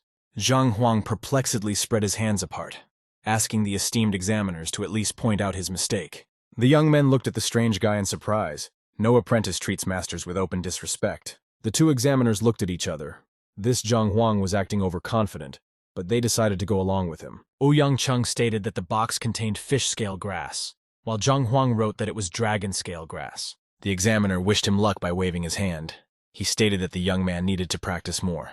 Duman spread his hands apart, smiling at the boy. He was confident that Zhang Huang would definitely become a pharmacist assistant if he continued to work on himself. The young man surprisingly picked up a sample from the box and asked if the examiners were sure it was fish scale grass. Ouyang Chung stated that there could be no mistake. The roots of the plant are detailed in the book, and the branches and leaves are green-gray. The man perplexedly asked why the young man disagreed. Zhang Huang smiled. He said that he could argue with that. The young man said that the examiners themselves did not know what plants would be in the second stage. He suggested to think hard. Meeting the perplexed looks of the men, Zhang Huang asked to find a book at the end of the 7th row. It described special herbs. Ouyang Chung immediately turned to the assistant. He asked Zhu Hua to find a book in the preparation room and bring it to the auditorium. When the young man brought the book, Zhang Huang said that on the 17th page, there was a detailed description of the fish scale herb. The examiner remarked on the boy's remarkable memory. He was right. The instructors really didn't know what samples they would bring for the exam. Noticing Ouyang Chung's genuine surprise, Duman perplexedly asked what he had discovered in the book. Zhang Huang stated that these herbs are very similar. They should get a book with a summary of rare medicines. It is in the upper right corner of the library. To prove his point, the young man recalled one proven method. The stem of the fish scale herb secretes a milky white liquid. He smiled as he reported that a yellowish liquid would be oozing out from the cut of the dragon scale grass. Duman reached out his hand towards the plant with interest. He wanted to see for himself if the guy was telling the truth. The examiner broke a plant sprout with his fingernail. A yellowish liquid flowed down the stem. The man realized they had made a mistake. He turned to Ouyang Chung, thoughtfully saying that it was not fish scale grass in his hands as they had thought. The assistant asked the examiner if it was necessary to go to the library and look for a book to confirm it. Ouyang Chung quietly replied that it was already clear. Sun Tao and his friends stood with their mouths open in surprise. The boy realized that he hadn't made it to the next stage. The examiner tried to smile politely. He stated that Zhang Huang was indeed right. They had made a mistake. Ouyang Chung said, "This changes everything. Since it is fish scale grass, only Zhang Huang passes to the next stage." Sun Tao's face turned white and he fell to his knees exhaustedly. Wen Man immediately rushed to his friend, worried about him. Duman handed Zhang Huan an Alchemist badge. With this badge, he would have access to the base section of the library. The young man thanked the man happily, reaching for the wooden sign. He was glad he had finally found something useful. Each of the examiners wanted Zhang Huan to become his disciple. They began to offer favorable terms. The young man smiled. He had enough of Hongting Academy. He politely answered the examiners that he didn't intend to choose a teacher yet. Ouyang Chung realized that he was a bit hasty. The guy had just passed a very difficult exam. He could use some rest. Duman agreed that the kid needed to think it over. He smiled and said that a pharmacist could only become a pharmacist with a teacher. Zhang Huang asked the examiners if they sold drugs that could help in the discovery of hereditary traits. The colleagues were all surprised and questioned the young man. This industry was considered very rare and almost no one had access to it, Du-man said thoughtfully, scratching his chin, saying that such medicines had to be chosen very carefully, otherwise they could only do harm. Zhang Huang asked if the library had any books on similar topics. He would very much like to borrow them for a while. Ouyang Chung smoothed his beard, telling him that such literature was displayed in the advanced section of the library, but only special-grade pharmacists were allowed to go there. Du-man sadly spread his hands. He affirmed that such valuable information should only belong to the wisest experts. Smiling, the man said that in order to gain such valuable knowledge, the young man should become his disciple. Ouyang Chung became angry. Du-man paid no attention to him. The man put his arm around Zhang Huan's shoulders, reassuring him that the pharmacist would be respected everywhere. The young man was sorry that he had wasted so much time. He was perplexed that he was promised so much but could not be given even one book. Ouyang Chung explained that they have such rules. Only a pharmacist can access the advanced section of the library. Zhang Huang said that he would have to become a pharmacist and asked what it would take. Du-man smiled triumphantly. He was confident that the boy would become his disciple. Suddenly, the man realized what Zhang Huang meant. He cried out in surprise, asking the young man to repeat himself once more. Ouyang Chung smirked. He knew very well that pharmacists took years to train. Not everyone could make it to the top. The man coughed delicately, explaining that there was more to it than just knowing herbs. There were thousands of alchemical techniques, and the exam was incredibly difficult. Du-man said that in the process of making medicines, you have to handle fire properly. Zhang Huang couldn't believe that it was so complicated. He mumbled thoughtfully that the teacher's evaluation would be in 2 weeks. There was a problem to be solved in that time. The examiners looked at each other in surprise when they heard that the young man was going to become a pharmacist in 2 weeks. Ouyang Chung smiled and said that there was no need to hurry. In 2 weeks, he wouldn't be able to study the material and pass the exam. Zhang Huang worriedly scratched the back of his head. He said that he was not going to take the exam and would just find another way out. Ouyang Chung surprisingly said that he had a clear talent. Years of studying herbs could not be allowed to go to waste. The young man raised an eyebrow in surprise. He remembered that he had only spent 2 hours, not even a few years. Zhang Huang waved goodbye to the teachers. He said that he had changed his mind and decided to do other things. The exam was really not passable. Ouyang Chung held out his hand, asking the guy not to leave. The man confessed that there was actually another way to become a pharmacist. Since Zhang Huan has an excellent memory, this method would suit him better. Du-man looked at his colleague in surprise. He was beginning to understand what he was talking about. The two examiners understood each other perfectly. They didn't even need to open their mouths. Ouyang Chung showed his colleague with a glance that he had thought correctly. Du-man raised his eyebrows in surprise.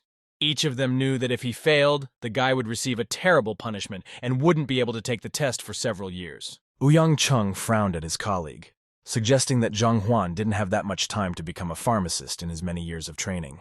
Du-man looked at his colleague fearfully. Ouyang Chung looked firmly into the eyes of his interlocutor, conveying mentally that Zhang Huang should get all the information. The young man looked perplexedly at the examiners. Their faces were too suspicious. Zhang Huang asked what they wanted to tell him. Ouyang Chung reported that there are 2 ways to become a pharmacist. The first method involves long training and guaranteed status as a pharmacist. Du-man said that the second way does not involve the production of drugs, but discussions about different drugs. Zhang Huang scratched his head in a puzzled manner. He perplexedly interrogated the man, asking him to explain in more detail. Ouyang Chung recalled that among the disciples and teachers of any guild, Grandmaster was considered the most respected profession. Du-man said that the Grandmaster is excellent in all fields, and he is also involved in rank promotion. Ouyang Chung stated that a Grandmaster is not an easy thing to become. It takes a long time to be a master in many fields. Du-man added that without the proper status, Zhang Huang would not be able to take disciples to him and give them knowledge. Ouyang Chung explained that the discussion is needed for this very purpose. To become a pharmacist, you have to study for a long time. A pharmacist candidate can make drugs, but the Grandmaster does not have time for that. Therefore, you can show your knowledge in a theoretical way. Zhang Huang began to realize that it was possible to just show off his knowledge. Ouyang Chung warned that it would not be easy. 10 experts would ask tricky questions. The young man smiled. He figured that with the use of the Heaven's Path library, he would easily get a position as a pharmacist. Du-man admitted that the drug discussion may indeed seem simple, but most students choose the standard path. Zhang Huang couldn't understand what made the students spend so much time and effort. He wondered why everyone chose to study. Ouyang Chung explained that any business needed practice. He would have to prove his case to 10 masters, and without practice, it would be problematic. The young man scratched his chin. The man's arguments were convincing. He decided he could at least try. Ouyang Chung wistfully said that thousands of people had traveled this path, but successful alchemists could be counted on one's fingers. Zhang Huang cried out in surprise. 5 people out of 1,000 applicants did not inspire confidence. It was very few. Ouyang Chung said that the explanation is very simple. There is a huge gap between theoretical knowledge and practice. The young man didn't want to give up the opportunity to become a pharmacist so quickly. He hoped that the Celestial Library would turn his theory into practice. Zhang Huang smiled and announced to the examiners that he had thought it over. He would participate in the drug discussion and become a pharmacist. Both interlocutors shrieked in surprise as they looked at him. The teachers asked in one voice whether the boy was aware of the consequences. This time it was the young man's turn to be surprised. He had never imagined that there would be consequences to this method. Du Man patiently explained that those 10 alchemists had a huge weight in the society and would not come for free. Anyone who fails will pay 100,000 gold pieces to the panelists. In addition, 10 lashes of God's whip and inadmissibility to the exam for 10 years await him. Zhang Huang glumly said that this was a cruel punishment. He quickly calculated that he would lose 1,000,000 gold pieces if he failed. Du Man explained that the method was unpopular for this reason. In the neighboring kingdoms, no one has dared to take the test for hundreds of years. Ouyang Chung suggested that the young man should still take the longer route. Getting involved in discussions with alchemists was very risky. Zhang Huang smiled as he waved his hand. He said that he had already made up his mind and only asked for help in organizing the trial. Both examiners froze in surprise. Ouyang Chung questioned in surprise, starting to suspect that the guy wanted to do this right now. The young man nodded happily, smiling enthusiastically at the teachers. Zhang Huang said that he had been understood correctly. Du Man said puzzledly that he didn't even know the questions and had just become an assistant, but had not yet practiced the program. Zhang Huang smugly replied that he now had access to the library and would study there. The teachers froze in place. Both of them were thinking the same thing. There were hundreds of thousands of books in the base section of the library. It would take several years to familiarize themselves with them. The young man noticed their confusion and cheerfully announced that there was no need to worry. He would quickly go through the entire section. The examiner's jaws dropped in surprise. Du Man grabbed his colleague's clothes to make sure he wasn't dreaming. Zhang Huang smiled as he asked the teachers to calm down. He was aware of what he was doing and only asked for help in organizing the trial. Ouyang Chung became angry.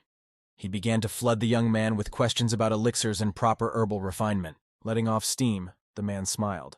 He said the guy would have until tomorrow. He should prepare. Both teachers laughed. Zhang Huang waved goodbye, thanking the examiners for their help. He had already turned around and was about to leave. Suddenly the young man remembered that he didn't know where the library was and asked the teachers. They both fell to the floor in surprise. Du Man sat down on the floor, assuming that the young man looked reckless. Ouyang Chung thoughtfully said that he thought so himself. Raising an eyebrow upwards, the man reminded that Zhang Huang was very confident. Du Man could see it for himself. The teacher really noticed this trait of the young man. He said he didn't know if the boy had any reason to believe in his own strength. Ouyang Chung stated that they could find out the reason for his arrogance. As far as he could understand, Zhang Huang went to the library. All they have to do is send their man into a 3-story building. He'll follow the guy and find out all his secrets. Du Man liked the thought. For a while the messenger was gone. Finally the door to their room opened. Ouyang Chung impatiently asked if he had managed to learn anything. He assumed that Zhang Huan had a special way of studying the material. Zhu Hua scratched his head in a puzzled manner. He realized that it would sound absurd, but he had to inform that the disciple was just leafing through books. Ouyang Chung raised an eyebrow in surprise, wondering exactly how Zhang Huang was flipping through the book and what kind of literature he was studying. Zhu Hua remembered watching the guy while hiding behind a bookcase. It appeared that the young man was flipping through the standard books on elixirs and herbs. Nothing special. The teachers looked at each other in surprise. The titles of those books were familiar to every student in the academy. Ouyang Chung thought it was strange that Zhang Huang intended to participate in the discussion while referring to basic textbooks. Du Man turned to the messenger. He asked if Zhu Hua was sure that that disciple was rereading just such books. The man worriedly stated, mimicking the page turning, that Zhang Huang was just flipping the pages of each book. He was not even reading them. The examiners froze in surprise. They questioned the observer whether the boy was really just turning the pages of books. Ouyang Chung assumed that Zhang Huang was looking for some special book that could only be identified by the material of the sheets. Du Man said that it made sense. On this summer day, all the doors of the 3-story dormitory buildings of Hongtin Academy were not closed. Many students were relaxing in the courtyard. Zhao Yao was in her room. She was very happy that she was finally able to free herself from the ailment. Yao Han stopped by to tell his niece that he was leaving. He hoped the girl wouldn't have any ill-wishers. Zhao Yao surprisingly replied that no one would dare to do that. The pretty girl didn't understand why it even occurred to him. Sitting on the bed with the box in her hands, The girl said that Zhang Huang was a very kind teacher and asked him not to be disturbed. Yang Hao laughed. He stated that Zhao Yao had grown up in the city and just hadn't seen yet how evil people could be. Suddenly the man saw the contents of the box. He asked in surprise where the girl had found that plant. Taking the root of the ice sun grass, Zhao Yao perplexedly said that she had gotten it from her teacher. It would help her get rid of her illness. Yang Hao cried out in surprise. This was simply impossible. Zhang Huang couldn't do this considering his status. The girl began to suspect that there was something wrong with the herb. Yang Hao said that the plant was very valuable. It was the progenitor of the ice sun grass. Zhao Yao questioned the man in surprise and brought the plant closer to her, scrutinizing it closely. The attendant said that this sample was of great value and was 10 times stronger than ordinary ice sun grass. He said that such a stem had once been sold for 100,000 gold pieces. The girl froze with surprise and asked if he was sure it was the same plant. Yao Han said that there could be no doubt. It was the most expensive plant he had ever encountered in his entire life. Zhao Yao's hands began to tremble. She almost let go of the stem on the floor. The girl couldn't believe that the herb could be worth so much. The man also didn't understand how the worst teacher Hong Ting had gotten such an artifact. His salary didn't allow him to give away such valuable items. Zhao Yao reflected that Zhang Huang had developed a customized training methodology and gave away a valuable plant without bragging about its rarity. The girl got out of bed and resolutely declared that she could not accept such an expensive gift. It was too valuable. She was going to pay the teacher for her medicine and asked her uncle how much money he had with him. Yao Han perplexedly said that he was only accompanying her to the academy, so he only has about 20,000 with him. The girl asked to know where Zhang Huang had gone. The man admitted that he had been following him. The mentor is in the pharmacist's guild. It occurred to Zhao Yao that the teacher might have acquired such a valuable sample from the pharmacist's guild. She resolutely headed towards the exit, taking the wooden box with her, and angrily declared that she needed to find Zhang Huang. Yao Han willingly escorted the girl to the pharmacist's guild. The receptionist was asked where Zhang Huang could be found. Zhao Yao asked in surprise if teacher Zhang was really taking the pharmacist exam. The girl behind the counter was surprised that that guy was called a teacher. She smiled politely at the visitors and said that the young man was taking the pharmacist assistant exam.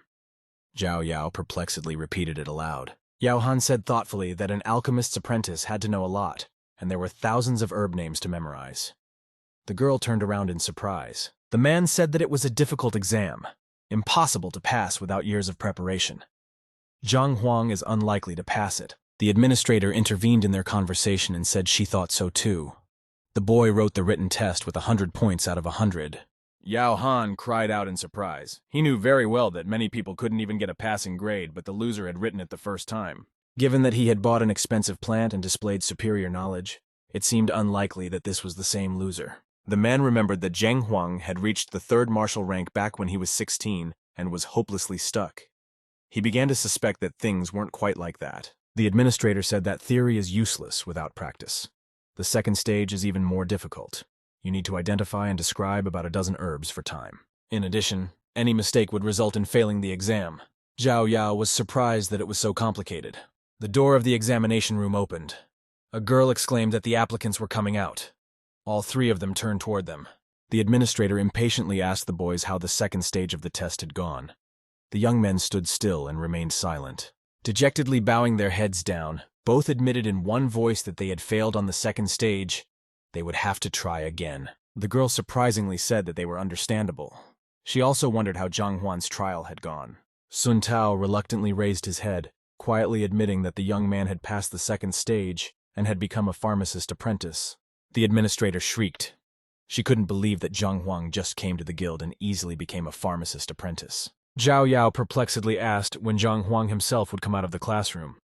She was even more eager to talk to the teacher now. Wenman said that the young man went to the library to prepare for the discussion with the alchemists. He wants to officially become a pharmacist. Such a rapid change was beyond the administrator's comprehension. It is impossible to prepare for such an ordeal in one day. Wenman said that the debate would be held as early as tomorrow. Hearing this, the administrator could barely stand on her feet, her hands and shoulders trembling. She said that she had heard about it. Passing the test is very difficult. You have to surpass the top 10 alchemists. It's best not to even think about losing. Yao Han said, perplexed. Zhang Huang became a pharmacist assistant at such a young age. There was no need to rush to the heights. Wenman scratched the back of his head and remembered that he needed a book on hereditary traits. They were only given to pharmacists. Sun Tao recalled that the guy had said something about 2 weeks. Now Zhao Yao understood everything. A shiver ran through her body. She remembered that the teacher's evaluation would be just in 2 weeks. Most likely the teacher would want to have time to activate her power. The girl asked the administrator what the punishment was for failing the test. She hesitated.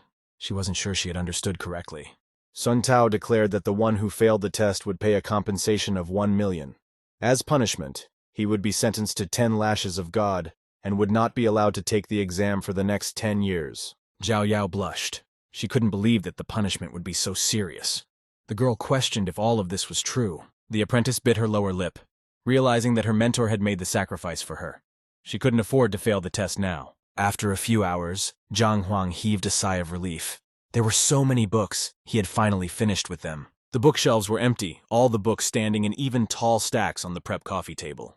None of them even mentioned heredity. As he left the library, the young man was surprised to notice that the examiners were still standing by the door, turned away from it. It turned out that all this time, they had been trying to guess why Zhang Huang was leafing through the books and had scribbled down an imaginary vote in a notebook. The young man immediately realized that it had to do with him. There were 30 votes in favor of him just pretending. Zhang Huang frowned and asked what was going on here. The examiners looked at him in silence. The young man smiled and said that he had flipped through the books to find the right one, but had not found it. Ouyang Cheng cheerfully said that in that case, it was fine. Duman scratched his head. Everything was explained so simply. Ouyang Cheng said that he had already informed the masters about the discussion. They would arrive tomorrow. The young man has until tomorrow to prepare everything. When Zhang Huang left after waving goodbye to the teachers, they began to argue over which one of them had lost to the other. The young man heard their soft-spoken argument and laughed. Pharmacists of such high status shouldn't be arguing about such nonsense. As soon as the man walked to the reception desk, Zhao Yao immediately knelt down in front of him. Zhang Huang was puzzled and asked what she was doing. He walked over to the girl, asking her to finally get up. The man thought that Zhao Yao was feeling better. She wanted to thank him. Zhang Huang asked if she drank the tincture of the ice sungrass progenitor. Yao Han listened avidly to every word they said. He hastily knelt down on his knee, respectfully slamming his fist into the palm of his hand. The man stated that he had been blind and apologized for his rudeness. The young man could not understand the reason for this behavior. A pharmacist's apprentice is a respectable man, but he is not worthy of such an honor. He assumed that his uncle and niece had recognized the risks of the coming discussion, and admired the mentor for making sacrifices for his students. Zhang Huang used to consider his disciples as mere expendable, but now he realized that they were grateful for his treatment of them. The mentor felt a deep responsibility for the pupils and exclaimed that he should not do it. Lifting Zhao Yao from the floor by her hand, Zhang Huang solemnly promised that he would do everything for her development. The girl would rise to the very top of the world. The knowledge obtained from the library began to be added to the Heaven's Path library. The young man felt that it had become much larger. There was a deafening explosion inside the library. When the dust settled a bit, Zhang Huan saw a book with a golden cover. Yao Han handed him all the money he had with him. He stated that he would pay the rest of it later.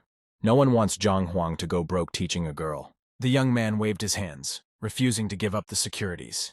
He declared that he shouldn't do that. It's really just medicine.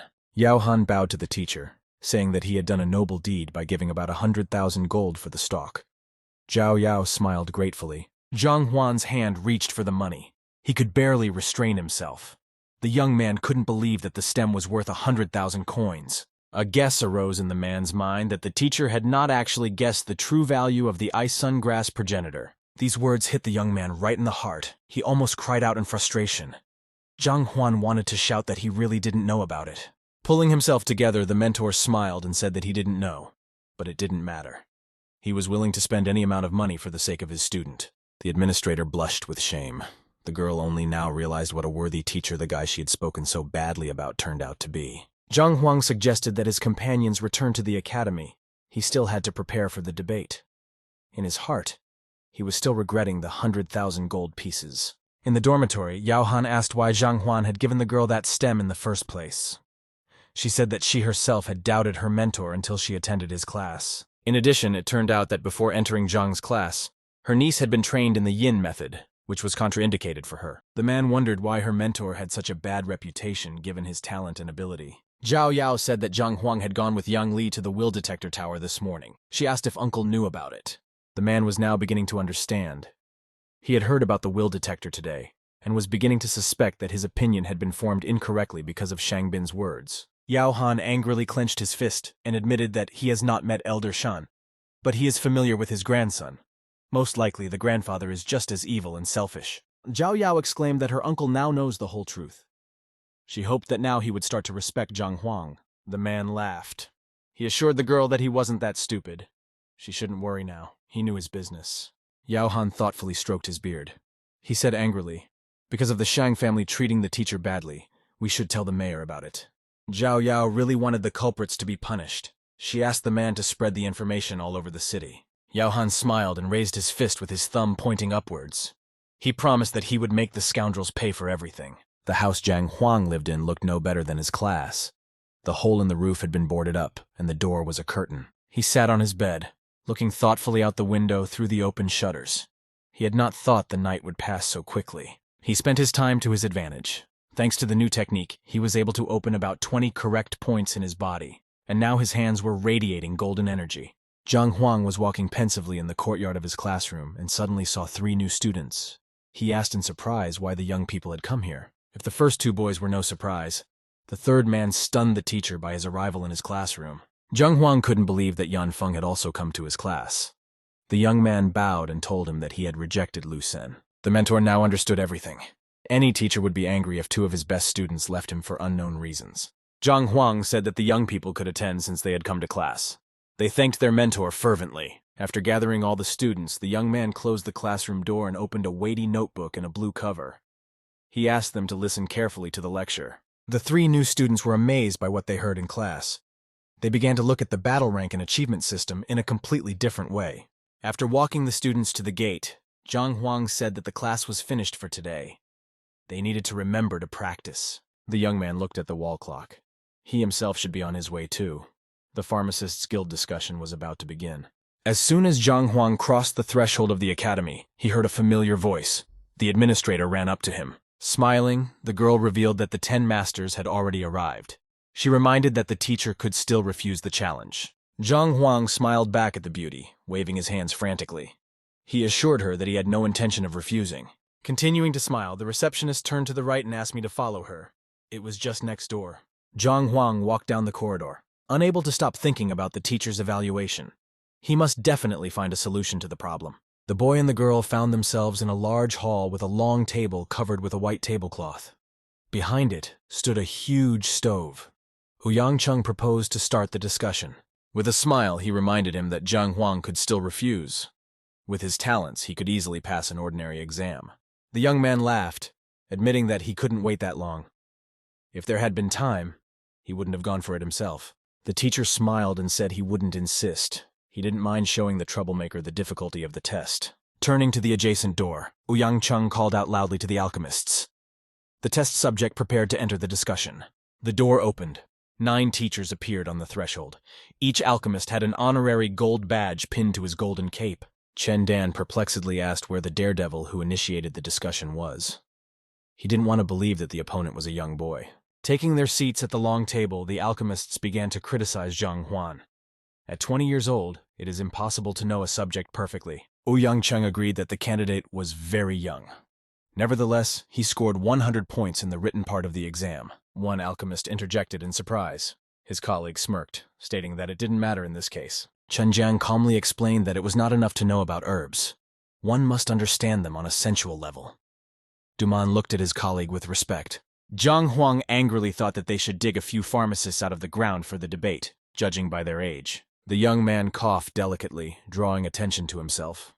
The candidate recalled that Ouyang Chung had not gathered the alchemists to discuss his age. Waving his hands to the sides, Zhang Huang agreed that he was very young. Nevertheless, he is as knowledgeable as the alchemists themselves. Bai Ming's face darkened. He glumly stated that the kid was too confident. The pharmacist's assistant was too far away from their knowledge. Ouyang Chung tried to reason with the alchemists. He asked them to finally start the drug discussion they had gathered here for. The instructor told the young man the rules. If the candidate does not answer the question or answers incorrectly, this is considered a failure. If the parties are unsure of the answer, a drug can be made. Only the one with the greatest knowledge will win. Ouyang Chung reminded that questions that require special security clearance are prohibited in the discussion. He asked the alchemists if there were any questions for him. The elder answered for all of them that they understood. The teacher stated that in that case, it was fine to proceed. Zhang Huang grudgingly asked to delay the test. The 2 alchemists laughed. One of them snidely remarked that the young man was frightened and now wanted to cancel the disputation. The young man smirked contemptuously. He wondered how they could even allow the idea that he would be afraid of ordinary questions. One of the pharmacists looked angrily at the boy. He grudgingly demanded to repeat the words that offended them. Zhang Huang worriedly scratched his head, apologizing to the master. He said that he did not intend to question their wisdom. The young man exclaimed that if it were him, none of them would be able to pass the discussion.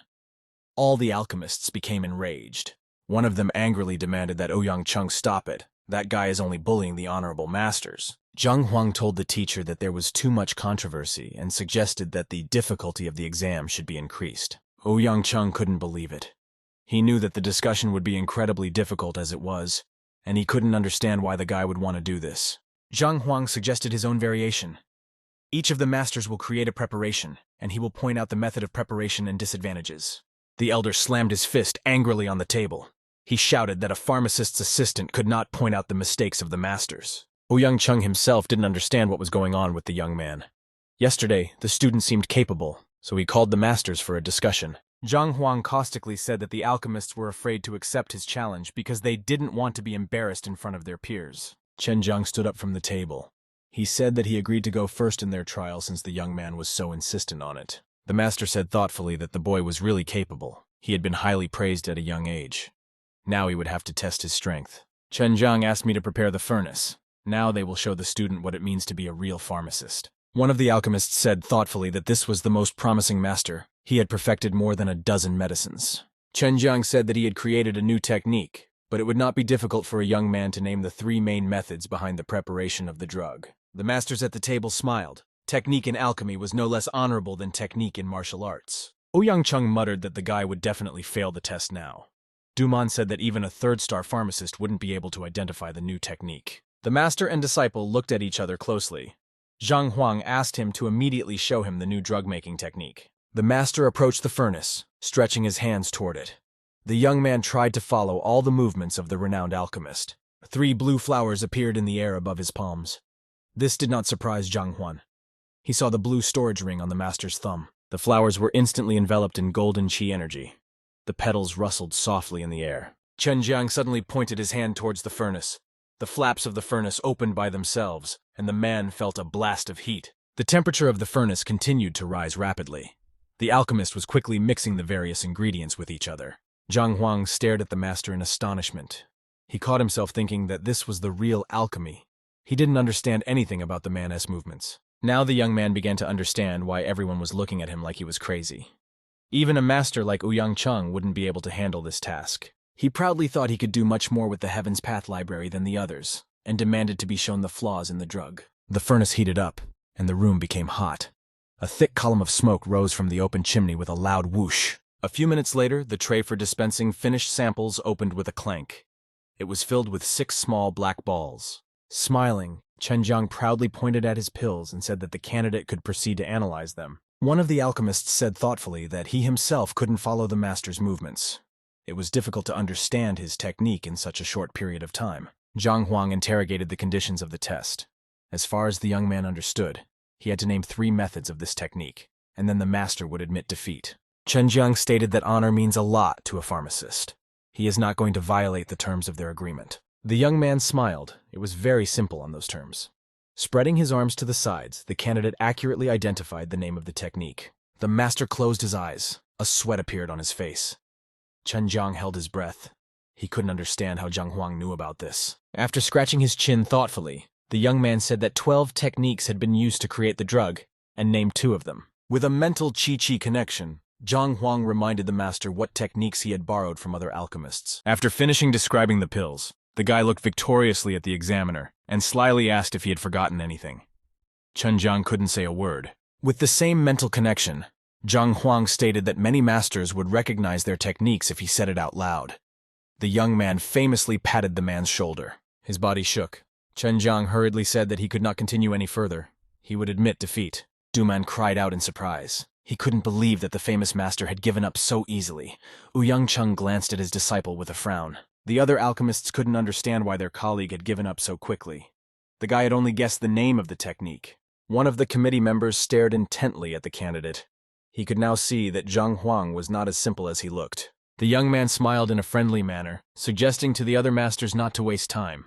He was ready to answer the next pharmacist's questions. The tall man slammed his fist on the table irritably, saying that he was ready to show his technique.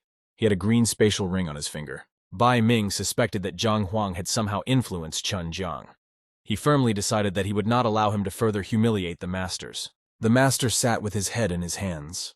His greatest fear was that the young man would expose him and tell him about the misappropriation of their techniques. Bai Ming exclaimed that he didn't know how the guy made his colleague admit defeat, but it won't happen again. He's changing the rules. The alchemist stated that he was interested in the end result. In addition, one must point out the flaws in the process itself, such as the temperature of the fire or the combination of herbs. Ouyang Chung turned pale. The discussion was getting heavier and heavier. The experienced pharmacist realized that Zhang Huang wouldn't be able to get out of it this time. The young man looked into the master's eyes and said that in that case, there was no need to waste time in vain. It was time to start the trial. Bai Ming frowned. The guy's self-confidence was starting to make him nervous. This youngster had no idea what was in store for him. The master brought the temperature of the furnace to the maximum. Around his clenched fists, fiery chi energy hovered in the air. Near the furnace, it was impossible to breathe. Many fiery streams of chi emanated from the experienced pharmacist's entire body. Zhang Huang did not immediately determine that it was a rare technique called many mountain arms, and raised an eyebrow in surprise. The examiners were satisfied. Even they did not notice any shortcomings, so it was very interesting to listen to the student's answer. Bai Ming stated that he had finished creating the drug. Now he is ready to listen to opinions about the shortcomings of the technological process. Without letting the young man say a word, the master asked him to remember to also name the technique of creating the drug. Bai Ming was mentally already celebrating victory. He knew that without talent, no pharmacist apprentice would be able to tell everything. Zhang Huang scratched his head thoughtfully and suggested that to start with moral preparation, he would explain everything in detail. The young man told the pharmacist that he noticed him using a technique in which the herbs are arranged layer by layer. Zhang Huang raised his index finger up, stating that it was very difficult to enhance the effects of the drug. This was its disadvantage. Hearing that this technique was only suitable for low-level pharmacists to mass-produce pills, Bai Ming clenched his teeth angrily. Smiling, the young man added that some pharmacists don't realize this and are constantly trying to improve the drug, but it's useless. Ouyang Chung couldn't believe that Zhang Huang would speak so disparagingly of the talented pharmacist and leader of the Bai family. The master frowned. He said his accusations were unsubstantiated, so the boy had better tell him about the pill's technical shortcomings. Slowly walking around the furnace, Zhang Huang stopped and suggested starting with the simplest one.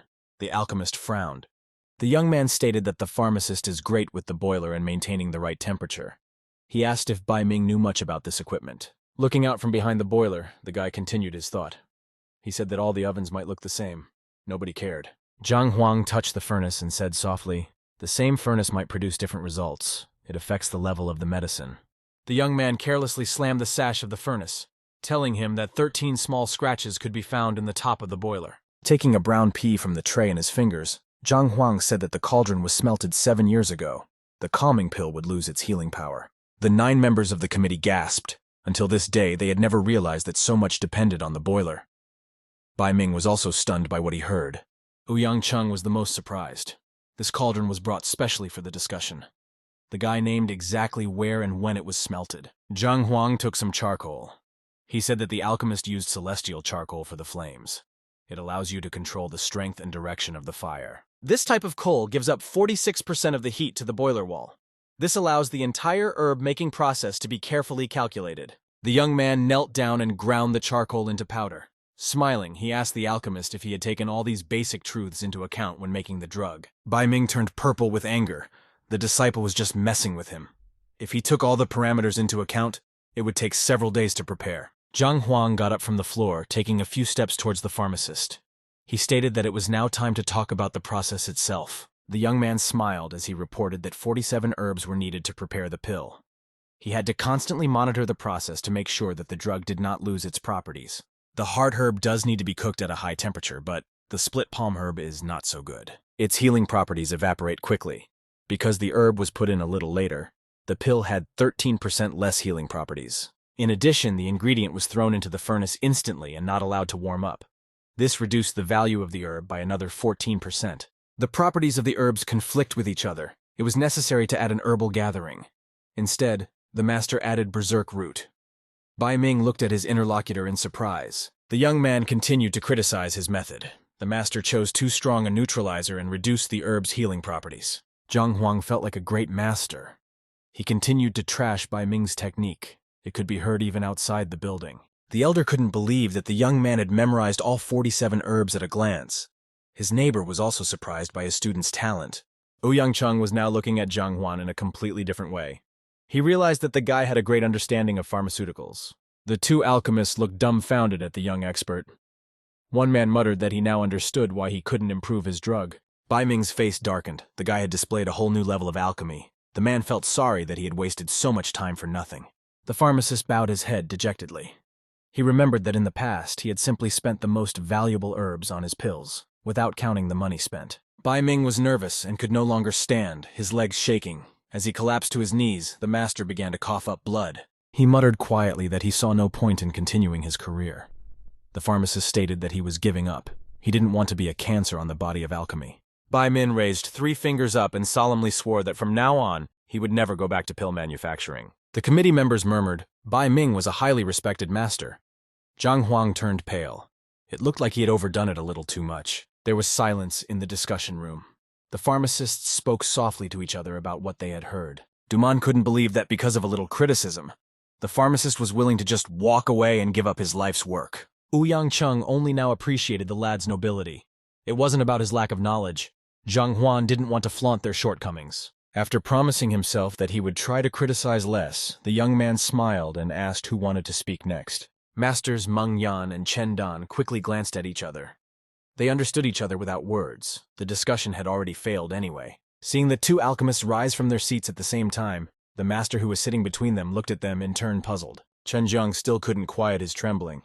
He suspected that the examiners wanted to cross-check. The masters stated that they saw the guy's decent knowledge. They won't ask about his techniques and the shortcomings of the cure. Chen Dan showed his pill made in the morning. He asked for help in determining its quality.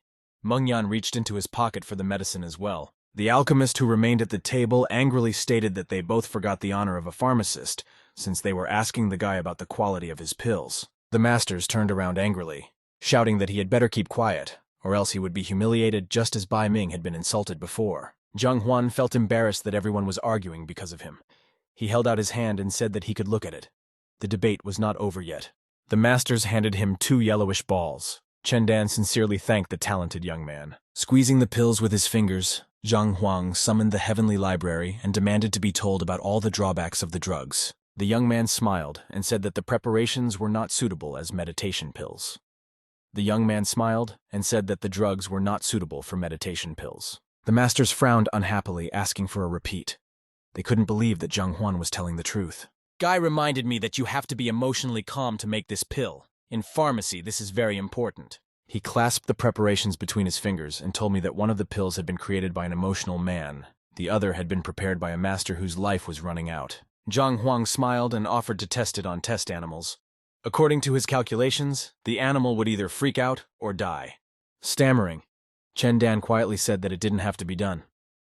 Meng Yan turned to the master in surprise and asked why he thought so. The alchemist replied that he just wanted to be sure of his theory.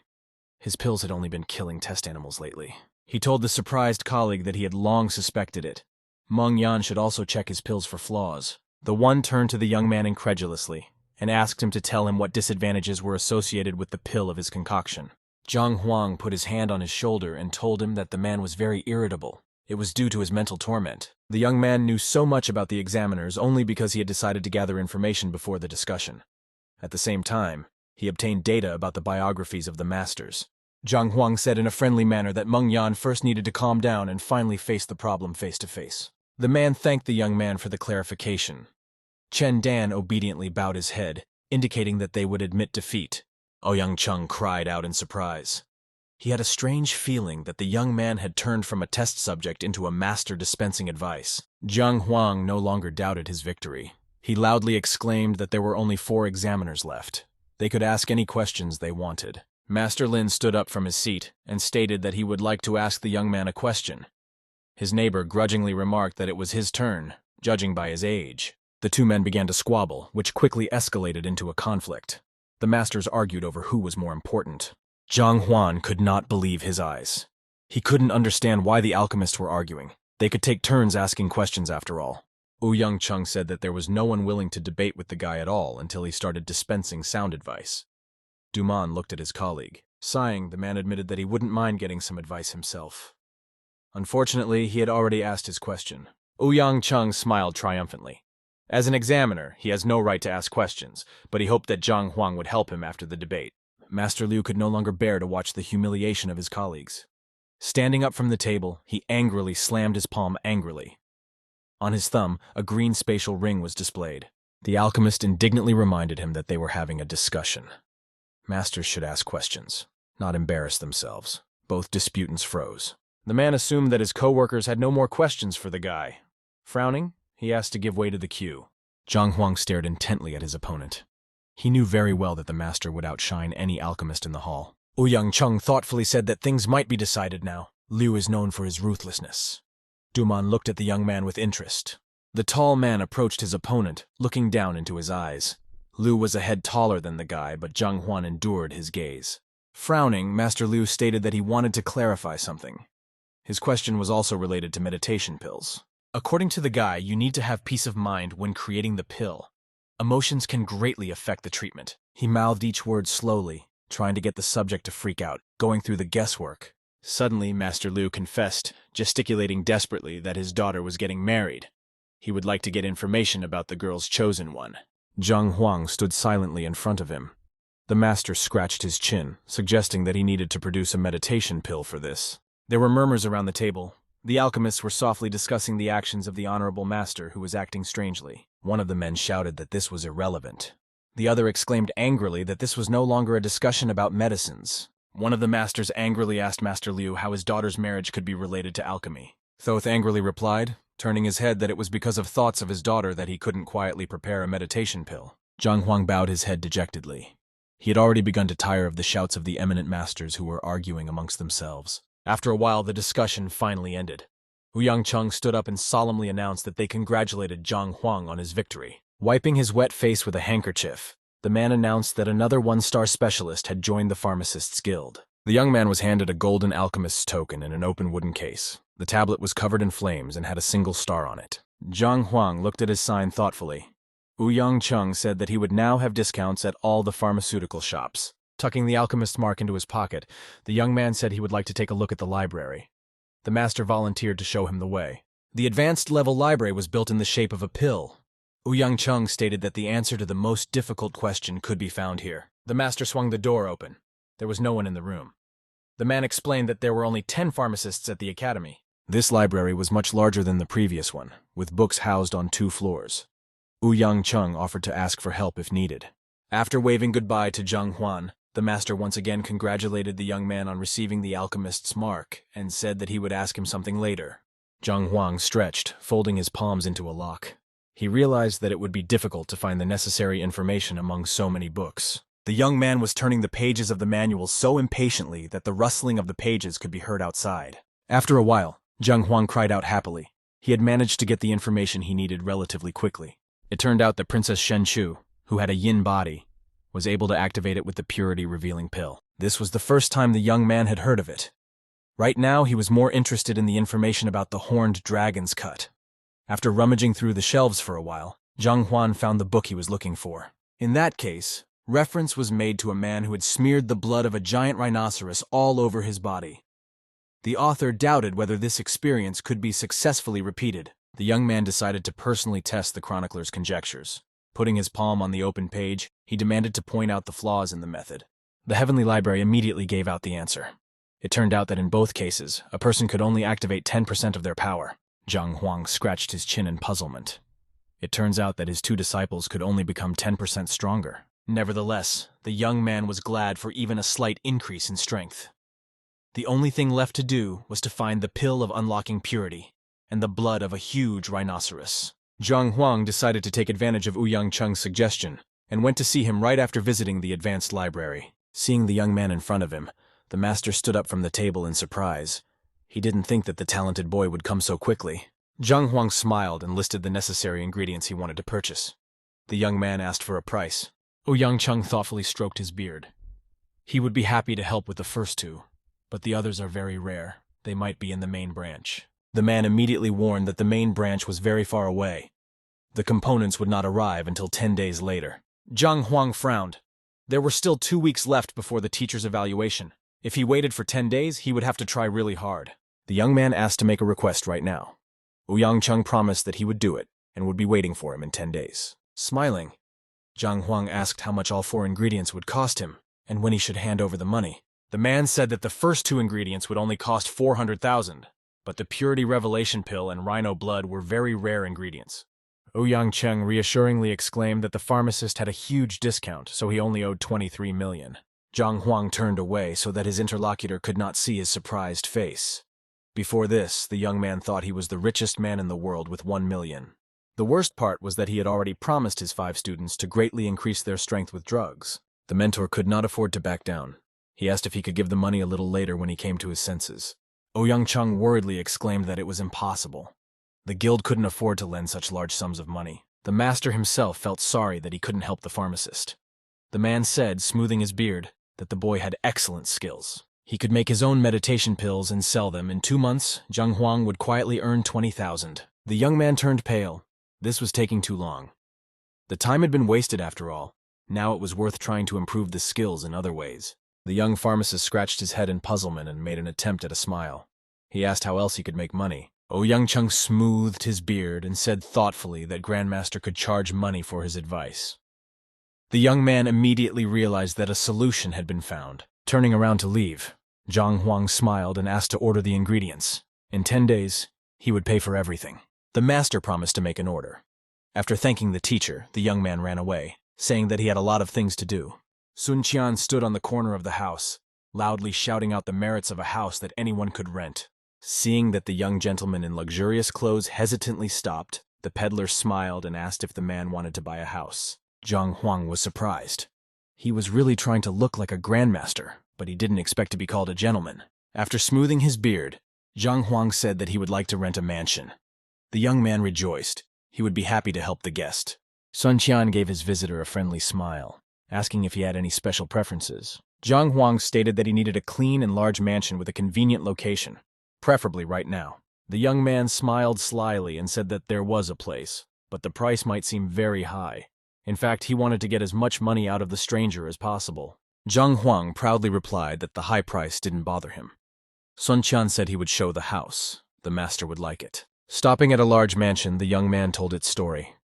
After the death of his father, the heir was unable to hold on to the inheritance, and now the house was being sold. The salesman opened the door, informing him that there was a large pond with a gazebo. Zhang Huang discreetly touched the front door of the mansion. Sun Qian happily exclaimed that this house was simply the perfect place to stay, and inquired about the lord's opinion. The young man asked glumly what the price of the house was. The salesman readily informed him that it was the best house in the agency and would cost 150,000 a month. Zhang Huang couldn't believe that there were such expensive mansions. He asked the manager about the price in surprise. The man recalled that they were talking about a 5-story mansion, so it was still very cheap. Zhang Huang frowned. He found out with the help of the mental library that Sun Qian had overcharged 3 times the price, and angrily jumped towards him. The young man froze in place with horror when the customer suddenly appeared beside him and touched his nose lightly with his finger. He jumped back in surprise and asked, stammering, why Zhang Huang had done this. The strange gentleman was frightening him with his behavior. Sun Qian found himself at only the 3rd rank. The visitor glumly asked if the manager had changed his mind about demanding such an amount. The salesman spread his hands, saying that it was not much at all for a luxurious mansion in a convenient location. Zhang Huang angrily asked him again. He told the seller the real story of the house, its value 3 times less. The man could not understand how the stranger knew about it. Sun Qian remembered that he had signed a contract with the Shihashi merchant for this exact amount, but no outsiders were present during the transaction. Zhang Huang called out the time and place of the transaction. The seller turned around in surprise. It was as if this guy was present with them. The manager finally gave up. He approached the customer and worriedly asked who he had the honor of talking to. Zhang Huang stated that he was only a person who wanted to rent a house without cheating. Sun Qian sighed and agreed to 50,000 a month. The new resident nonchalantly handed him 100,000 and demanded 50,000 to hire a servant. He could be his own butler if he wished. Zhang Huang said that he could pay the guy more than what he was getting at the agency if he worked hard. The man was so reluctant to let go of that money that the new butler had to ask him to do so. The young man's calculation was simple. If Sun Qian decided to charge him a huge amount of money, he could obviously earn a lot more. Zhang Huang asked if the man would become his butler. The man hid the money in his pocket and smiled. It was fine with him. The young man said that he would stay in the city for a while. If the butler performed his duties well, he might become rich. The man readily clapped his palm on his chest. He promised that the gentleman would not have to regret his choice. Zhang Huang inquired about his name. Sun Qian slammed his fist against his palm and bowed, giving his name. The young man laughed, informing that the master could also call him Xiao Qian, hinting that he could crawl into any crevice like a cockroach. Zhang Huang questioned in surprise, thinking that he had misheard. He stated that he wanted to give the guy some errands. The man ordered to find a servant by tomorrow. In addition, as many people as possible should know that the famous Grandmaster Yang Xuan was staying here. Sun Qian froze in surprise. Now it made sense to him. A person with such a status could know about the history of this mansion. Zhang Huang said, as if reluctantly, he was looking for something here as a Grandmaster, so he wanted everyone to know about it. He added that he could see the 3rd rank of the interlocutor and could help him advance to the 4th rank. Sun Qian collapsed to his knees, bowing to the master. Now the young man looked at the man in expensive clothes differently. This man is not only a master of his craft, but also treats his servants well. The butler straightened up, assuring the lord that he would not disappoint him. Zhang Huang glumly replied that he really hoped so. Running out of the main building of the huge complex, Sun Qian laughed merrily. Today he was incredibly lucky to meet an important gentleman. Zhang Huang was in a depressed mood. Pretending to be a rich grandmaster was very difficult. It was worth it to have a good rest. The same day, the young man arrived in Hantin and returned to his classroom. During his absence, the plaster on the walls had crumbled even more. Suddenly, Zhang Huang noticed that there were 6 of his disciples standing near the gate, discussing something vigorously, and Yang Li was holding a piece of paper in his hands. When the man came closer, Yang Li raised his head and cheerfully greeted his mentor. He handed Zhang Huan the list of fighters that Lu Sen had selected to compete in the teacher evaluation competition. The young man smiled as he looked over the list.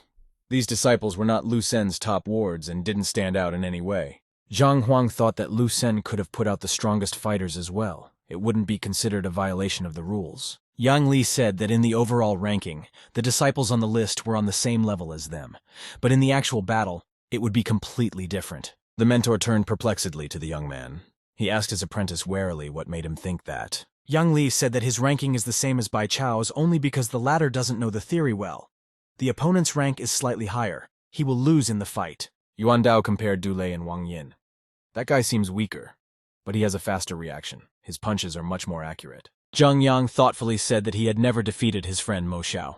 They tried to enter Teacher Wang together, but Zheng Yang didn't pass. Li Yang recalled that Du Lei was one of the first people taken into his class by teacher Zhu Hong, whom they had recently encountered. Zhang Huang angrily clenched his fist, his hands shaking with indignation. The mentor grudgingly said that they were all Lu Sen's disciples now. Before this, he had thought that the teacher had acted fairly. It turned out that Lu Sen had studied his students beforehand and had put up the stronger ones. The young man recalled the recent fight between Zhu Hong and Zhao Yao.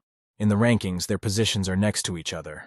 But the girl wouldn't have won if she didn't know about the life point. Wang Ying's legs were still not strong enough. Knowing this, Lu Sen put up a very fast fighter against her, which the girl could not catch up with. Zheng Yang's spear skills are excellent. He was challenged by a fighter who uses the same weapon but is much better. Yuan Dao specializes in defense and will be going up against Kun Jie. This could very well turn out to be an aggressive fighter. Zhang Huang irritably thought that from the outside, this list seemed completely fair, but in reality, his disciples didn't stand a chance of winning. The young man angrily threw the crumpled list at his feet, angrily shouting that Lu Sen would regret it. All 5 disciples froze in surprise. Mentor clenched his fists and promised himself that he would earn the necessary 20 million in 10 days. Then Lu Sen would be no laughing matter. At this time, Lu Sen himself was in his classroom. With a loud sneeze, the teacher perplexedly assumed that someone was remembering him. Zhang Huang, wearing expensive clothes, walked up to his rented mansion. The entrance was securely guarded by 2 fighters with long poles. The young man appeared satisfied. Sun Qian turned out to be a really capable butler and found a servant within the set time. In the courtyard of the master's mansion, there were already several maids waiting for him. They were all tall and about the same height, which pleased Zhang Huan. Sun Qian met the grandmaster outside his bedroom. After bowing, the young man reported that he had completed his errand and found a servant. Zhang Huang asked how things were going with the second order. The butler assured his master that the whole city would soon know about the great master. The supposed grandmaster turned his head in surprise. He wondered how the boy had managed to spread the information so quickly. Sun Qian smiled and said that he had sold his store and bragged to everyone in the shopping district about serving with the Great Master. Zhang Huang assumed that the guy was left with no money at all. It turned out that many people agreed to work for the Grandmaster for free. Now the young man realized that the Grandmaster really had an honorable status. The servants took his word for it and agreed to work for him for free. Zhang Huan asked for a cup of tea to be made for him. The butler readily said that he would quickly organize everything. The gatekeepers were guarding the entrance to the complex. The young man didn't have to worry about anyone getting in undetected. The butler kept trying to favor his master and suggested hanging a sign with the title of Grandmaster over the entrance. Zhang Huan grumbled. It was unnecessary. He said that he wasn't expecting any guests today, so he intended to take a walk. Sun Qian asked what to do if someone did come. Zhang Huang demanded to tell the gatekeepers that they should not let anyone into the mansion while he was away. Turning to the butler, the master asked what was the richest man the man knew in this city. Sun Qian smiled and called Lord Lin Tianyu. This billionaire has his own Tianyu trading company. Zhang Huang faintly smirked. This Lord Tianyu is very useful. You can make a good profit from him. The man asked where he could find the Lord. Sun Qian said that he lived in his company's building and agreed to escort the Grandmaster. There weren't many shoppers in the vending aisles. Lovers and casual passers-by strolled along the stalls. After walking through the entire shopping district, the guide stopped and pointed at a large building, informing him that this was the Tianyu Trading Company. Zhang Huang looked at the many fountains in the spacious courtyard and the statues of beasts with amazement.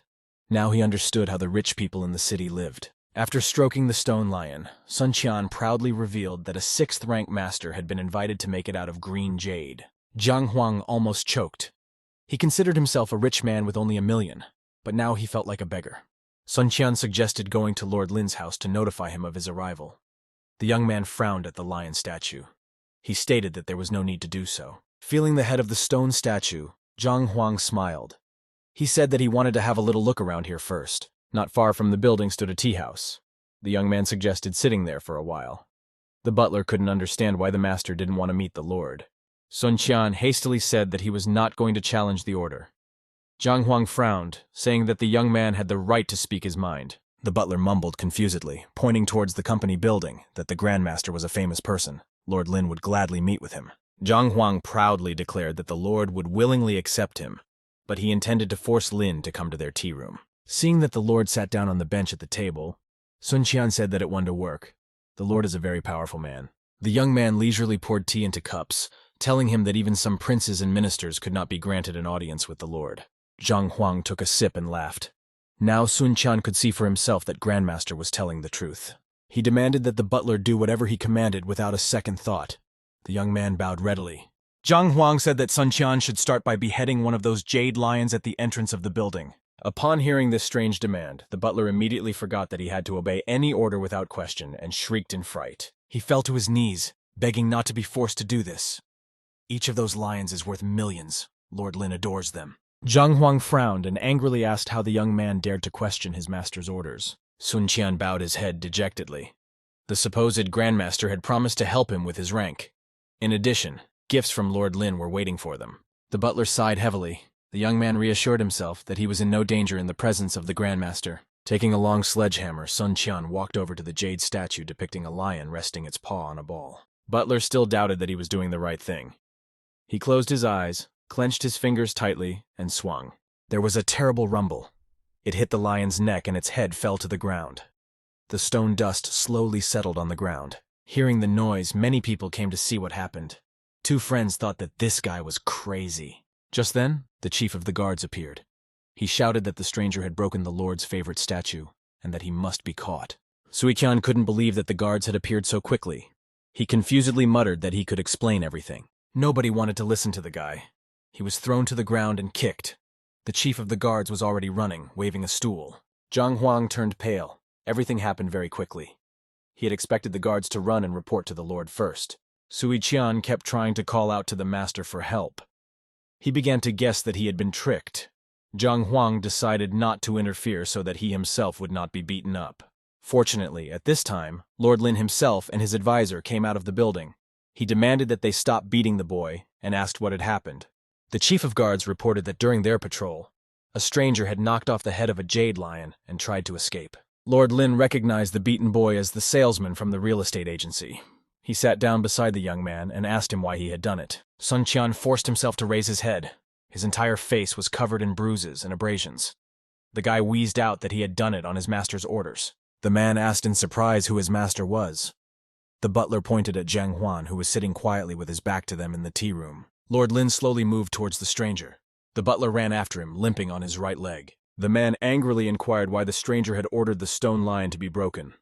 Jiang Huang sat with his eyes closed and remained silent. Lin looked menacingly at the protagonist and his servant and said that he didn't know them. Jiang sat at a table with tea and motioned for the guest to sit down. The guest asked the protagonist, "What is his name and why did he break his lion?" Jiang was completely calm. He didn't show his excitement in any way and poured the tea slowly into the glass. The protagonist calmly took a cup of hot tea and began to drink from it leisurely. Jiang reached out his hand and calmly placed the cup of drink on the table. The guest demanded of his host that he give him a reasonable explanation. Sun told the protagonist that Mr. Lin, who is a businessman, came to see them. The protagonist, as if nothing had happened, asked Lin Tianyu how his family was doing. The guest was angry. He reached out his hand and broke off a piece of the wooden table. Sun remembered fearfully that his master had ordered him to break Lord Lin's jewelry. Now Jiang inquired about the businessman's family. The man continued to break the wooden table. He asked angrily to his host, "What was he saying?" Jiang asked the businessman with a smile, "How is his family doing?" Lin calmed down. He told the master that his family was fine and the main character was not concerned. Jiang told the man that he wanted him to help him save his kinsman. Lin asked his interlocutor excitedly, "What does all this mean?" he said. Jiang placed the cup on the table. He told the man that the green southern jade is truly luxurious. The main character told that the southern blood jade can absorb the life force of a person for the sake of his evolution. An ordinary person can't handle it. Lin touches this blood jade every day, and the negative energy of this stone flows into his house. So some people may already be at death's door because of it. The protagonist realized that his interlocutor did not want to listen to him. He got up from his seat and told the servant that they could leave. Lin fearfully reached forward and shouted for the main character to stop. The man asked Zhao, how did he identify the southern blood jade? He said that it was because of the stone that Yu Ju might be sick. The main character, without turning around, explained to the businessman that his wife was an ordinary person. Her power did not go beyond the second rank. Lin was very surprised. He asked the guy, how did he know his wife's rank and what she was doing? The main character reiterated that blood jade absorbs life energy QE. The power of the second rank cannot resist it. When a person gets sick, the body's condition deteriorates. Hair and skin become loose and speech is slurred. Eventually, life is very shortened. The businessman was very surprised. The protagonist explained that he was passing by the house and saw a dangerous stone. He ordered the statue to be broken to prevent disaster. Zhang told the man that he was willing to send him compensation. The protagonist waved goodbye to the businessman and said that the latter would be able to find him without any problems. A servant ran up to the lord and said they could stop people. Lin replied to the servant that there was no need to stop. The man turned around and demanded that the Chung Yuan appraiser be called over to him. Chung came to the man and wondered why the man had summoned him in such a hurry. Lin stood looking at the head of the statue on earth. The man demanded the appraiser to look at the stone and tell him exactly what kind of jade was in front of him. Chung walked up to the head and looked at it carefully. He said that the last time he evaluated was a long time ago. The appraiser was suddenly very surprised. He didn't understand how this was possible. Lin impatiently asked the old man what he had seen. Chung was very excited. The old man looked at the stone and said that the bloody southern jade in front of them was indeed bloody southern jade. Lin approached the statue. He said the lines were hidden behind its jade. No one would see it. A servant from outside called out fearfully to his master. The man reached forward and swung his arm. He prepared to strike. He swung around, and with all his might, he smashed the statue to pieces. The statue shattered. Pebbles rolled around. Lin took the shard in his hands. He said that even the master himself had no idea of the stone's origin. The man decided to test whether the bloody southern jade could really suck out other people's life force. Chen said excitedly that he had never seen blood jade before, but had only read about it. There are legends about the destructive properties of this stone. Lin inquired of his servant who was the lord of Sunqiang. The guy remembered that Sun had sold his store yesterday and said that he was going to serve the Grandmaster. The servant said that there was no way they could believe that the famous Grandmaster would allow a guy like Sun to serve. The man realized that Grandmaster was very calm when he saw him. He was able to detect blood jade and saw all of his wife's illnesses. The servant inquired of the master, was their interlocutor today the Grandmaster? Lin thought to himself apprehensively that he had already missed an opportunity. Lin demanded of the lad that he go immediately and find out where the Grandmaster was staying. He wanted to visit him. The servant asked the protagonist where they were going now. Zhang replied that they were heading home.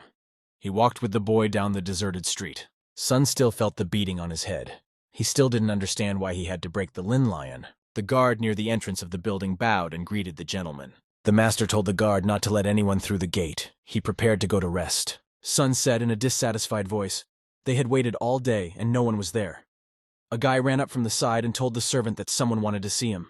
Sun turned around and wondered who wanted to see him. The guy said that Lord Lin himself had come to see him. The servant was very frightened and worried. He thought to himself that the Lin had come to demand compensation. Sun ordered the boy to hurry up and meet the guest. He wanted to find Zhang himself to report back to him. Sun stopped his servant with a very harsh voice. He remembered that the master had ordered that no one should be allowed into the manor. The servant realized that his master knew the Lin was coming. That's why he gave the order not to let anyone in.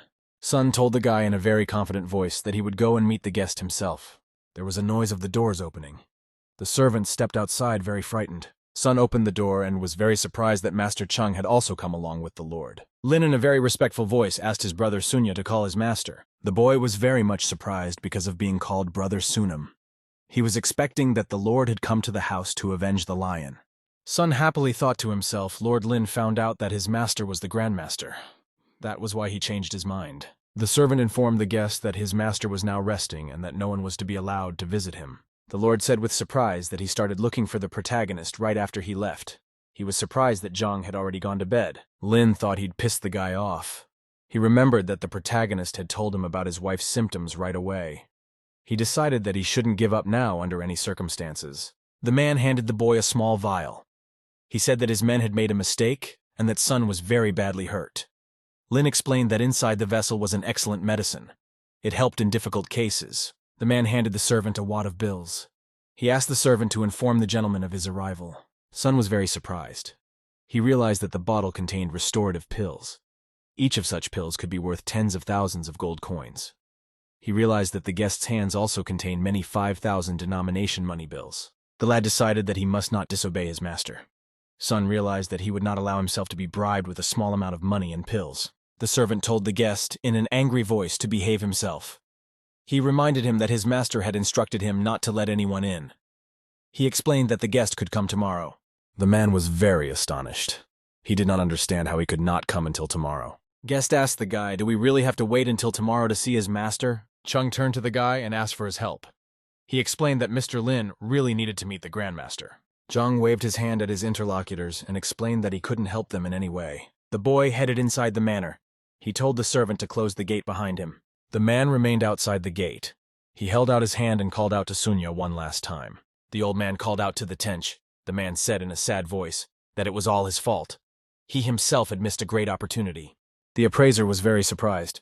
He asked the man, "What are they going to do now?" The man explained that they would wait. He was willing to endure the whole night. Sun closed the door. He stood behind it, shaking very badly with fear. The servant was surprised at himself for leaving his guest at the door. He had kept the richest man in town out of the manor. The boy decided that he must inform his master of the arrival of the linens. He thought to himself that he had done the right thing when he left the office and decided to become a butler. The lad ran up and informed his master that a Lin had come to see him. The butler informed that he had kept the guest out according to the master's instructions. The main character was holding a tea bowl.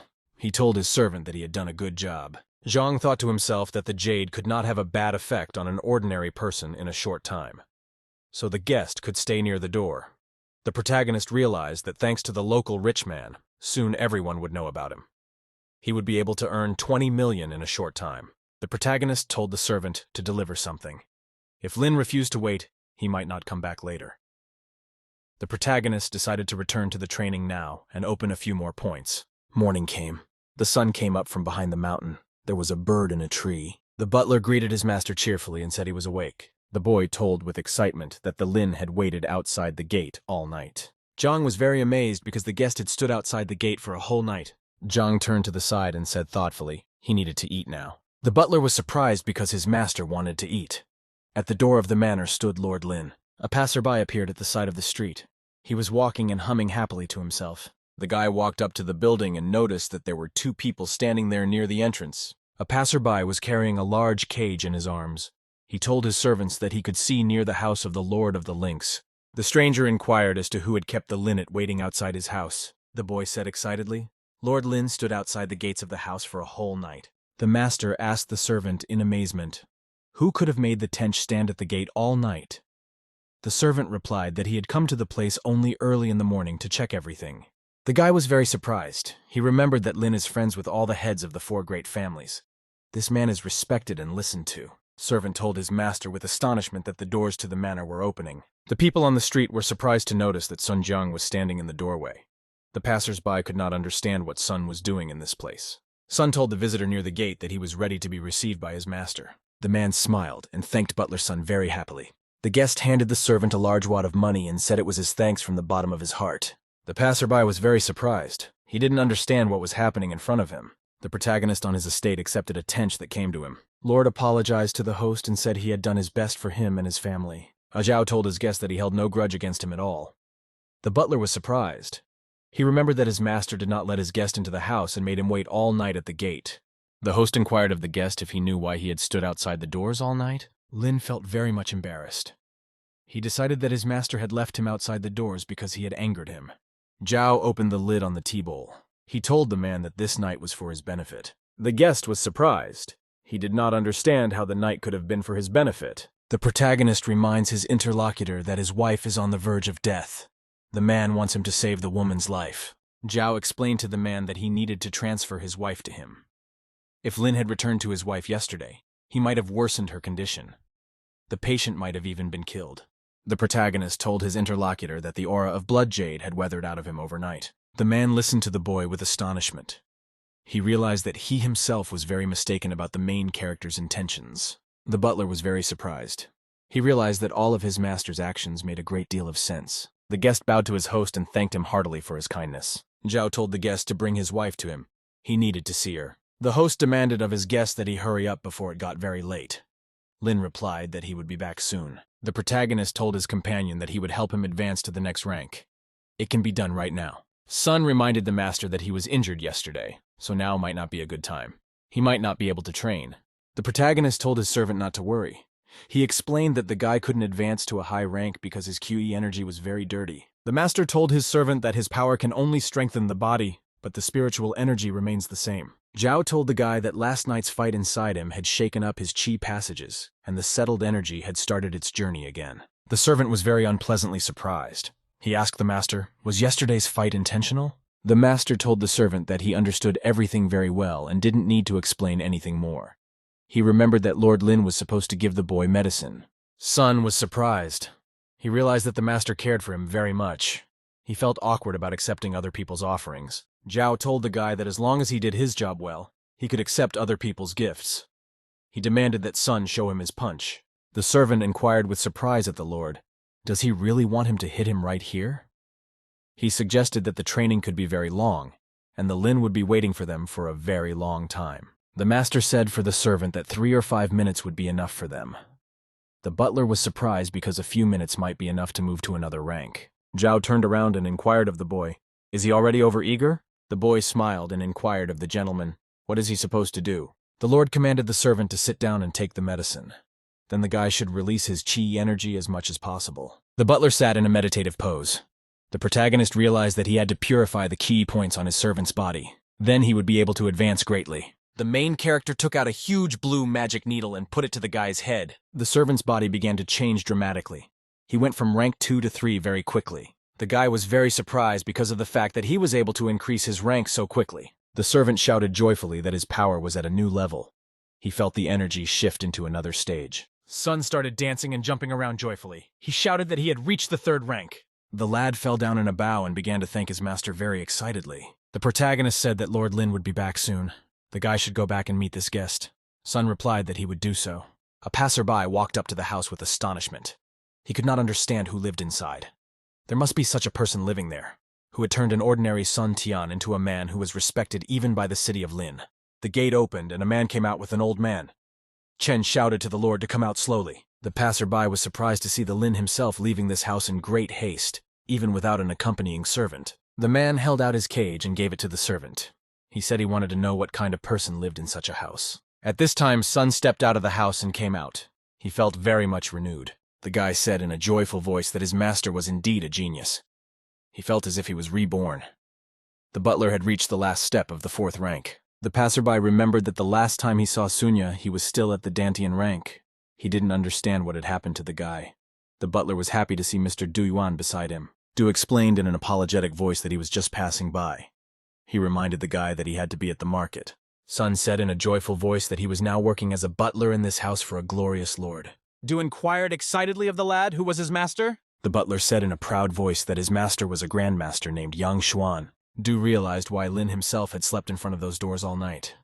He had decided that Grandmaster would help his father regain his former abilities. The man asked the guy how long the Grandmaster was coming to visit them. He hadn't heard anything about him. Sun said furtively to his interlocutor that his master did not like unnecessary attention. The butler saw the carriage coming. He told the man not to go idling near this estate. The carriage stopped and Mr. Lin got out of it. The lad immediately rushed out to help the guest. The butler greeted the guest. The man thanked the guy for his hospitality. He remembered that Lin's wife was very seriously ill. He now understood why the guest had waited all night at the door. Du couldn't understand why Lord Lin was so heavily animated. The woman's body lay on a stretcher. The man bowed to the guy and asked if he could save his dear wife. The protagonist looked at the unconscious woman. He remembered that he had only touched blood jade before. He knew that this stone could bring great harm to an ordinary person. Zhao looked at the patient carefully and didn't know what he should do in such a case. Lin asked the protagonist with great excitement, "Can he save his wife?" The protagonist replied to the man that he was examining a patient for the time being. The guy knew that the first successful cured client would make a big glory for him. Zhao was well aware that if he failed, his entire reputation would be ruined. The guy walked around the patient and realized that he couldn't lose everything he had achieved with such hard work. Suddenly, some hunch struck the fellow. The man turned to the Grand Master in surprise. The main character told the man that he needed to grope his wife. Lin was surprised because the guy wanted to grope the woman. The man was unhappy because the Grandmaster wanted to touch his wife. Sun was surprised to realize that the protagonist addressed his guest in a very commanding manner. The protagonist approached the patient and said he would do everything himself. Lin was not happy because the guy wanted to touch his wife. A man was angry that a guy would touch his wife even without his consent. Zhao reached out his hand and touched the patient's arm. The man shouted to him. Lin realized that the protagonist only wanted to feel his wife's pulse. The butler excitedly realized that his master was being very blunt. The protagonist probed the policy and had a hunch about the woman's illness. The protagonist recalled that when he competed with Mo Yan, he could find out information about an item after touching it. At that time, the library also automatically prepared the right book. The protagonist touched the patient's arm. A book immediately flew up from the side. Zhao started reading the information about the patient in the book. She had weak meridians. Also, the patient didn't have any cultivation talents. The protagonist closed his eyes and thought. He realized that if it was about meridians, it would be much simpler. The man anxiously asked the guy, "What about his wife?" Zhao gently placed the woman's hand. The protagonist turned his back and told the man that his wife's illness was easily cured. Lin bowed to the guy and asked if he could help him heal. The main character explained that he had come specifically to help the man. Lin excitedly told the lad that he was willing to become a poor man for his wife's sake. Zhao explained to the man that his wife had been suffering from the effects of nephritis for a very long time. The patient would have to be treated for 10 days. Every day, she would have to be given a medicine made of expensive herbs. Lin excitedly told the guy that he could buy some herbs for him right now. The man caught on in time. He realized that the Grandmaster must have a secret cure. Out loud, he asked the guy to help him with everything himself. Zhao stretched his hand forward. He said that they were about to do the initial procedure. The guy held out a big needle. He stuck it in the patient's head. The woman came to her senses very suddenly and lifted her head from the pillow. Lin was very excited. He excitedly called out to his wife named Yu Zhou. The main character was not happy. He realized that because of the quick cure, he would not get any money from the man. The husband hugged his wife and looked at the guy with admiration. The woman was very excited. She turned to her husband. The man said in a joyful voice that Yu Zhou had finally woken up. The man showed his wife the main character and said it was Grandmaster who saved her. The man along with the woman bowed and thanked the guy. The protagonist explained that the patient would need herbal treatment for the next few days. When the preparations were finished, he would send someone to visit the husband and wife. Zhao asked the butler to escort the guests out. Sun replied that he would do it. The man supported his wife with his arms. He said she was still very weak and should not walk. Yui replied that her body was numb, but she wanted to walk. The protagonist was very unhappy because the patient woke up quickly. He missed a big opportunity. A servant came over and told the master that Lord Lin had already left. The protagonist sat disgruntled on his throne. Sun said with astonishment that the whole town could not believe the recovery of the Lord's wife. The woman not only woke up, but even began to walk. The protagonist grudgingly asked the servant what else he wanted to say. The guy said Lord Lin left money before he left. He counted the bundle and said it was 1 million. The protagonist thought he wanted to take money from the man for a while longer, but the woman had already gotten up and was able to take her first steps. In the capital of the Tangshuan kingdom, the Du clan's residence was the head of the Du clan. Du Maoshuan was the father of the Du guy. He stood near the entrance of his manor and looked into the distance. The man tapped his foot as he walked and pulled down the board. He thought he could still control the situation, but after his death, his family would be banished. Mao sat back in his chair and reached for his tea. At that time, a boy came running up from the side. The man reminded his son that he should not have disturbed him. Du apologized to the man and said he would then come back later. The man picked up the tea bowl. He asked the boy, "What happened?" Du told father excitedly that a master had appeared in the city. He was able to cure Lord Lin's wife in 10 minutes. The son thought the master could help his father too. Mao was very surprised. He stood up in his chair and asked again, "Is the Grandmaster really in their city?" The boy looked up in surprise and noticed that his father had run off somewhere. Mao, near the gate, excitedly shouted to his son that they needed to meet the master. There were various rumors in the city about the Grandmaster. People could not believe in his healing abilities. Someone said that everything could be found out only if it was tested. The protagonist thought about it and closed his eyes. He didn't understand why things were the way they were. The master shouted to his frightened servant to lie down quickly. The boy was very frightened. He remembered for some reason how his master had cured a patient. Zhao told his butler to lie down and everything would be perfectly safe. A guy was lying on the earth. Grandmaster touched him and noticed that there was no reaction. Sun asked the protagonist with great excitement. What kind of reaction was he expecting? Zhao asked the servant to hold still. He promised that he would knock him out now. Sun asked the master apprehensively. "What does the master want to do?" he inquired. "Does the master not like being conscious?" The protagonist swung his arm and slapped the guy in the face with all his might. He passed out. The Grandmaster examined the unconscious butler carefully. He realized that unconscious people were treated as inanimate objects by the library. Only by touching such a patient could information be obtained. A servant came running. He told the master that Du Miao wanted to see him. The master said to let the guest in. The main character started tapping the butler in the face. He told him to wake up as there was work to do.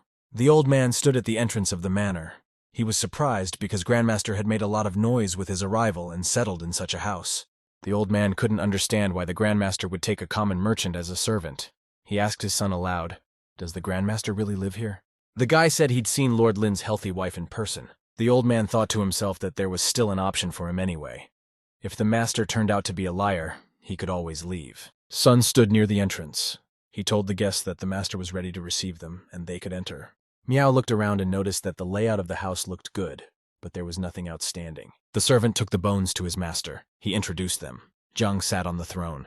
The old man looked at the boy unhappily. He realized that the master was much younger than he tried to look. Zhang sat holding a cup on a platter in his hands. Miao realized that the guy was most likely a fraud if he was disguising his appearance. The protagonist didn't understand why his guest was looking at him so unpleasantly. The host and guest continued to look at each other suspiciously.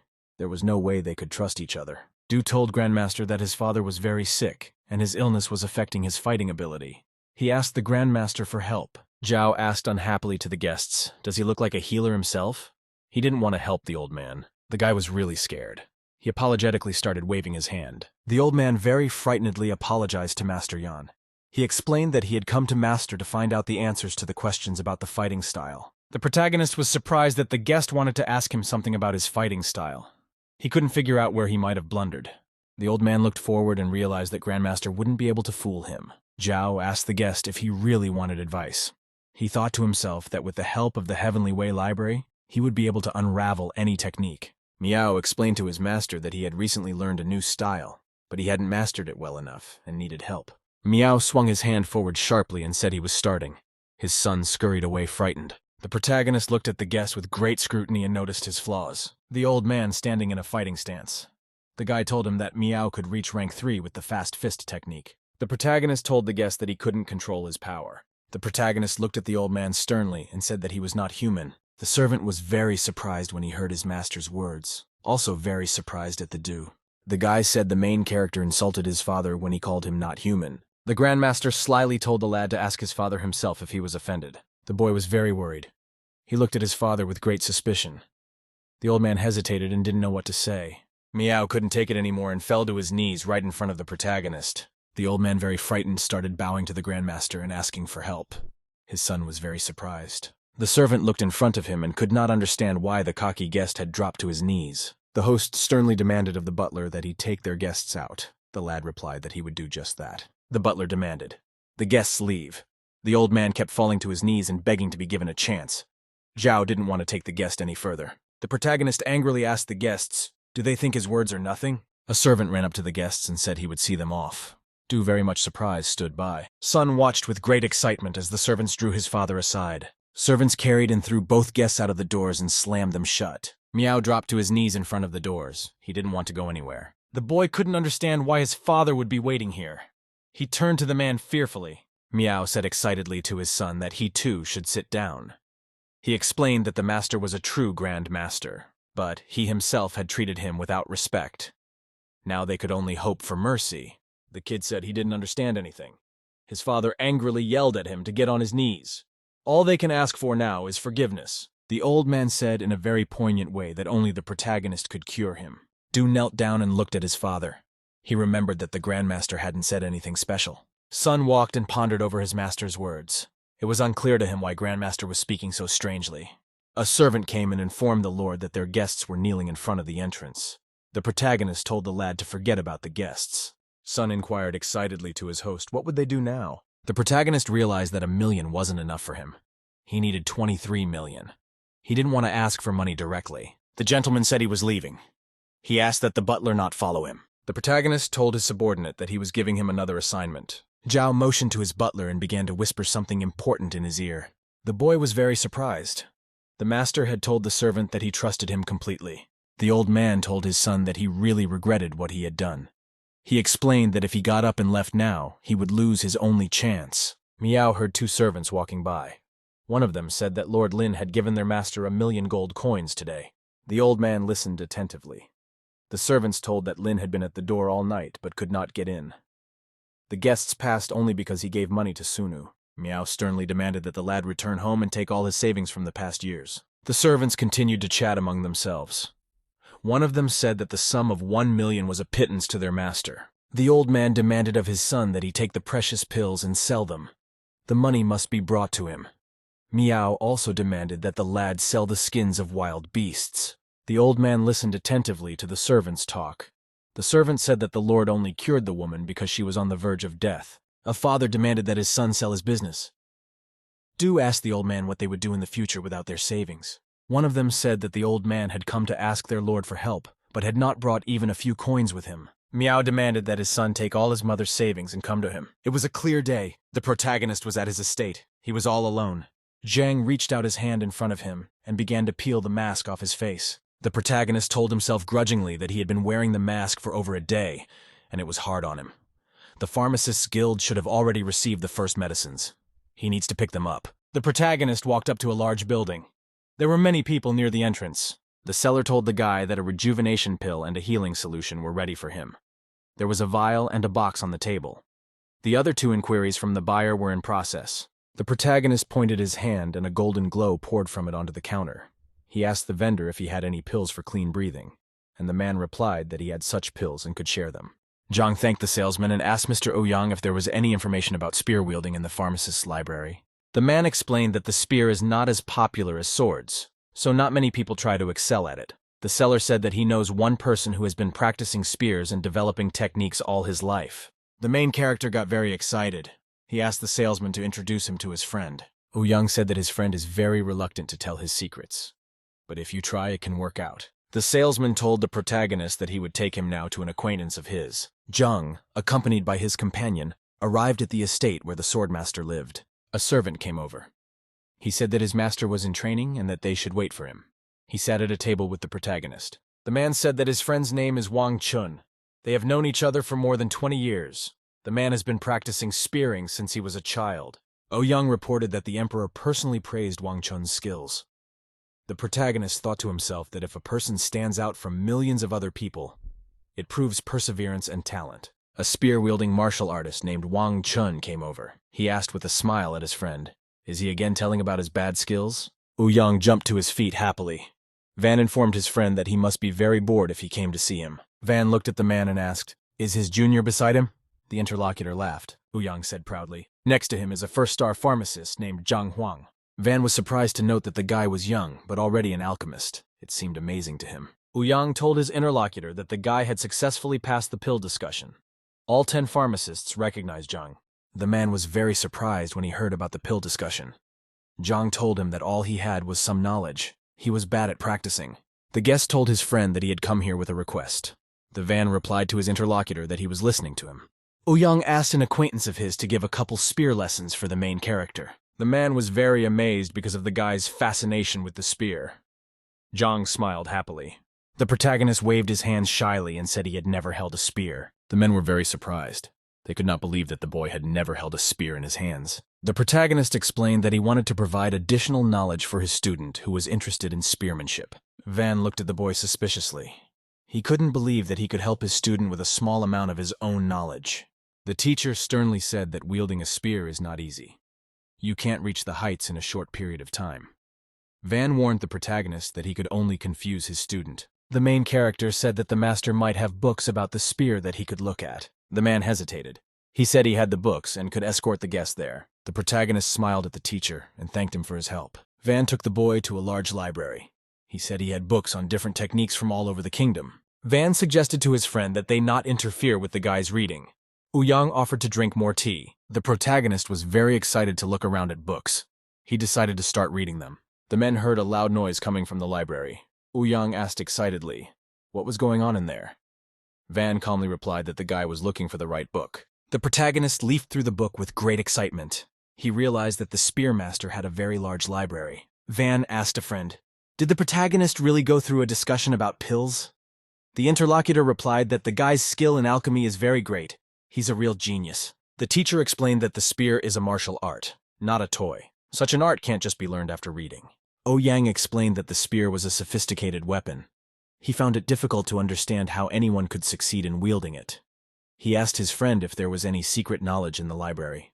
Van said in a sly voice that all the hidden secrets are only in his head. Van said cheerfully. The guy would discard his thoughts of training an apprentice with a spear after reading his books. Ouyang replied to his friend that he was completely right. Van explained that he would show the guy his skills. Then the guest would understand what's what. Ouyang said that the boy would focus on alchemy. He wants to have a second-star pharmacist in their guild. At that time, Van noticed some great danger at the side. He looked at it fearfully. The man jumped up sharply from his seat and shouted to his friend to be careful.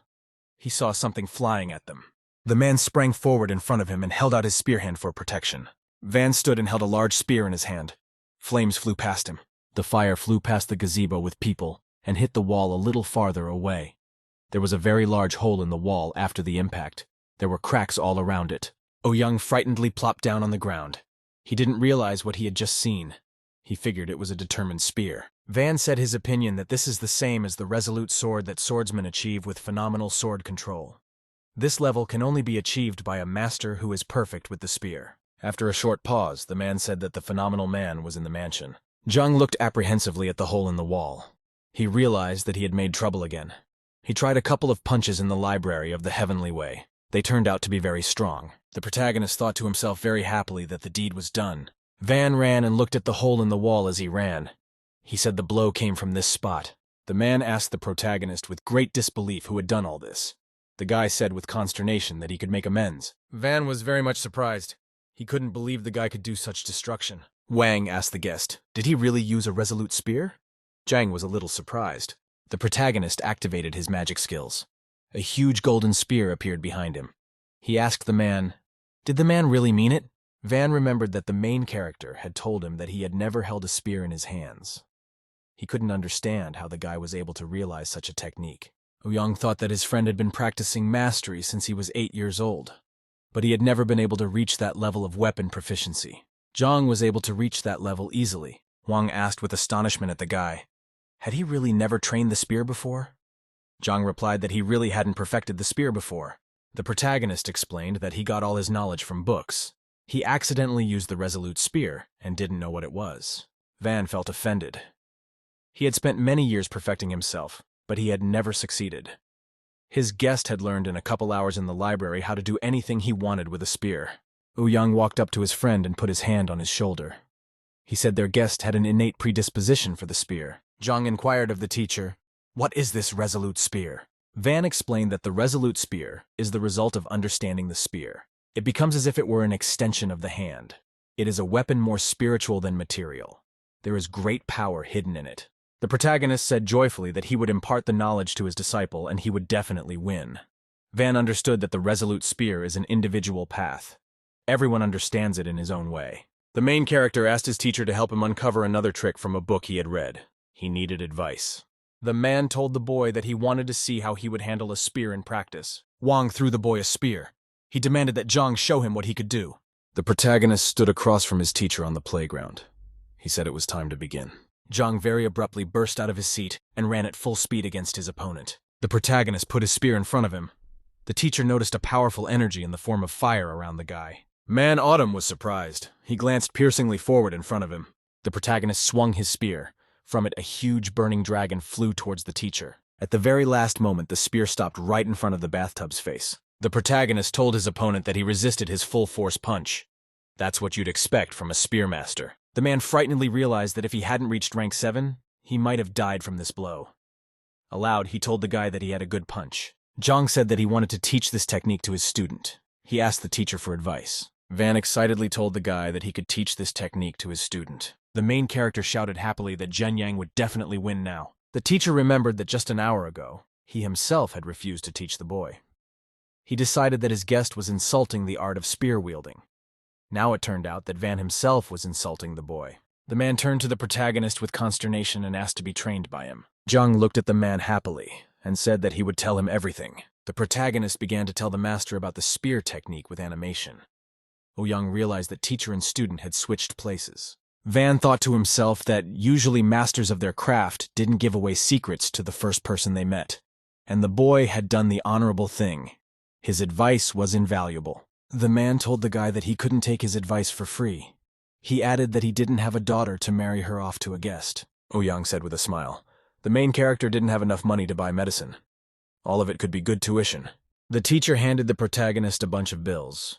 He said for the protagonist that this would be his payment for his labor. Zhang was surprised. He realized that he had come to learn, but ended up becoming a teacher himself, and even earned. The teacher bowed to the protagonist and thanked him. Zhang replied to the man that the payment was enough. The protagonist asked Ouyang to look after his pills. He promised that he would come back for them later. The guy headed for the exit. He said he had to get back to school. Zhang said happily with a smile. He had almost all the medicines he needed in his hands. They would greatly help his students. At this time, very suspicious rustling sounds were heard near the door. Zhang walked over to open it. Zhang opened the door and noticed the girl, Wan Ying. He asked in wonder why she was alone, and where were the others. The guest was very frightened. She decided to tell her teacher everything. Zhang demanded in a disgruntled voice for Van to tell him, "Where are the other students?" Fatty came running in. He shouted to the girl to come with him. The battle was about to begin. The boy stopped and turned around in surprise. He saw teacher Zhang beside him. The protagonist sternly asked his disciple, what kind of battle is he talking about? He hadn't reported anything about training battles before, Zhang said sternly to the guy. The disciples go to fight without having gained any knowledge yet. The guy got very agitated. He kept trying to justify himself to the protagonist somehow. The fat man said that today the Education Bureau was distributing money to help teachers. They said that Zhang was not worthy of funding and refused to give him money. The students didn't agree, and a fuss was made. The protagonist was surprised. He remembered himself grudgingly about the funding. The students were standing near the gate. They saw a lively conversation taking place on the school grounds. The guy angrily reported that Zhang's teacher had been slandered. He demanded that the protagonist be given more resources. The teacher demanded with interest that the boy give him the document that Zhang had been slandered. The students said that they had no accurate data except the results of the teacher's exam. That exam showed that Zhang had 0 points, and so there was no point in spending valuable things on him. Wang told the man excitedly that Zhang's innocence is a fact even without documents. Teacher, can he continue to be as long as he has followers? The teacher said that the academy's charter spells out the rules. If a student is not worthy of the administration's expenses, he or she does not need to be helped. The girl was very angry. She looked at the man unhappily. The teacher looked at the student with interest. He explained to her that if she did not agree, he could offer her something. The man said that the lower arena was out of the way. He promised that he would give the students a pill of breath if they won. Van excitedly said that the lower arena exists to resolve conflicts between students. If a student defeats all of the teacher's students, the teacher will apologize to him. The guy said excitedly that they should do it. If successful, they would get 3 pills of breath. The boy excitedly told the teacher that Teacher Zhang had done a lot of things for him gratuitously. The girl told her friends that their teacher might need pills to protect Zhang's dignity. They are forced to fight. The guy said that without a teacher, they will defend his honor themselves. Van thought to herself with excitement that they would keep the good teacher's name alive. The boy looked angrily at the educator and told him that they agreed to the contest. The man angrily told the students not to regret their choice. The teacher told his students to enter the duel. The winners would be well rewarded. The man took the lessons aside and said proudly that he had 47 students.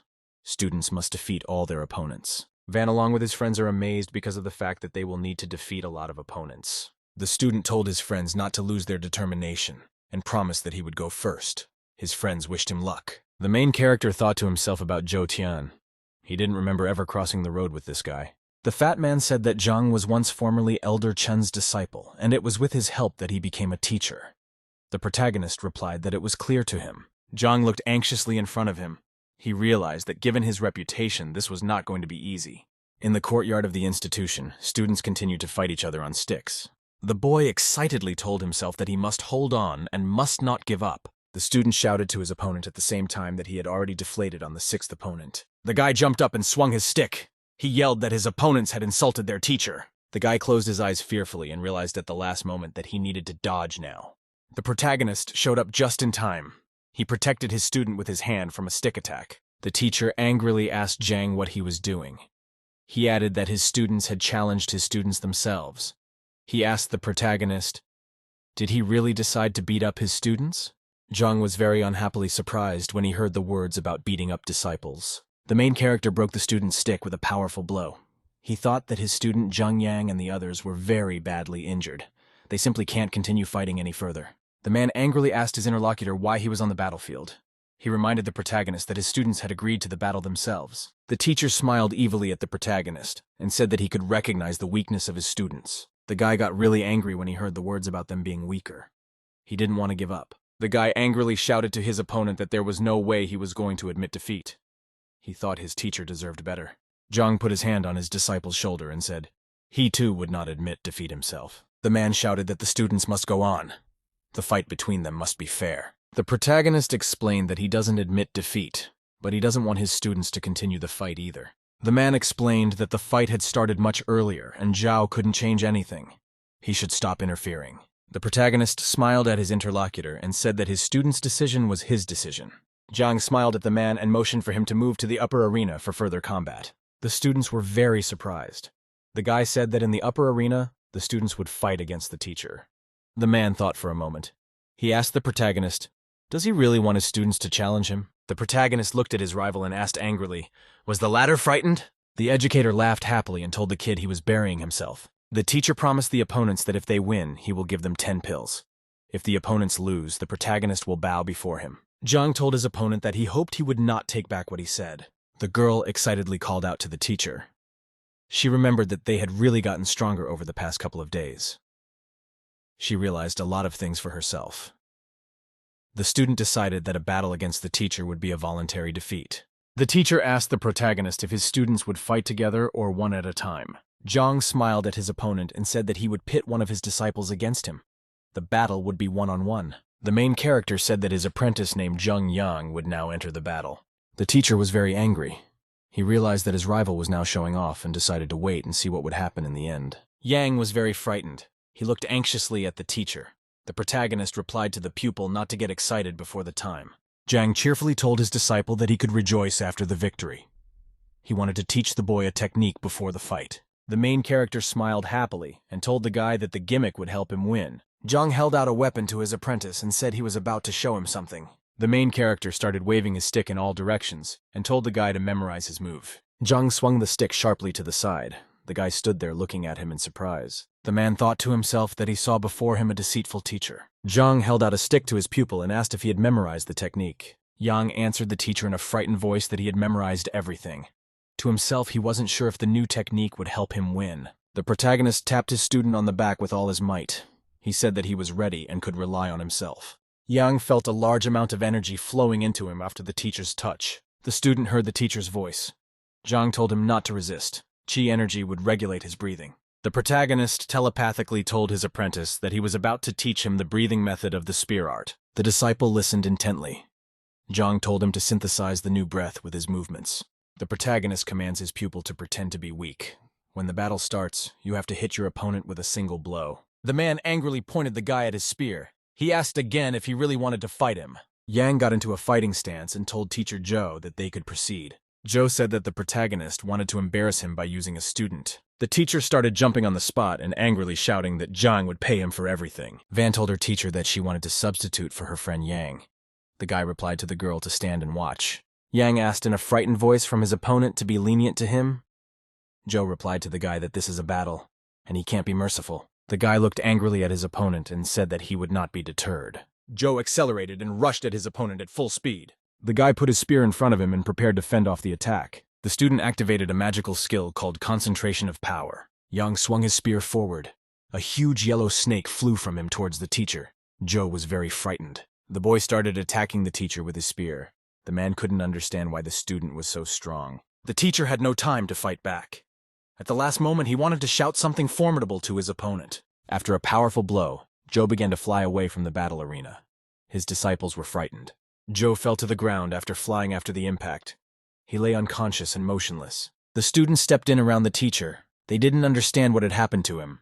Someone said that Joe had released his energy to stop the blow. The protagonist thought happily that his student had performed well. The student received 70 points for practical application and 40 points for technique. His friends could not understand how Yang could become so strong. The student in the arena bowed to his opponent. The students at this time helped the teacher from Earth to stand up. The guy reminded his opponent that he should give him 10 beads of breath after his victory. Joe stood up and looked angrily in front of him. He demanded that the beads be brought to him. The student asked fearfully to the teacher if he was sure. The man told the student to bring the beads immediately. The student joyfully brought his teacher a box of awards. Joe angrily thought that he gave the beads to the students after their victory. Zhang won't be able to use them for himself. The protagonist opened the box with interest. He wondered, are these breath beads? The protagonist asked with interest to the students, did they really fight so desperately for a small reward? Zhang picked up the box and threw it on the ground. He immediately trampled the beads. His students were amazed. Zhao was surprised to realize that the box of pills was broken. Each of them was worth 1,000 gold pieces. The main character was holding a small vessel in his hands. He said that the beads help to collect energy, but if used frequently, they will harm the students. It is bad for training. The students looked at the vessel with surprise. The girl took out a pill of pure breath from inside it. The disciples asked the teacher in surprise, are these pills for them? Zhang replied that they were for the disciples. The main character told the students that they don't have to get involved in various petty conflicts. Zhang distributed pills to his disciples to aid in healing and recovery. The disciples were very excited. They discussed the medicinal pills with delight. Joe sat very dissatisfied on Earth. The teacher was angry. He realized that the protagonist had planned this all along. The protagonist headed for the gate. He told the students it was time for them to leave. It was time for them to train. The teachers, along with their students, walked out of the gate and slammed it shut behind them. The girl held the vial in her hands. She said excitedly that these pills were very expensive. Zhang patted the schoolgirl on the shoulder and told his students to help him win the teacher's evaluation. It would be a great payment for him. The students began joyfully shouting to their teacher that they would do anything they could for him. The main character approached a student named Yang and said he needed to talk to him separately. The guy in the room wanted to tell the teacher details about the spear technique. The protagonist explained to the interlocutor that he had created the technique recently. He promised to explain all the secrets. The teacher demanded of the student that he not spread this information. Yang thought excitedly that this technique might look ridiculous or elegant, but the power didn't change from the way it was used. The protagonist explained to the student that the movement was simple, but it was also the basis of the entire art of the spear. Zhang told the student that he must learn everything well. Yang replied that he would do just that. The protagonist asked the teacher what he called this technique. Zhang told the guy that he could come up with a name for it himself. The main character told the students that he still has things to do and he has to leave. The task of the students is to train according to his methods and not to think about anything else. The people in the city were talking about how Du Miao and his son were still kneeling in front of Grandmaster's mansion. Some of the people had a desire to hurry up and befriend Grandmaster. One of the passers-by peered carefully out from around the corner. He wondered who was sitting by the door. He remembered that the old man was always careful and never lost face in front of anyone. There was the sound of the doors opening. A servant came out of the gate. He informed the guests that the master was ready to receive them. The old man thanked the servant and prepared to enter. The stranger decided to look at the Miao's condition after he came out. The old man and his son entered the house. Miao apologized to the master for his disrespect. Miao dropped to his knees and told the protagonist that he needed help from him. Zhang looked sternly at his guest and said that he would definitely help him. The main character sat on the throne. He looked at the guest carefully and said that he was right when he called him a beast. The old man confirmed his host's words. The host told the guest that his problem started much earlier. Training stopped advancing him. He took white wolf blood to change his breed. Eventually, every day, the blood of the wolf takes over the old man's body. The old man fell on his knees and told his master that he was completely right. The son was very surprised when he heard such words from his father. Du understood now why his father secluded himself in the garden every afternoon. He thought it was all a harmless habit to begin with. The protagonist took the bowl in his hands. He said that the snow wolf was a beast that could be equated to the 7th human rank. The master said that the blood of the predator was the main ingredient for making the Tong Suan pill. It had the effect of unblocking meridians and increasing the speed of development. The old man took the blood of the snow wolf and decided that he could become many times stronger. Meow said excitedly that he was young and couldn't tell the difference between truth and lies. He asked his master to save him. The protagonist put the cup on the table. He told the old man that his information was quite true. Meow wondered with wonder why had he suffered so much for so many years. The main character explained to the patient that he had not completed his treatment. The guy demanded that the guest take off his clothes. He decided to help him with acupuncture. The guest began to take off his outer clothing. Needles glowed on the protagonist's arm. Zhang thought that Meow and Lin's problems were very similar. The main character held the needles in his hands. He looked at the patient anxiously. The guy realized that because of the blocked meridians, the wolf's blood could not circulate normally through the body. Zhang swung his hand and directed blue lightning at his guest. A passerby with a beard appeared at the side. He excitedly called out to Elder Du. The old man greeted Master Lo. Du asked the master how he had come to be here. He said he had come to the mansion. The guy said that Grandmaster Yang lives in this house. The man was very surprised that Grandmaster lives here. The old man said that the master of the house was a very clever man with great abilities. The old man said that the Grandmaster could solve anyone's problem, but first you had to give 3 mil. The money was non-refundable. The man bowed and thanked his interlocutor for his stories about it. A guest came into the main character's house with a request for himself. The guy welcomed him inside. Lo Chun said he welcomed Grandmaster. The host asked the guest if he was a skilled blacksmith. Zhang asked the guest with interest, what problem did he encounter? Lo told me that he has not been able lately to make weapons as powerful as he used to. He hopes for help from his master. The host demanded of his guest that he show his most powerful weapon. A sword appeared above the man's hands. The protagonist saw an ordinary sword in front of him. He examined it and realized that such a weapon didn't even need special techniques. The guest asked the protagonist what he thought about all this. Zhang looked sternly at his interlocutor and had something important to say to him. The protagonist told his surprised guest that he was very fond of eating. Lo dropped his sword to the floor in surprise. The man angrily asked the host, what right did he have to humiliate him? The guest said he was an artsmith of noble status. The surprised son couldn't understand why the guest had addressed his host so rudely. The main character told the man that he shouldn't be angry. He asked the blacksmith if he ate imperial shrimp every day. Lo told me that he ate imperial shrimp every day. He didn't understand how any of this could be relevant. The protagonist poured tea from the teapot into a bowl. He told the guest that the emperor shrimp breed in late summer and early fall. The guest impatiently asked the guy, how could his words affect his weapon? Zhang calmly placed the teapot on the table. The protagonist told the interlocutor that the problems with his gun were related to shrimp. Guy said that emperor shrimp are grown in cold waters. They are a product of yin energy, so it reduces the yang of the person who consumes them. Such effects are almost imperceptible. Zhang opened the lid on the bowl. He said that shrimp are very different before and after breeding. The main character sat calmly on his throne and drank tea. He explained that the shrimp becomes weak after reproduction. It transfers its entire body essence to the new generation. To protect itself, it secretes a special poison that weakens brain function. The host told the guest that he was constantly irritated. Energy couldn't concentrate properly, hence the failures. Lo remembered that he really couldn't concentrate lately. The man asked aloud, could the whole reason be the shrimp? Zhang told his guest that everything in nature has its defenses. The shrimp weakens after giving birth. It tries to defend itself in a similar way. Its flavor doesn't change. The guest fell to his knees and said that he would never eat imperial shrimp again. He asked the master what he should do now. The protagonist was surprised. He realized he couldn't advise the client on what to do. Zhang realized with surprise that he couldn't say anything to the guest. The library only speaks of flaws, not corrections. The host cunningly told the guest that he should let go of the shrimp he caught. The man should stop eating them. Then he could recover quickly. Lo bowed to his master and thanked him for his answer and for his help. The man was satisfied. He thought happily to himself that he had not paid such a large sum of money for nothing. The man fell to his knees. He asked his master to help him with some more blacksmithing. Zhang was very surprised. He looked at the guest with great interest and asked about blacksmithing. Lo looked at his host with a smile and apologized to him for his abruptness. The protagonist demanded of the servant that he take their guest out. Sun replied that he would do anything. The servant told the guest that his master wished to rest. The man asked to be excused and prepared to leave. The protagonist stayed at his estate all alone. He decided to take a vacation. Zhang plopped down tiredly on the bed. He decided that he was having a hard time pretending to be Grandmaster. The guy thought to himself that he was now on par with other masters, only because of the library. Without it, he would fall from the sky very quickly. Zhang pondered. He thought to himself that Grandmasters are amazing people. A guy was walking through the library. He thought that human energy was limited, and he had so far familiarized himself only with the profession of a pharmacist. The protagonist decided that each field required in-depth study. At that time, one book flew up in the middle of the library. The main character didn't realize what he saw in front of him. The protagonist looked with interest in front of him.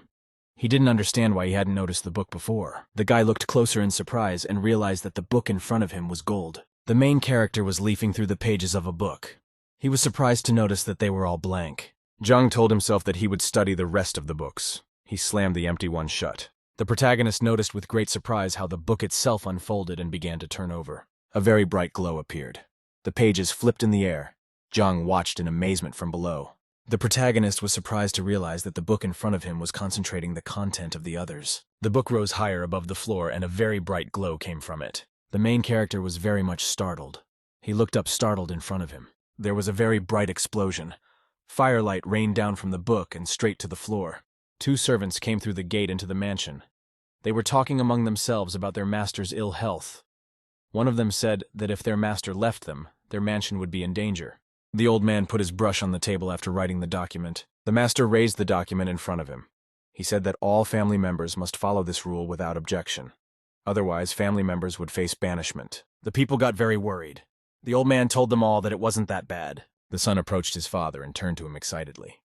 The old man looked at the lad unhappily.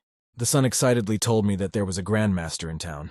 He could solve his father's problem. The father incredulously asked the boy if everything about the grandmaster was true. The guy excitedly said that his subordinate had scouted everything yesterday. Grandmaster was able to solve the problem of Lin's wife's illness. Du Miao himself was at his door. The old man inquired sternly of the son. What more could the latter say? The guy excitedly said that Du Miao came out 10 minutes later from the Grandmaster. His ranking went from 5th to 7th. Lo Chun, the head of the Smiths, was also at the reception and was very satisfied. The father rushed fearfully to his son and asked him to take him quickly to the Grandmaster. The son reminded his father that he had told him earlier that he needed to sell the property urgently. The old man angrily shouted to the guy that the most important thing right now was to visit the Grandmaster. On the outskirts in the city capital, several people met each other. Elder Qian couldn't understand what all the hype was around him. He asked the servant what important things had happened in the past couple of days. The servant ran up and handed the ruler a document. It described various events. The main character was sitting in the library explaining about star rating. Different events happen in the kingdom. They are categorized by the number of stars they have. Chun glanced at the document and asked his subordinate, "What is wrong with this incident?" The servant told the lord that the incident was very recent. They had not been able to assess it. He decided to explain to the ruler the nature of the case. Qian looked at his subordinate with great attention and said, listening to him. The man told excitedly that a guy named Yang Xuan had arrived in the capital a couple days ago. He called himself Grand Master and was able to cure Lord Lin's ailing wife. The ruler said that there is no Grand Master by that name in the records of the kingdom.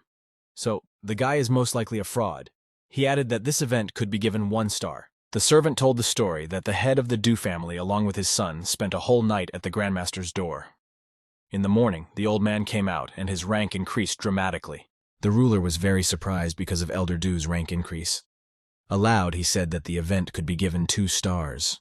The servant said that the blacksmith Lo had visited the healer's mansion a couple days ago. After leaving, the man praised the Grandmaster. The ruler, after a short pause, said that this issue could be given 3 stars. The servant said that the Ouyang and Chen Xiao were now waiting outside the door of the healer's mansion for an opportunity to enter. All who entered made no complaint afterward. Qian waved his hands dramatically and said that such an event could be given 4 or even 5 stars. He demanded from the servant that the emperor should be notified urgently. The man asked the ruler, "Is it really possible to give the event 5 stars?" Jiang shouted to a subordinate that such things should be written down at once. Now they are wasting time. The people in the city were talking excitedly. Someone wanted to meet Grandmaster. A passerby said that it would cost 3 million to meet Grandmaster Yang. The main character woke up very abruptly and unexpectedly in the library and opened his eyes. Zhang got up and sat down. He realized that he had passed out because of the book. The protagonist felt a great deal of information pop into his head. The boy looked around in amazement. He didn't understand why he had so much knowledge in his head. Zhang looked around and noticed that the golden book had disappeared. He decided that this golden book was turning the contents of the other books into his knowledge. A bit. Upon coming to, the protagonist was surprised to realize that he'd been lying awake all night in the library. The protagonist looked around excitedly. He realized that he had been in the library all night. Zhang went outside. Sluga told the lord that 2 guests, Ouyang and Chen, had come to see him. The protagonist asked the names of the guests. Sun explained that the guests had been waiting for the host for about 2 hours. The servant said that Apothecary Xiao had already paid 3 million. The protagonist said that guests could come in. People in the town continued to talk. Someone said that 2 pharmacists left the Grand Master's house 5 minutes later. The hallways were wondering what kind of spirit one of the guests might have had. A student came to the protagonist's house. She had something to tell him. The girl said excitedly to her master that Huan Yu had come to see him and she was waiting for him now. The protagonist inquired in a disgruntled voice as to why he had a visitor. The girl was walking through the classroom. The students looked at her admiringly. The girl decided to wait outside. Yui turned around and greeted teacher Zhang with a big smile. The protagonist inquired of her interlocutor, what was she looking for him for? The girl told the lad that the Master Lu was inviting him to his residence. The protagonist got excited. He thought the Lu wanted to show him the royal library.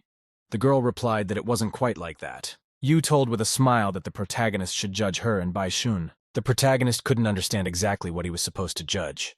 The girl reported that Zhang was a teacher in painting and calligraphy. The guy thought that he can't lose such a chance. He needs to get to the royal library. He also remembered that Huan Yu had helped him before. He can't refuse now. The protagonist asked his interlocutor, when does the trial begin? Yui reported that the trial was supposed to start at noon.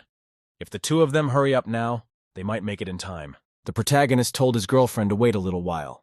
He decided to give the order to the students. The protagonist and his student were walking down the street. Zhang said it would be very difficult to compete in painting and calligraphy. Yu explained that the exam was completely thought out by Master Lu and Master Yuanyu. She herself, along with Bai, knows nothing about the rules. The protagonist remembered that Master Yuanyu is a famous doctor. The girl happily told him that Yuan also knows medicine, painting, and calligraphy. Yuanyu drew such a realistic picture that birds flew in and started singing. The main character realized that if the master was able to draw a very realistic picture, it means that he has a high level. Yui explained to the protagonist that he would judge the competition with the other masters. Then the trial would be fair. A man came out of the house. He greeted the guests and asked why they had been gone so long. The protagonist explained that a girl had been waiting for him for a very long time.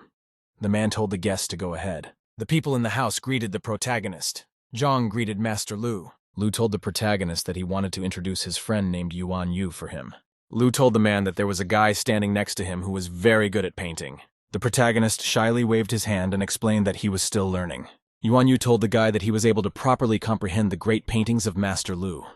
The protagonist was also able to point out the shortcomings of the paintings. The man said that everyone was assembled and they could begin the contest. The owner said he would give the painting to the person who passed the test. Lu explained to the guests that he and Master Yuan Yu had chosen the evaluation method for them. The man said that he and the protagonist will write paintings. The prize will go to the person who most accurately evaluates their paintings. The main character was scared. He didn't even know how to hold a brush and couldn't paint. Zhang ran up to the man and said in a frightened voice that he'd better not paint. Yuan Yu smiled at the boy and asked that he not reject the offer. He explained that together they would help instill a love of art for their young followers. The protagonist told the men that the 2 of them would be enough. Lu decided to reassure the protagonist. He promised that he would prepare everything he needed. He asked that the guy just paint as if no one was there. The man demanded that Yui along with Bai watch their movements very carefully and take everything in. Zhang was very frightened.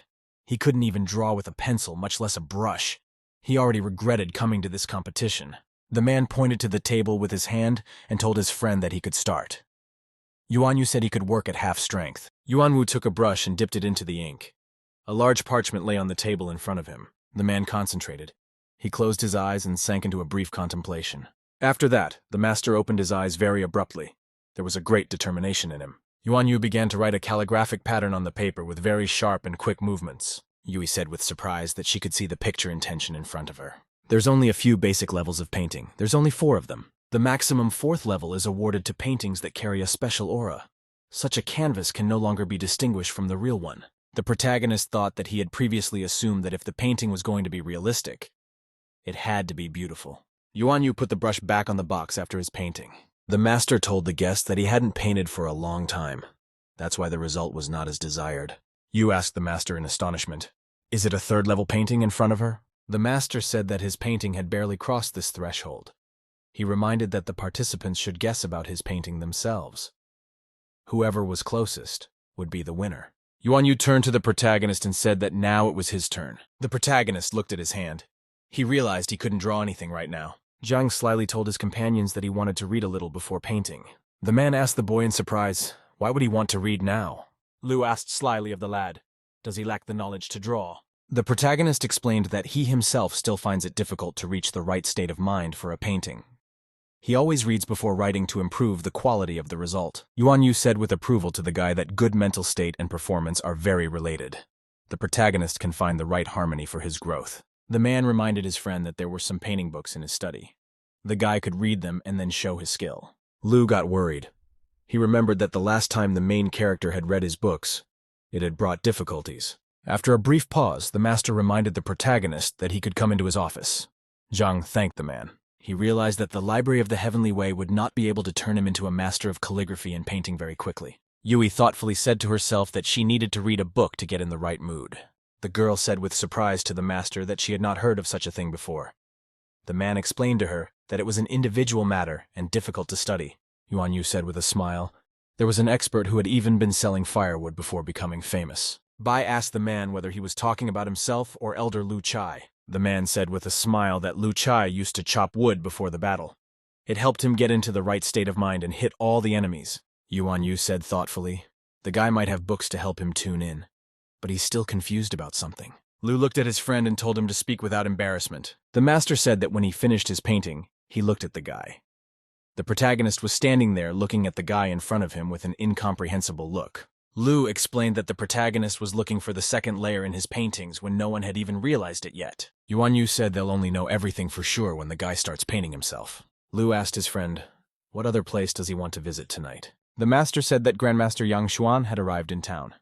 He wanted to visit him and get some advice. Lu was very much surprised when he heard about the Grand Master. Yuan Yu suggested that his friend visit the master together. The girl said with surprise that the master had informed them that they had a Grand Master in town. Bai explained that the whole town was talking about this healer now. The guy told his girlfriend they were going to see the Grand Master after the trial. The students went outside. They decided to compete with each other. The guy told his opponent that he had already learned some moves and wanted to show them to him. His opponent agreed. The students together with the girls watched the fight with interest.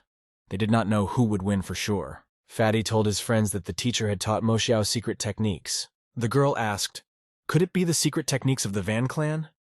The guy asked, does the Van clan possess spear-wielding techniques? The student said that the Tianshuan family has a family of Wang Chun spearmen. The girl told me that Wang Chun is a very famous spearmaster. His secret techniques are very unique and unrepeatable. The guy excitedly said that in that case, Yang would definitely lose to his opponent. The student explained that Yang used to be much weaker than her, but the protagonist helped the guy.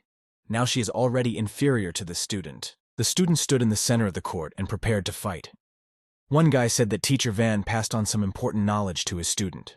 The participants were serious about winning. The guy told his rival that his teacher had passed on a few skills to him. The student lowered his spear and shouted to his opponent that they were about to start. The guy swung his spear with all his might and used an onslaught of chilling brilliance. The student was advancing and waving his spear in front of him. Yang bounced back very sharply and tried to defend himself. The guy swung his spear and prepared to defend himself against his opponent. The girls watched the battle with great excitement. One of them said that the lad could better surprise his opponent at the teacher's evaluation itself. One of the students smiled slyly and said that the reason for everything was the brotherly bond. The student explained that Xiao and Yang grew up together, so they don't want to fight each other. One of the guys wants to tell his friend about what he himself learned so he can prepare himself. Fatty remembered that the fighter had even said the names of his moves. There was no such thing in normal combat. One of the female students said thoughtfully that now she was clear. Another girl realized that the friendship between the guys was very strong. Students continued to compete fiercely with each other with spears. Xiao actively attacked his opponent. Yang continued to defend himself with his weapons. The student twirled the spear above over his head and said that he was using the 18th technique. The guy swung around and attacked his opponent with a skill called Return of the Forest Canary. Ian flew off to the side. He realized that an amazing technique had been used against him. The fighter swung his spear into the ground to stop after the blow. Yang stood holding his spear. Dust clouds were developing around him. The lad told his opponent that he had learned a great deal, but he himself had not been idle either. The guy decided to show his opponent what he had learned from teacher Zhang. Yang thumped his spear into the ground. After that, the earth looked like water, and waves came from it. Xiao was very surprised because of his opponent's movements. He noticed that even the atmosphere around him had changed. The student looked before him intently. He told himself that he could do anything. Yang used the water dragon tug against the student. A blue wave appeared. Xiao was very frightened. He watched as a large blue wave flew at him. The boy fearfully put his hands out in front of him. He felt that the blow was very strong. The guy couldn't stay on his feet. The impact of the water knocked him off his feet and carried him sideways. The student was very frightened. He called his friend by name in a frightened voice. The fat man said in a sly voice that the techniques of the Wang family were not that good. The student said with admiration that teacher Zhang's techniques were amazing. Another student suggested that the friends return to training. Yang ran over to his friend and helped him to his feet. Xiao asked in surprise, "What was all that about?" Yang laughed happily and said back that his teacher had taught him that. The student was surprised because teacher Zhang appeared to be strong in the spear. Yang smiled and explained that teacher Zhang spared nothing for his students. He is a true teacher to them. The student asked his friend admiringly, "What is the name of this technique?" Yan thought for a moment before answering. The boy replied with a smile that he didn't know the technique. The technique had only recently been created by his teacher, but he hadn't had time to name it yet. The student was surprised that the reception had only recently been created but not yet named. Yang asked his friend to come up with a name for his technique. Xiao replied that creating a technique is a hard and long process. The name will live on for centuries to come. If the student names the technique himself, it would be disrespectful to the teacher. The student calmly replied that the teacher had given him permission to name his technique. All the techniques that students learn are invented by teacher Zhang. They name them themselves. Xiao was very astonished. He couldn't believe that the teacher allowed anyone to name their techniques. The protagonist went inside the library. He was busy looking for a book he needed. Zhang noticed that all possible books about kingdoms and paintings were in this place. He went through them. The protagonist looked around carefully and saw large shelves all around him. He said he should be able to handle these books. The boy closed his eyes in concentration. He had found the best option for himself. The man stood impatiently outside. He remembered that they had been waiting for the guy for 3 hours already. The main character thought to himself that painting is divided into drawing and calligraphy. It helps a person to overcome impatience and enables him to reach a state of calm mind. Lu walked over with great interest, looking at the guy next to him. He didn't understand what the guy was doing. Zhang opened his eyes and saw the man in front of him. They stared at each other for a few moments. The guy along with the man were simultaneously startled and bounced back sharply away from each other. The protagonist anxiously inquired of the master what had happened to him. Lu asked excitedly at the guy, "Has he already moved up another rank?" Zhang replied that he hadn't moved up yet. The foreman said that the guy had been gone a long time and he decided to go and see how he was doing. The main character waved his hand and said that no one could move to the next rank that easily. Lu was startled to note to himself that at least this time the guy wasn't trying to kill him. The man asked the boy if he was ready for the ordeal. The protagonist replied cheerfully that he was good to go. Lu told his companion excitedly that everyone wanted to see his skill. The protagonist greeted the people in the house and apologized for the wait. The man asked the guy if he was ready to start writing now. Zhang replied that he was ready. Lu told his companion to get started. The guy got ready to go to the table. Zhang stretched his hand toward the table. There were several paintbrushes hanging on a stand. The people were very excited. Yui said that they would now see Master Zhang's art. The others were also excited. The main character was holding the brushes in his hands. He was studying them very intently. Zhang carefully touched one brush into the paint box. The guy very carefully and concentratedly began to taste the brush. People couldn't understand what the main character was doing. Bai said he did exactly the same thing when he first saw the brushes. Zhang tossed the brush in his hands. He decided to start painting. The tassel flew above the guy's head and twisted in flight several times. Zhang began to draw a pattern on the parchment with a brush with great inspiration. The main character was painting very quickly with a brush. He was totally focused. Zhang drew on the paper with 2 brushes in very quick sideways movements. Lu was very surprised and amazed. He realized that he could see the flight of dragons in front of him. The boy asked the master, "What is the flight of dragons?" Yuan Yu said that this method was created by the greatest calligraphers and painters. It improves the quality of their paintings. The man explained that the mind is divided into 2 parts, using 2 brushes to begin painting a picture from 2 edges. The artist paints an image in a straight line from his representation of the picture. It will be ready when the brushes meet. The man said this method is very fast, but it also increases in complexity. The master explained that one must have a clear idea of the future painting and divide the mind into two. Only then everything will work out. The artist must also have a subtle understanding of the colors in the painting. Lu said thoughtfully that it was a very complicated technique. Even he and his friend were not capable of such a thing. The man realized that the guy had to be absolutely confident in his skill to use such a technique. Such a thing was only possible after dozens of years of practice. Yuan Yu said that this method requires a perfect connection to the center of the painting. If the guy made a mistake, the whole canvas could collapse. The man remembered that the two parts of the painting had to be perfectly made and joined. If it didn't, it would be finished. Yuan Wu looked at the protagonist. He said that painting is very closely related to the artist's mind. Without a clear concept, the painting will be useless. The master said that the protagonist is just very eager to impress the audience. Lu laughed and said that the protagonist is still very young. Yuan Yu said that the dragon technique is spectacular and fast. It is suitable for street artists. If Zhang continues to go on like this life, he will not achieve much. Bai told his interlocutors with great excitement that it was now time to put the pieces of the painting together. The protagonist was staring intently in front of him. He was using his brushes to finish the painting. The man was very much astonished. He could not understand how such a thing could be possible. The big picture had a picture of people in a river. It looked very realistic. Lu said with great excitement that the picture was perfect. It was painted by a skillful master. Yuan Yu said with admiration, touching the main character changed the whole composition of the painting. The protagonist said he had everything ready and offered to evaluate his work. The people around looked at the canvas on the table with great admiration and attention. After a short pause, the man said he was sorry. Lu replied to his friend that he agreed. The guy said with admiration that the painting was very beautiful. He didn't understand what the men didn't like. Yuan Yu said that the painting is perfectly executed without a single mistake, but the concept of the painting is not clear. Without a concept, the painting can be maximally evaluated by the second level. The master told the protagonist that when he reached their age, he would be able to paint a third or fourth level picture. The master told the protagonist that he had talent, but he should be more humble. Zhang thought for a while and told the men that he was late and he was sorry. Yuan Wu told the boy that if he worked hard, he would be able to paint third-level paintings. The protagonist should not waste his talent. Lu told the boy that he should observe more and have a broader understanding of the world. Zhang replied to the master that he would try harder. Bai looked at the painting with great attention. He noted that the people and animals on the canvas had no eyes. The master turned to the protagonist in surprise. Zhang cheerfully replied that he would fix it now. Zhang grabbed his brush and started to draw eyes for people very quickly in the picture. Very quickly, the painting began to shine with a bright light.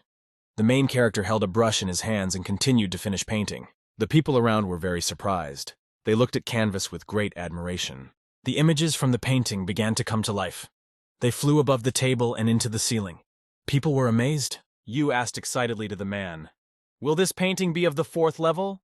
Lu replied with admiration that it was a painting of the fifth level of spiritualization. The people looked at the revitalized images from the painting with admiration. Lu said that the normal levels are the most popular in fine art, but there is also a spiritualized level. It is very rare. The man said that a painting that has reached the spiritual level possesses the soul and energy of the master who created it. As a result, all the depicted living beings from the canvas become almost real. Yuan Yu said he thought it could all be just legends, but now he sees it all with his own eyes. Bai delightedly shouted to the protagonist that he was ready to purchase his painting. The protagonist asked his friend, "Does he really want him to give him the painting?" Bai told the boy that he had proven himself. He always respects the teacher and follows his instructions. Yu shouted loudly that the main character had painted the painting with his own hands. He had put a lot of feelings into it. Such a painting can't just be given away. Yu smiled happily at the protagonist and said that she would give any money for his painting. A girl and her boyfriend started fighting with each other over a painting. Bai continued to quarrel with Yu. The master thought that the young men had wanted his painting before, but as soon as Zhang's painting appeared, they had already forgotten about him. The master shouted that even for the most artificial artist, painting a level 5 painting is not given easily. The man said that the protagonist will decide for himself what to do with his work. A painting of the 5th level cannot be valued in money. The students bowed to the main character and asked for his forgiveness. Lu explained to the guy that the students had behaved ignorantly, and he should forgive them. The protagonist excitedly asked the master, would anyone really want to buy his painting? Lu explained that a level 5 painting could be sold for 2 million gold. It was a valuable work of art. The main character was very surprised when he heard the sum of 2 million. He loved it. Jang told the surprised guy that he was willing to sell the painting for 2 million.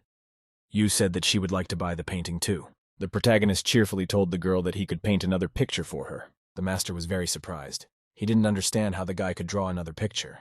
Lu was surprised to think that there was not a single person in Tianyuan who had drawn a 5th level painting. The main character said he would paint another picture. He offered his friends to paint for them as long as they had money. Bai waved his hand at the teacher and said he would send him the money as soon as possible. Yui told the protagonist excitedly that she would send the money to the academy. Zhang was very excited. He realized that he had earned 8 million in a short time. The guy happily counted the bills. Lu said that the emperor himself is returning to the capital today. The master told the protagonist that he would gain access to the royal book depository. Zhang was excited because of the fact that he would get into the royal library. The main character told the Lu master that he was ready to leave. The man told the guy that he would send a man to pick him up tomorrow. Lu told his friend that it was too late to visit Grandmaster today. Yuan Yu replied that they would go tomorrow. The master turned aside and said that he thought the protagonist was just a talented guy and wanted to take him on as his apprentice. Lu said that the protagonist was a master of calligraphy and painting. Yuan Yu asked what family Zhang came from. The man asked the girl, what did she know about Zhang's background? Yui replied to the master that he wouldn't believe her and might even get angry. The man was surprised at the girl's words. He didn't understand why he would get angry. The girl excitedly said that Zhang is known as a loser in the academy, and he constantly endures bullying. The men were very surprised. Yuan Yu said that the protagonist had just drawn some 5th-generation paintings. He can be a failure. The girl explained that the guy was a victim of the administration arbitrary behavior. Yuan Yu said in a stern voice. He had met Shan Chen before, and the man seemed like a good person to him. The man told the girl that her father was the leader of the Teachers Guild.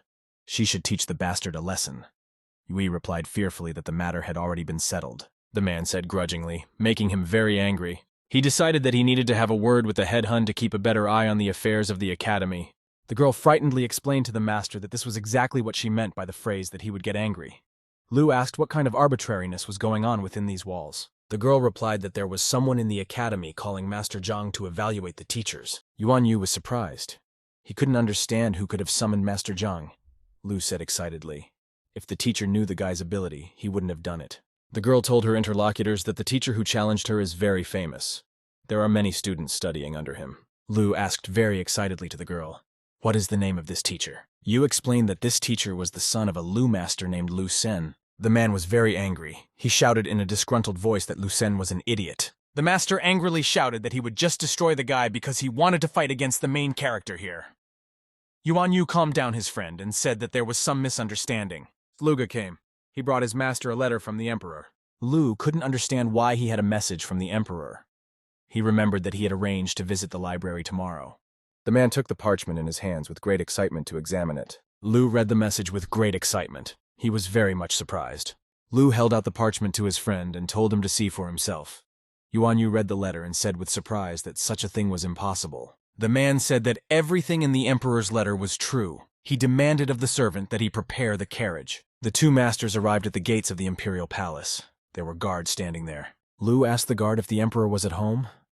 The guard replied that the ruler was still on his way. The master said they would wait for him. Lu said excitedly that he had recently seen the chief elder, and the latter had a pitiful condition. It could be said that for this man, death was near. Yuan Yu said thoughtfully that if the patient did not get a new rank, his days would be numbered. The master said thoughtfully that it had been announced to everyone that the ruler had gone hunting. But His Majesty had been busy with business all the time. At that time there was a noise of an approaching carriage. It was the emperor in his carriage. Lu shouted joyfully that the governor was coming. He saw a luxurious carriage in front of him. The masters bowed obediently and greeted the emperor. The man headed towards them. The ruler joyfully said that the teacher and Mr. Yuan Yu in front of him. The master asked the emperor if everything about the supreme elder was true. The ruler replied that it was all true. The ruler welcomed the grandmasters.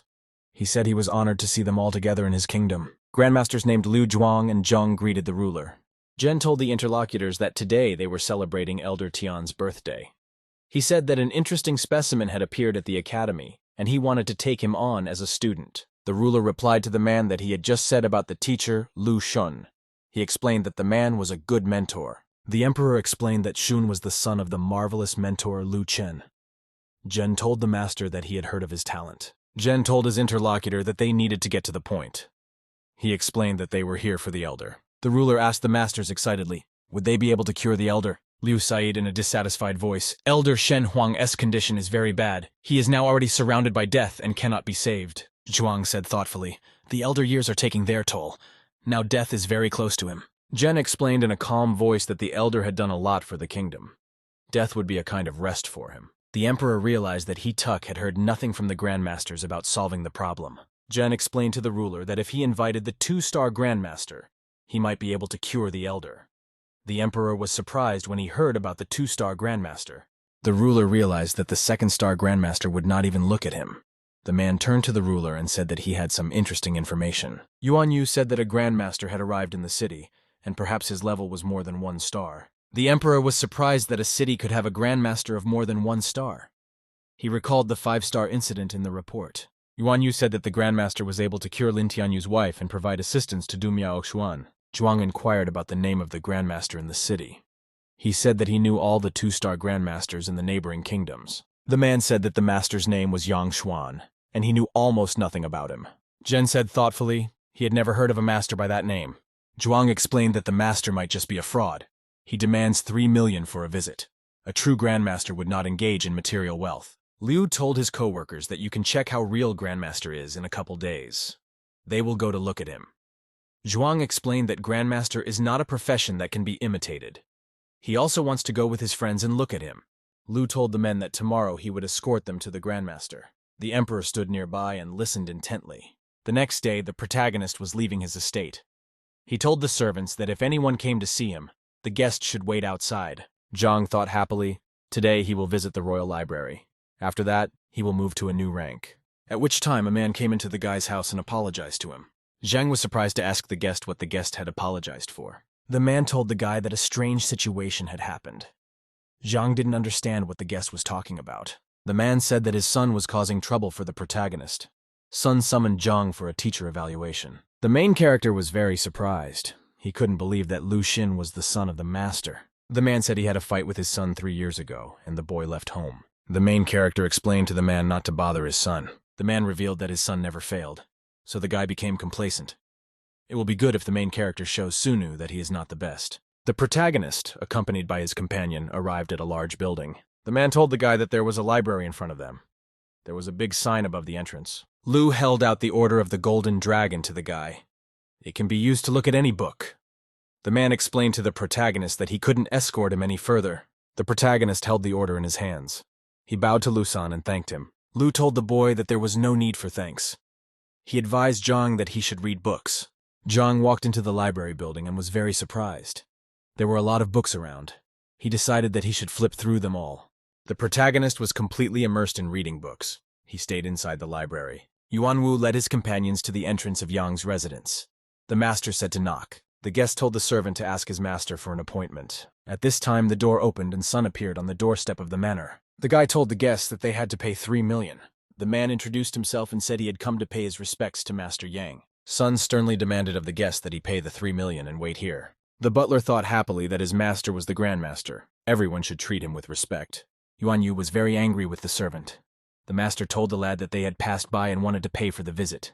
He asked that their passage be reported to the master. The servant grabbed the man's beard sharply with his hand and pulled it toward him. Sun asked the guest, "Is he deaf?" He demanded that he be paid 3 million or leave. The other masters were very frightened. The guest said conciliatory words to the guy not to be aggressive. He took out his Grandmaster Jade token.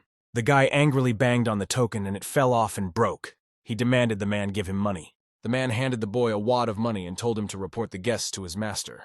The servant held the money in his hand. He said grudgingly to the guest that he could do right when he wanted to. The guy told the guests that they should wait at the entrance. The master had some business, and now he was not working. Yuan Yu was surprised because of the fact that the master might not be working. The man was displeased because the guy first took the money, and only then said that the master was gone. 3 grandmasters are now forced to wait near the entrance. The guest asked the servant to inform Grandmaster of their arrival. The lad inquired what was the hurry. The man told the guy he didn't want to discuss his personal stuff with him. The servant explained that he had learned a lot from his master. Simple problems he could even solve himself. The servant looked at his interlocutor with surprise. The guy suddenly asked the guest how his family was doing. The man was surprised because he was asked about his family. Sun asked the man if his family was still alive. The other grandmasters were very surprised at such a question. The guests couldn't understand why the guy was inquiring about the man's family in such a nonchalant voice. The lad thought to himself that when his master repeated the question a second time, the guests always softened. Sun suddenly turned to the guest and said that he wanted to grope his wife. The man became very angry. After a short pause, the boy inquired of the man, "Is that one really an animal?" The master got very angry.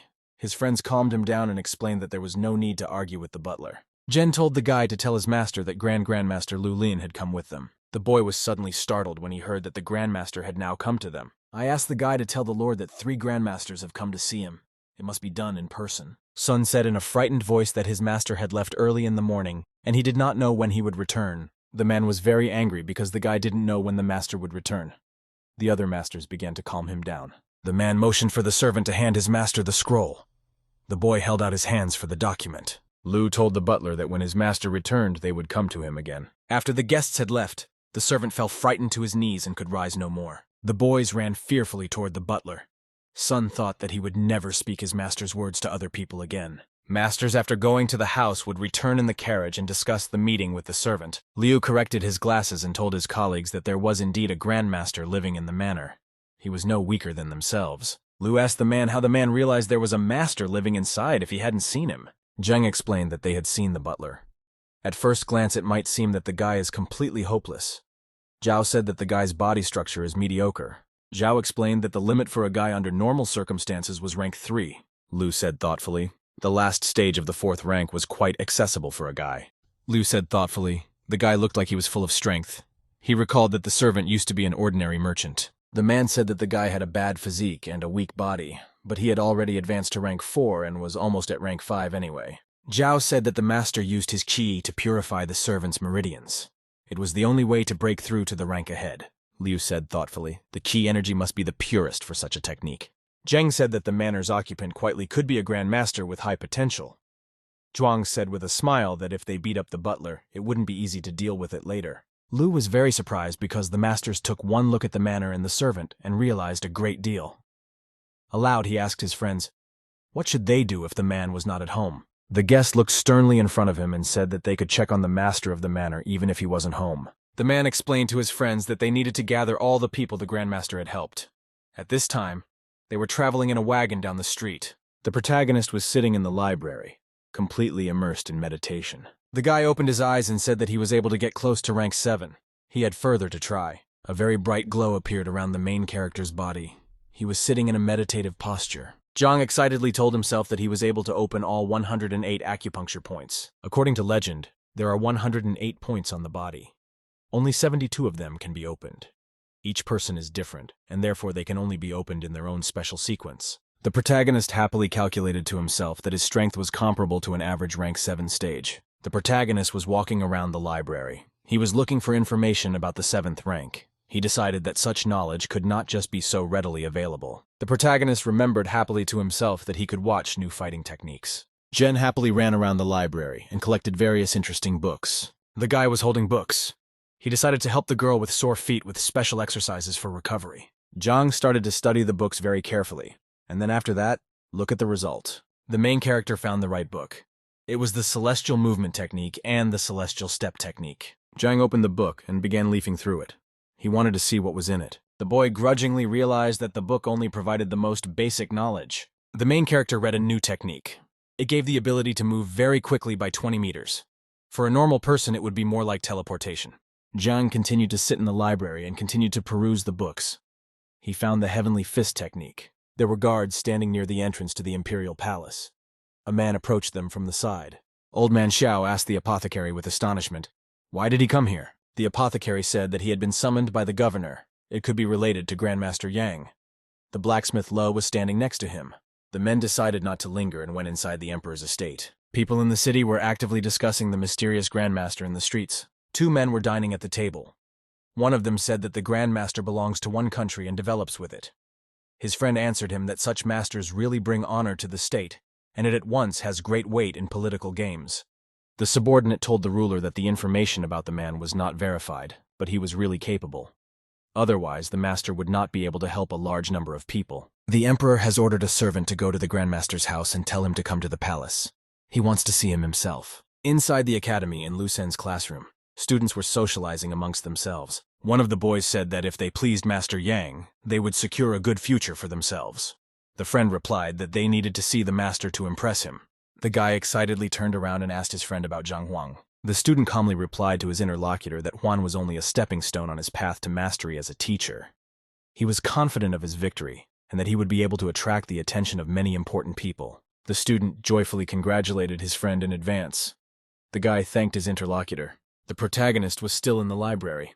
He was actively searching for the books he needed. The main character reached the last shelf of books. It was his 5th day in the library. The boy reached out his hand and pulled the book he needed from the shelf. Zhang noticed a book on poisons in front of him. He decided to take a look at it. It was a very bright day outside. The sun was lighting up the roof of the library. Zhang went outside and remembered that he had been in the library for 5 days and nights. He was still at rank 6. The boy decided to sleep. The protagonist angrily decided to himself that he couldn't rest now. The protagonist was heading away from the library. He knew the medication was due to arrive soon. He decided he needed to get back to the mansion. 2 robbers named Liao and Mo were walking down the street. They decided to visit Du Chao's residence. Liao said to his friend that we should first check the guards before attacking. One of the fighters said Du Chao's house is around the corner. He's been in this place before. The robbers came to the door and were very surprised. There were a lot of people standing there. Liao was surprised to see an 8-armed warrior named Lu Kaiyuan near the entrance. Mo remembered that this warrior had been wounded during a beast hunt and must have disappeared. The guy looked closer and noticed that there was a stone dragon and Feng Chun standing near the entrance. Mo was surprised to hear that Warrior Feng was an expert in Hanshu City. He could even break rocks with his iron fists. He didn't understand why such a fighter was standing in line here. The robbers were surprised to notice the famous fighters in line near the entrance. Liao explained that the famous weapon masters were in line. Even the weakest man in that crowd could defeat any of them. Mo remembered that these warriors sometimes even disregarded the emperor's invitation. He didn't understand why they were standing in front of the door. The guy freaked out and said if they went up there to the mansion, they'd be dead. The robbers were unhappily sitting near the wall.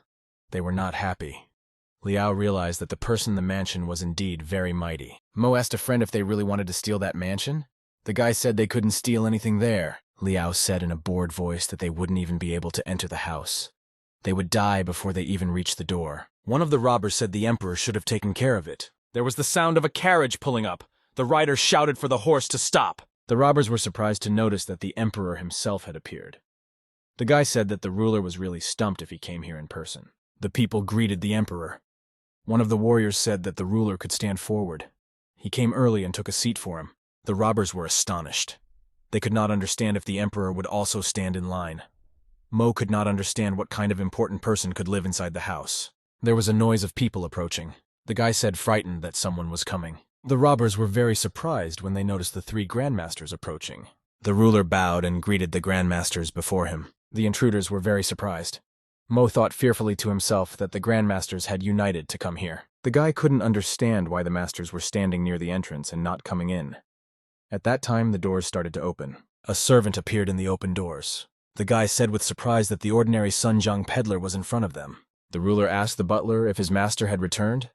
The other guests stood near the entrance and watched anxiously. The butler told the guests that his master had not yet returned. He would send men to the emperor as soon as his master returned. Sun very much pleaded to his master to come back soon. He could no longer hold out much longer. One of the handymen said that if the master didn't come back, they could wait a little longer. The butler went outside. He looked anxiously at the guests and wanted to say something to them. Sun got excited and pointed his finger forward. He noticed someone starting to approach the house. Sun joyfully ran up and greeted his master. Zhang walked towards him. The protagonist did not understand what was going on around him and why there was a long line outside the house. The robbers looked around in surprise. They realized now who the people at the entrance were waiting for. The butler rushed to the master's foot and said that he was very glad that he had returned. The protagonist asked, what was the matter? The servant explained that people were waiting for the master. The ruler came up and bowed. He wanted to say something to the grandmaster. Zhang looked angrily at the emperor and said he didn't address him. He spoke to his butler. Liao and Mo were very surprised. They realized that things had changed a lot while they were away. The servant was surprised to realize that his master was not even afraid of the emperor. The protagonist looked at his butler and said he could continue. The butler explained to the gentleman that he had been away for several days. During that time, a queue had gathered. The emperor and the grandmaster were in the queue. The protagonist looked around in surprise. He couldn't figure out where the important people were. The emperor waved his hand. The ruler said his name was Shen Jui. He introduced his companions to the master. The protagonist was surprised that there were 3 grandmasters standing in front of him. He couldn't believe that there could be grandmasters in the city. The masters looked at the main character and greeted him in friendship. The man looked very sternly and silently at the boy. They scrutinized him. The main character told the 4 guests that they would go to his house first. The foreman turned to his colleague and said that the guardmaster had an external masking. Jen said he had just seen a very young man under 30 in front of him. Zhuang said that the master of the manor was very young. Just now everyone saw the tired look of the lord. Grandmaster couldn't have gotten to such a state. One of the foremen said the owner might be a crook. They decided to expose it. The main character sat on the throne. He asked the guests how he could help them all. Jen told the master that he had heard that he could help others move to a new rank. They came to him for help. The protagonist asked his interlocutors what was the matter. He felt that he wanted to sleep. The guy decided to make money as soon as possible, and after buying medicine, and kind of sleep. The master realized that the master was as insolent as his butler. He decided to teach the master the same lesson as his servant. One of the masters looked at the main character and said that he had a problem in cultivation. Zhuang told me that he was already at the peak of the 7th rank. He is now 1 step away from making a breakthrough. The true energy in his body has slowed down. He cannot take a step towards the breakthrough. The master said he tried different methods to achieve a breakthrough, but it was all to no avail. He's hoping for the master's help. The protagonist was surprised when he heard about the 7th rank peak. He himself had no idea about it. He decided that it would be hard for him now. The master asked the guest to show him his stroke. The master replied that he would show him now. Zhuang swung his hand sharply and prepared to hit the wall with it. The man clenched his hand into a fist and prepared to deliver a powerful blow. Zhuang stood and looked in front of him. He held his fist in front of him and prepared to accelerate for an attack. The foreman unleashed his fist into the wall with all his might.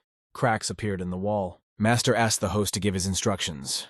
The protagonist realized that the guest had his ki energy flowing through his body as if he were a soaring dragon. Zhang asked the guest, "Is this really what he wanted?" He explained that the problem was very simple. The protagonist asked the master, "Does he really want to move up to a new rank?" Zhuang asked the master, "Can the master really help him?" He remembered that he had been trying to overcome this rank for a very long time, but had been stuck in the same place for many years. The protagonist was leisurely pouring tea from a teapot into a glass. He told his interlocutor that he could help him in 10 minutes. The man was very surprised. He couldn't believe the guy would help him in just 10 minutes. The masters looked at the master incredulously. Lu did not believe that Zhang could manage in 10 minutes. The protagonist picked up the saucer and the bowl. He told the guest that the choice was up to him. The master looked at the protagonist and said he was ready. He decided to try to take the guy out. The protagonist has instructed the servant to call the guards. You must also get a sack and sticks. The masters were very surprised. They could not understand why the master now needed sticks and guards. Very soon the butler came, accompanied by warriors with sticks. He told the master that everything was ready. The master told the servants that the man wanted to advance to the next rank and hoped for their help. The fighters replied that they would be honored. Zhang told his servants that they should block the acupuncture points on the patient's body so that qi could not move. Zheng was surprised when he heard about blocking the points. The man wondered because of the need to block points to get to the next rank. He wondered how his breakthrough would happen. The protagonist told his interlocutor that he had to listen to him in order to advance to the next rank. The patient told the owner he'd do whatever he said. He decided not to back down any further. The protagonist turned to Master Liu and told him to do it. Zhen thought angrily to himself that if the master didn't help him break through, revenge would be waiting for him. Zheng was in his research library. He decided to make a clarification. The main character said that when a master was half a step away from some level, it meant that he was only partially in possession of some new rank's abilities. The cultivator was 1 step away from the 8th rank. He needed to make a breakthrough. Zheng stood in front of his friend and pointed his hand at him. Zhuang replied to the master to start boldly. The master swung around and with his own hands touched the man's body with his fingers. Zhen said the dots were sealed. The host explained to the guests not to take any action. They could only watch to see what would happen next. The protagonist picked up the bag and headed towards the patient with it. Zheng threw a sack over the frightened man's head. The man didn't understand what was being done to him. He shouted that he was an ordinary grandmaster with a good reputation. The emperor was frightened. He didn't understand what was happening to the master. Lu said that he should wait and see what Zheng would do next. The protagonist commanded the warriors to beat the grandmaster with sticks. The servants were very surprised. They didn't feel like attacking and beating the grandmaster. The main character explained to the fighters that the man had a bag over his head. He wouldn't see who was going to beat him up. The servants realized that the master had seen them after they came in. Also, the man heard her voices. The ruler, along with the masters, was surprised. Liu remembered that he had never heard that you had to use sticks to advance to the next rank. The protagonist told the servants sternly that they were delaying the master's breakthrough. The guy told his colleagues to listen to the master. Their master's also a grandmaster. The fighters pounced together and began beating the master in the sack with their sticks with all their might. Zhuang was very angry. He realized that beating him would not help him in any way. Zhuang cheerfully shouted that the patient's posture was wrong. He demanded that the fighters beat the man harder. The servant asked the master how long they should beat the master. The master hesitated. He said that the patient should be beaten until he died. The man was angry. He didn't want to be beaten to death. Zhuang felt a huge surge of strength. He tore open the sack, and the servants scattered in all directions. The angry patient angrily shouted to the owner that he was going to kill him today. The guy told the man to look at his rank first. Zhuang was surprised at this answer. The patient examined his body in astonishment. He didn't understand how such a thing was possible. He realized that he had reached rank 8. The masters and the emperor were very surprised. Liu couldn't figure out what the mad breakthrough method was. The patient asked apprehensively to the gentleman, "What just happened?"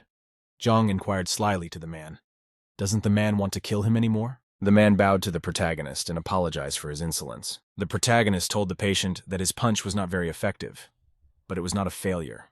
This means that the man had been practicing since he was a child with a good teacher. Zhuang excitedly told his master that he was trained by his father, who was a 1-star grandmaster. Zhang told the man that he had practiced a lot. His body and the energy inside have long been ready for a breakthrough. But the patient is still very indecisive and lacks confidence. The protagonist told the interlocutor that his father never reached the 8th rank. Zhuang was very surprised and worried. He realized that the information about his father was secret, and no one knew about it. The protagonist explained to his interlocutor that this kind of fear cannot be seen in movements. It also cannot be cured with techniques or pills. He asked the man what difficulties he wanted to overcome.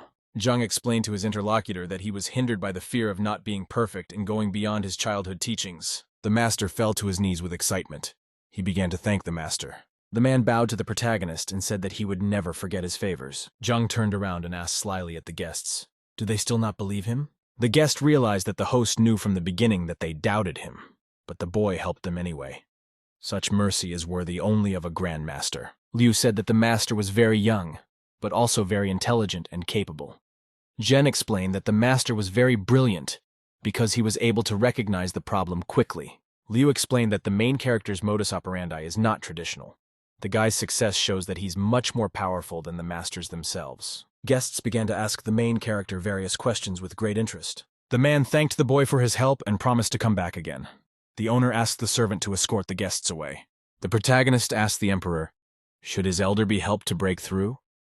The ruler replied that he was. The protagonist said that he came to the Tianshuan kingdom to rest, so he doesn't want to get involved in such matters. The guy realized to himself that he couldn't help a master who was above him in cultivation. In the case of a grandmaster, he was just lucky. The ruler bowed to his interlocutor and said that the Tianshuan kingdom was willing to do anything. The protagonist turned around and asked the ruler, did he really think he needed anything? The emperor waved his hand negatively. The protagonist replied to the man that he agreed. He explained that he needed to collect secret books on the 7th rank of martial arts for him. It would take 1,000 books. Then he would try to help the elder. The emperor couldn't understand why there were 7th rank books for the guy. He knew that even the royal library didn't have that many books. Zhang explained to the guest that if it was difficult for him, they could forget about it.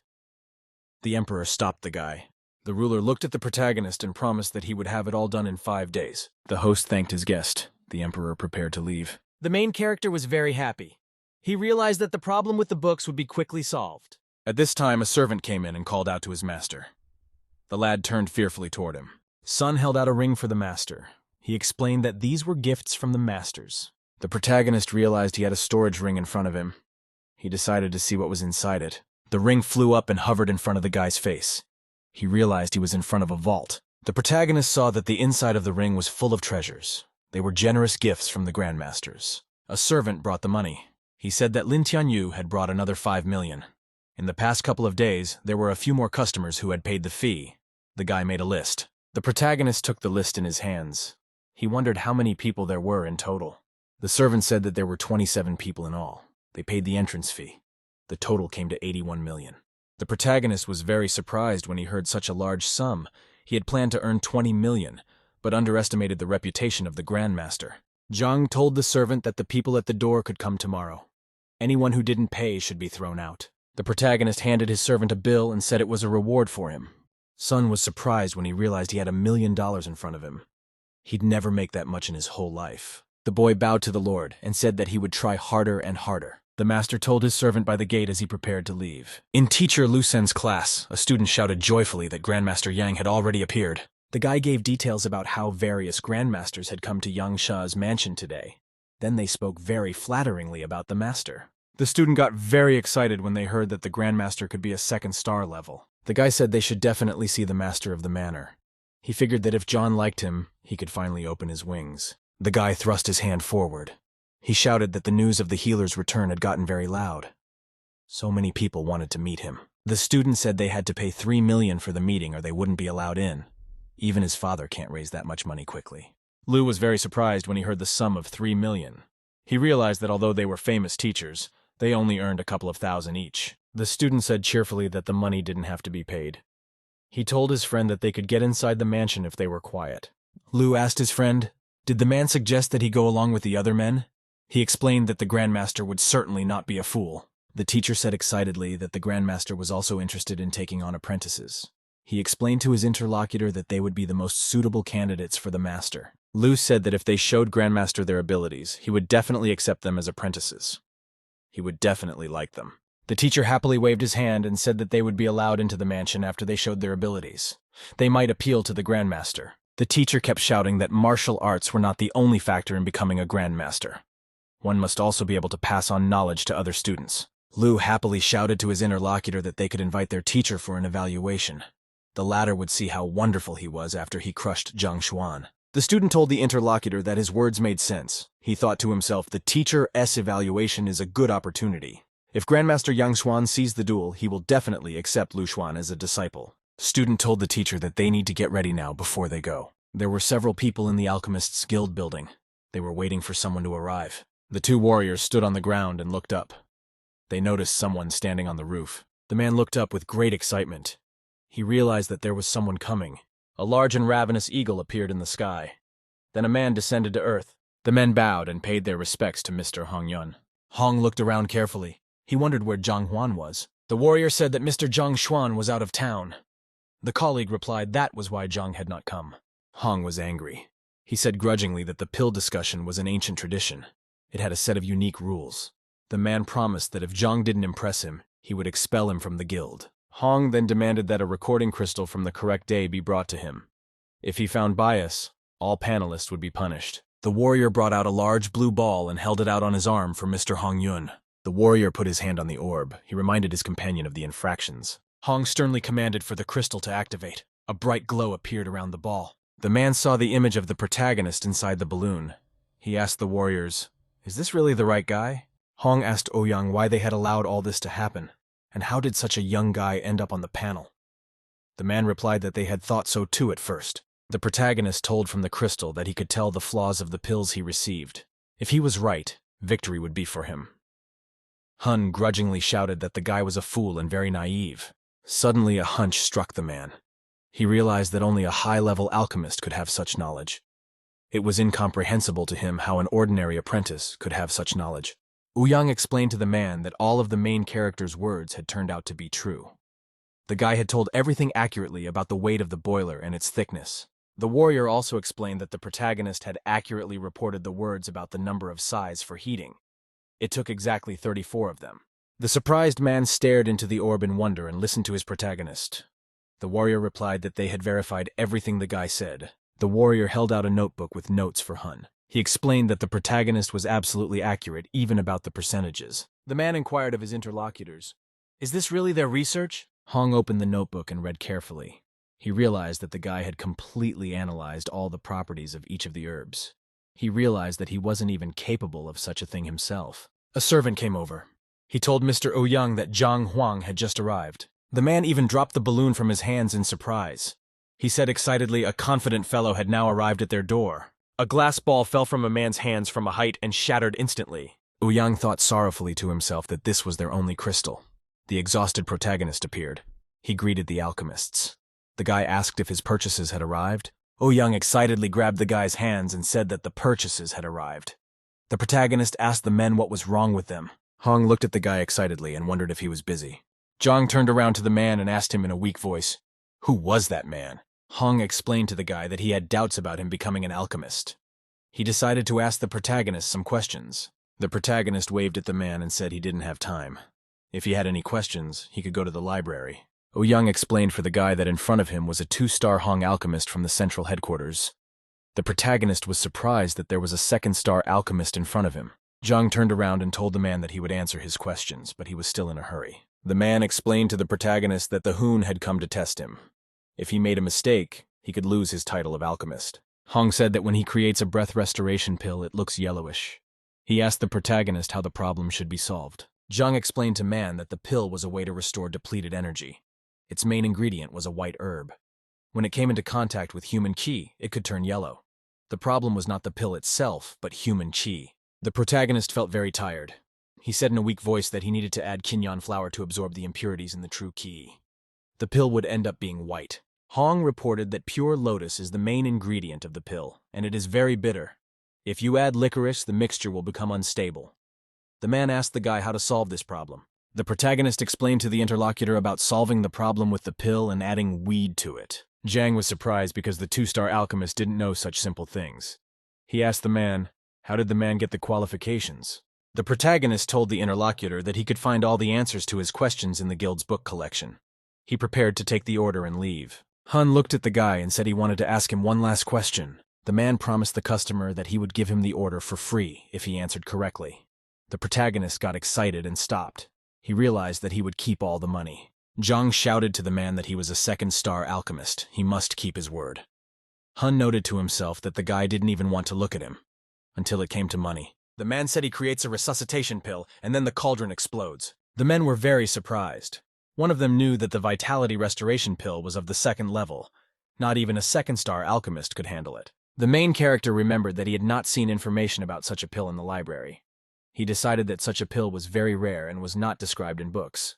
Zhang thoughtfully explained to his interlocutor that he needed to see the process of making the medicine. The man agreed to the boy's request. The alchemist walked over to the large cauldron. He motioned for his colleagues to step back. Various flowers appeared in the man's hands. He examined them carefully. The protagonist watched the man's actions carefully. The man opened the door of the cauldron. Zhang knew that even at the manufacturing stage, the vitality restoration pill helps people feel better with its odor. People feel better. The protagonist watched with great attention as the alchemist prepared the cure. The boy felt the fatigue pass. The man closed the door to the boiler with all his might. A great noise was heard from inside. The alchemist opened the cauldron door. Ash fell out and black smoke billowed out. The man pointed with his hand at the boiler. He asked the guy for advice. The protagonist reached out his hand and gently touched the ashes on the cauldron. Zhang asked the man if Toth really considered himself a 2-star alchemist. The man was surprised. He asked the guy what the guy meant. The protagonist and the man were standing near a burnt cauldron. Zhang asked his interlocutor, what are the properties of the blue flower grass? The alchemist explained to him in detail. He also gave details about the golden flower. The protagonist explained that these 2 herbs have mild properties. When used together, they show a very strong reaction. The alchemist explained that the recipe for the pill took a long time to create. A reaction between the herbs could cause the cauldron to explode. Hun explained that he added the herbs in the correct sequence. He even added a purple flower herb to unify the properties. Zhang explained to his interlocutor that he hadn't said anything about him making a mistake in the sequence in which the herbs had been added. The protagonist explained to the interlocutor that he could not add weed using the same method as others. Hong asked his interlocutor with great excitement, what was wrong with him personally? Zhang pointed his finger at the man and said that the man had never consumed purple flower herb as food. The man said he was allergic to the herb. He couldn't eat it. The main character explained that it wasn't because of the allergy. Zhang explained to Man that his qi carries the property of fire. The purple flower grass has different properties. As a result, the qi overloads the water property of the grass, and it loses its effectiveness. The main character explained in detail that when 2 herbs come into direct contact, a strong reaction starts, and the cauldron explodes. The alchemist staggered. He didn't know how on earth the guy could know he was using a form of rapid flame. It was his personal secret. The man asked the protagonist what would be the way out of this situation for him. Zhang reminded his interlocutor that he was a 2-star alchemist. He must find a solution for himself. The guy remembered that the library helps to tell the flaws, but it doesn't give solutions. To find a solution, you need more knowledge and read more books. Hong bowed to the guy and said he understood. He decided to find another herb that wouldn't clash with his ki. The men were very surprised. Oh-young realized that the alchemist of 1 star was teaching the alchemist of 2 stars. The protagonist turned around and demanded that the Ouyang return the money for him. The man asked the guy why he wasn't making millions on the pillory. Hoon cheerfully replied that the protagonist could safely take the money. He was grateful to him. Zhang got his 23 million back. The main character was walking and fell asleep on the way. At the same time, Li and his companion were walking towards him. The student told his teacher that Zhang was walking beside them. The teacher interjected, "Is it really Zhang Huang walking beside them?" Lu said that the protagonist has no respect for the teacher's reputation. The student told the teacher that Zhang was terrified when he received the challenge from him. So the guy was very diligent in finding a way to win. The teacher was surprised when he heard the words about winning. He said that he could not be defeated in the teacher's evaluation. The student said the guy walked past them like he was drunk. There was nothing he could have done. Lu said they need to go and get to Master Yang. The student replied to the instructor that the Grandmaster is their main goal. The main character was feeling very tired. He could hardly stand on his feet and decided to go back to class and sleep. Zhang walked into the classroom and saw the students. They all greeted him. The protagonist hadn't seen his students for 5 days. He decided it was time to evaluate their diligence. The teacher said with a smile to the students that they all did a great job. The protagonist told the students Zhao Yao and Yuan Tao to follow him. The protagonist held out a special pill for the Zhao girl. It would help her awaken her body features. The student thanked the teacher. The teacher asked the Yuan Tao student if he knew why he had accepted him as his student. The protagonist tapped the student on the shoulder and told him that he shouldn't feel inferior. Zhang said with a smile to Yuan that the latter would be able to reach great heights as long as he improved. The fat man was very surprised. He asked the teacher excitedly, "Does he really think so?" The main character answered the guy with a smile to be sure. "He's never wrong, he's never wrong." The teacher explained to the student that he had no talent. He would have to work hard. Yuan dropped to his knees. He said he would try his best. He would work on himself even if he was in pain. The main character held out a vial for the boy. He explained that the student in the dormitory should apply the solution to his body. The process might be painful, but the Yuan would gain strength. The teacher asked the student if he was ready for it. The guy told the protagonist with great inspiration that he would labor as long as he had the opportunity to become a better person. The teacher handed a small vial to the student. He said that in 5 days he should show his progress. Yuan took the vial in his hands. He promised the teacher that he would not let him down. The main character approached the girl. He explained that the medicine would help release her yin body power. When she took the medicine, there could be a dissonance between the yin and yang energies.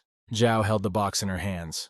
She promised the teacher not to worry, and she wouldn't let him down. The main character told the student to call Wang Yin and Liu Yang to him. The teacher sat dozing on a bench. A boy and a girl came in and asked Zhang if he had called them. The protagonist asked the students what happened to their past injuries, and if the medication helped them. The student told the guy that, thanks to him, her legs were intact. Jan said with a smile that his arms were fine. The main character explained that on the table, there are new techniques for students to strengthen their bodies. The guy and the girl have to practice them diligently for 5 days. The guy and the girl walked over to the table and started going through notebooks. The girl studied the various fighting techniques in the notebook with interest. Jan was fascinated by the described blows on the pages. The 2 students bowed and promised their teacher that they would not disappoint him. The teacher told the students to practice hard. He asked that Zheng Yang be called to him. The girl handed the teacher the money. She said it was a thank you from her father. The protagonist took the bill from the student's hands. He told her that he would not refuse to pay. The girl smiled and thanked her teacher very cheerfully. A guy named Jan came by. He greeted the protagonist.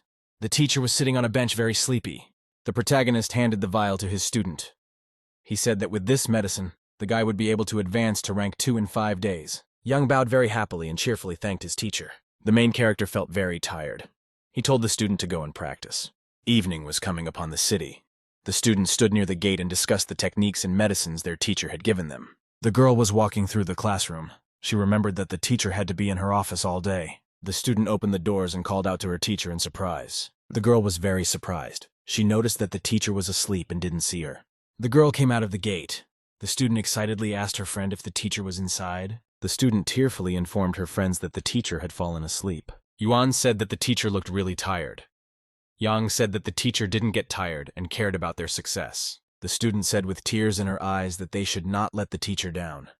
They should try to win on the teacher's evaluation so as not to disappoint Zhang. The students clasped their hands together and said that the teacher had done a lot for them.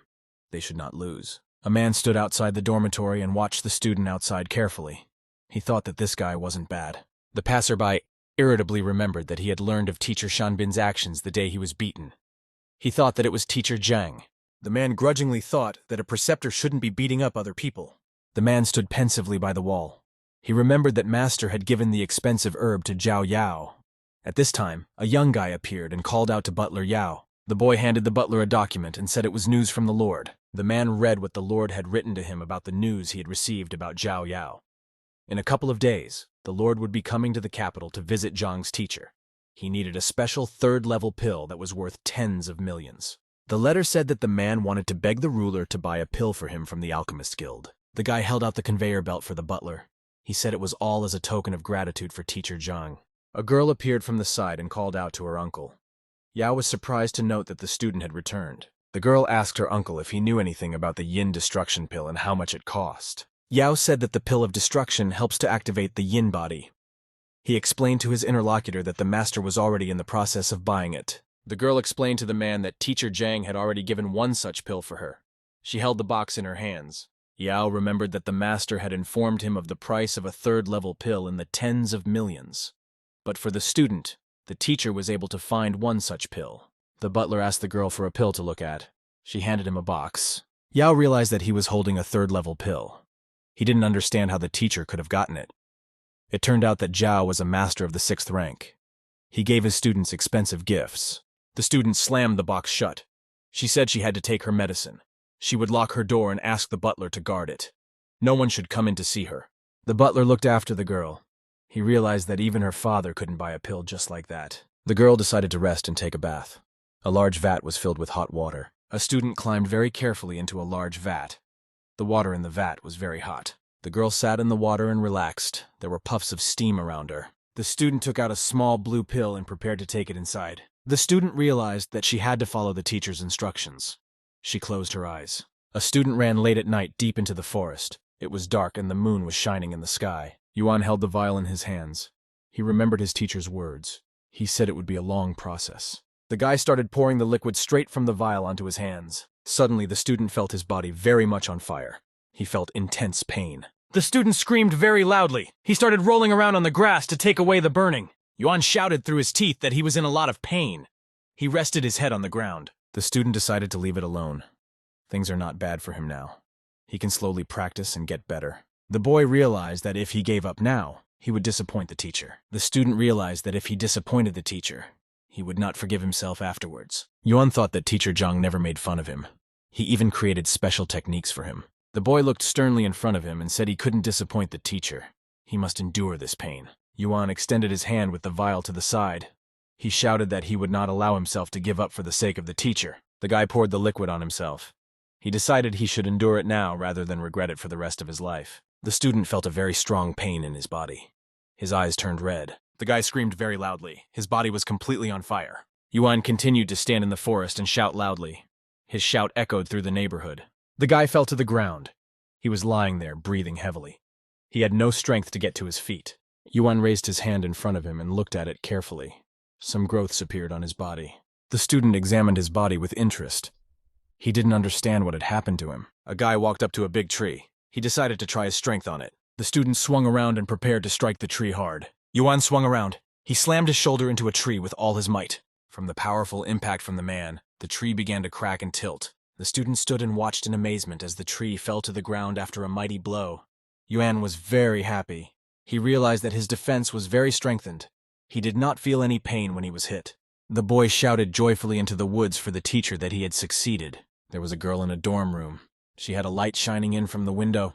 The butler suddenly heard a very loud noise from behind the door. He looked carefully. The man ran to the door and asked the girl if she was okay. The student shouted to Yao that she was fine and didn't need to come in. The butler ran into the room and noticed the bathroom had fallen apart. He asked excitedly, "What happened?" The student said with admiration that she had broken through to the 2nd rank. The girl was happily examining the body. She realized that she had succeeded. The next morning, the protagonist woke up in his room and opened his eyes. Zhang stood up in surprise on the bed. He didn't understand how on earth he could be here. The boy turned around and looked at the table. His clothes and food were lying there. He realized that yesterday he was tired and fell asleep in class. The teacher realized that he was carried here by the students and didn't want to wake him up. The guy remembered that he was very tired these days, even with his strength. He fell asleep and didn't notice it. The protagonist looked outside and noticed that it was already noon. He figured that the Grandmaster had already taken 80 million. He couldn't leave people with nothing. The servant cheerfully greeted his master. Zhang told the butler to get back to work. There was a big line of people standing near the entrance. Sun stood near the entrance. He shouted to the guests for the first of them to come in. The protagonist held out his hand in front of him. He used blue lightning to heal the patient. The butler bowed to the guests and thanked them for their visit and the 3 million. The butler told the next customer to come in. Someone called him from outside. The student held out a letter to the servant. He said they came from the Hongtian Academy. Sun told the guests that he absolutely did not care where they came from. He reminded them that they were in line. The butler explained to the guests that they had to follow the rules. He wasn't going to just let them inside. Lu happily said that they were the star teachers of the academy. They wanted to meet Master Yang if possible. The servant was very surprised when he saw Master Lu Sen in front of him. He remembered that this guy was Master Lu's only son. The servant was frightened. He remembered that he had insulted 3 grandmasters yesterday. He had been rude to the future grandmaster today. He couldn't understand why his master always got away with it, even if he insulted someone. Lu handed the butler the name scrolls. He asked the boy to present them to the grandmaster. The guy took the documents with a trembling hand. He told the guests to wait outside. The student grudgingly said that power makes miserable people more and more miserable. Lu replied to his friend that the people in front of them were just a little thing, in their way and not worth worrying about. Lu greeted the other people in line. He apologized for holding them up. The man told them that the 2 most famous teachers of the academy were standing in front of them, and they would be honored to let them go. The doors opened, and a servant appeared, and everyone looked at him with great attention. Sun told the guests that his master was busy and they could come back tomorrow. The student asked the servant anxiously, "Would the grandmaster not let them in?" The butler said angrily that guests could pay or leave. The lad grudgingly demanded that the butler not alter the Lord's word. Lu explained in a stern voice that everyone outside the door was in the same conditions. Whoever didn't have money could leave. A stranger said that guests wanted to come in without even paying. Another man said that the grandmaster was completely fair. They should all be equal in line. Lu was very unhappy. He stepped aside with the student. The butler asked the teachers to step aside. He didn't want to call the guards to bring them out. The student looked at the butler unhappily. Lu bowed to the servant and apologized. The student asked the teacher what they were going to do now. The teacher replied that they needed to find 3 million and do everything by the book. The guy wondered where they would find 3 million. His father had recently spent a large sum on spear tech. Now they were almost bankrupt. Lu explained that even if he did ask his father, he would not give him money. A student suggested to his friend that he borrow money from the emperor. The guy explained to his interlocutor that he could pay back the money when he became an apprentice. Lu thought about borrowing money from the emperor. A couple minutes ago, the protagonist, along with a servant, were welcoming a guest into their home. The protagonist was sitting on the throne. He realized that a guest had entered the house unnoticed. The stranger began to take off his outer clothing. The host realized that the emperor was in front of them. The protagonist looked at the ruler with great excitement. He was not expecting him at his home. The man bowed to the protagonist and servant and said that they must rescue the elder. Zhang reminded the man that he had already promised to help him. He wondered why the emperor was dressed like that. The emperor bowed and said that his elder was feeling worse. He might not live to see tomorrow. So he himself came here for help. The emperor explained to the master of the house that the elder's illness was classified information. The protagonist realized that he could not refuse the ruler in such a situation. He replied that he would examine the elder. The master told the servant to go outside and tell people that he would not be receiving anyone today. Customers could come later. Zhang told the ruler to follow him. The emperor explained that the street was full of extra eyes. The protagonist replied that he understood.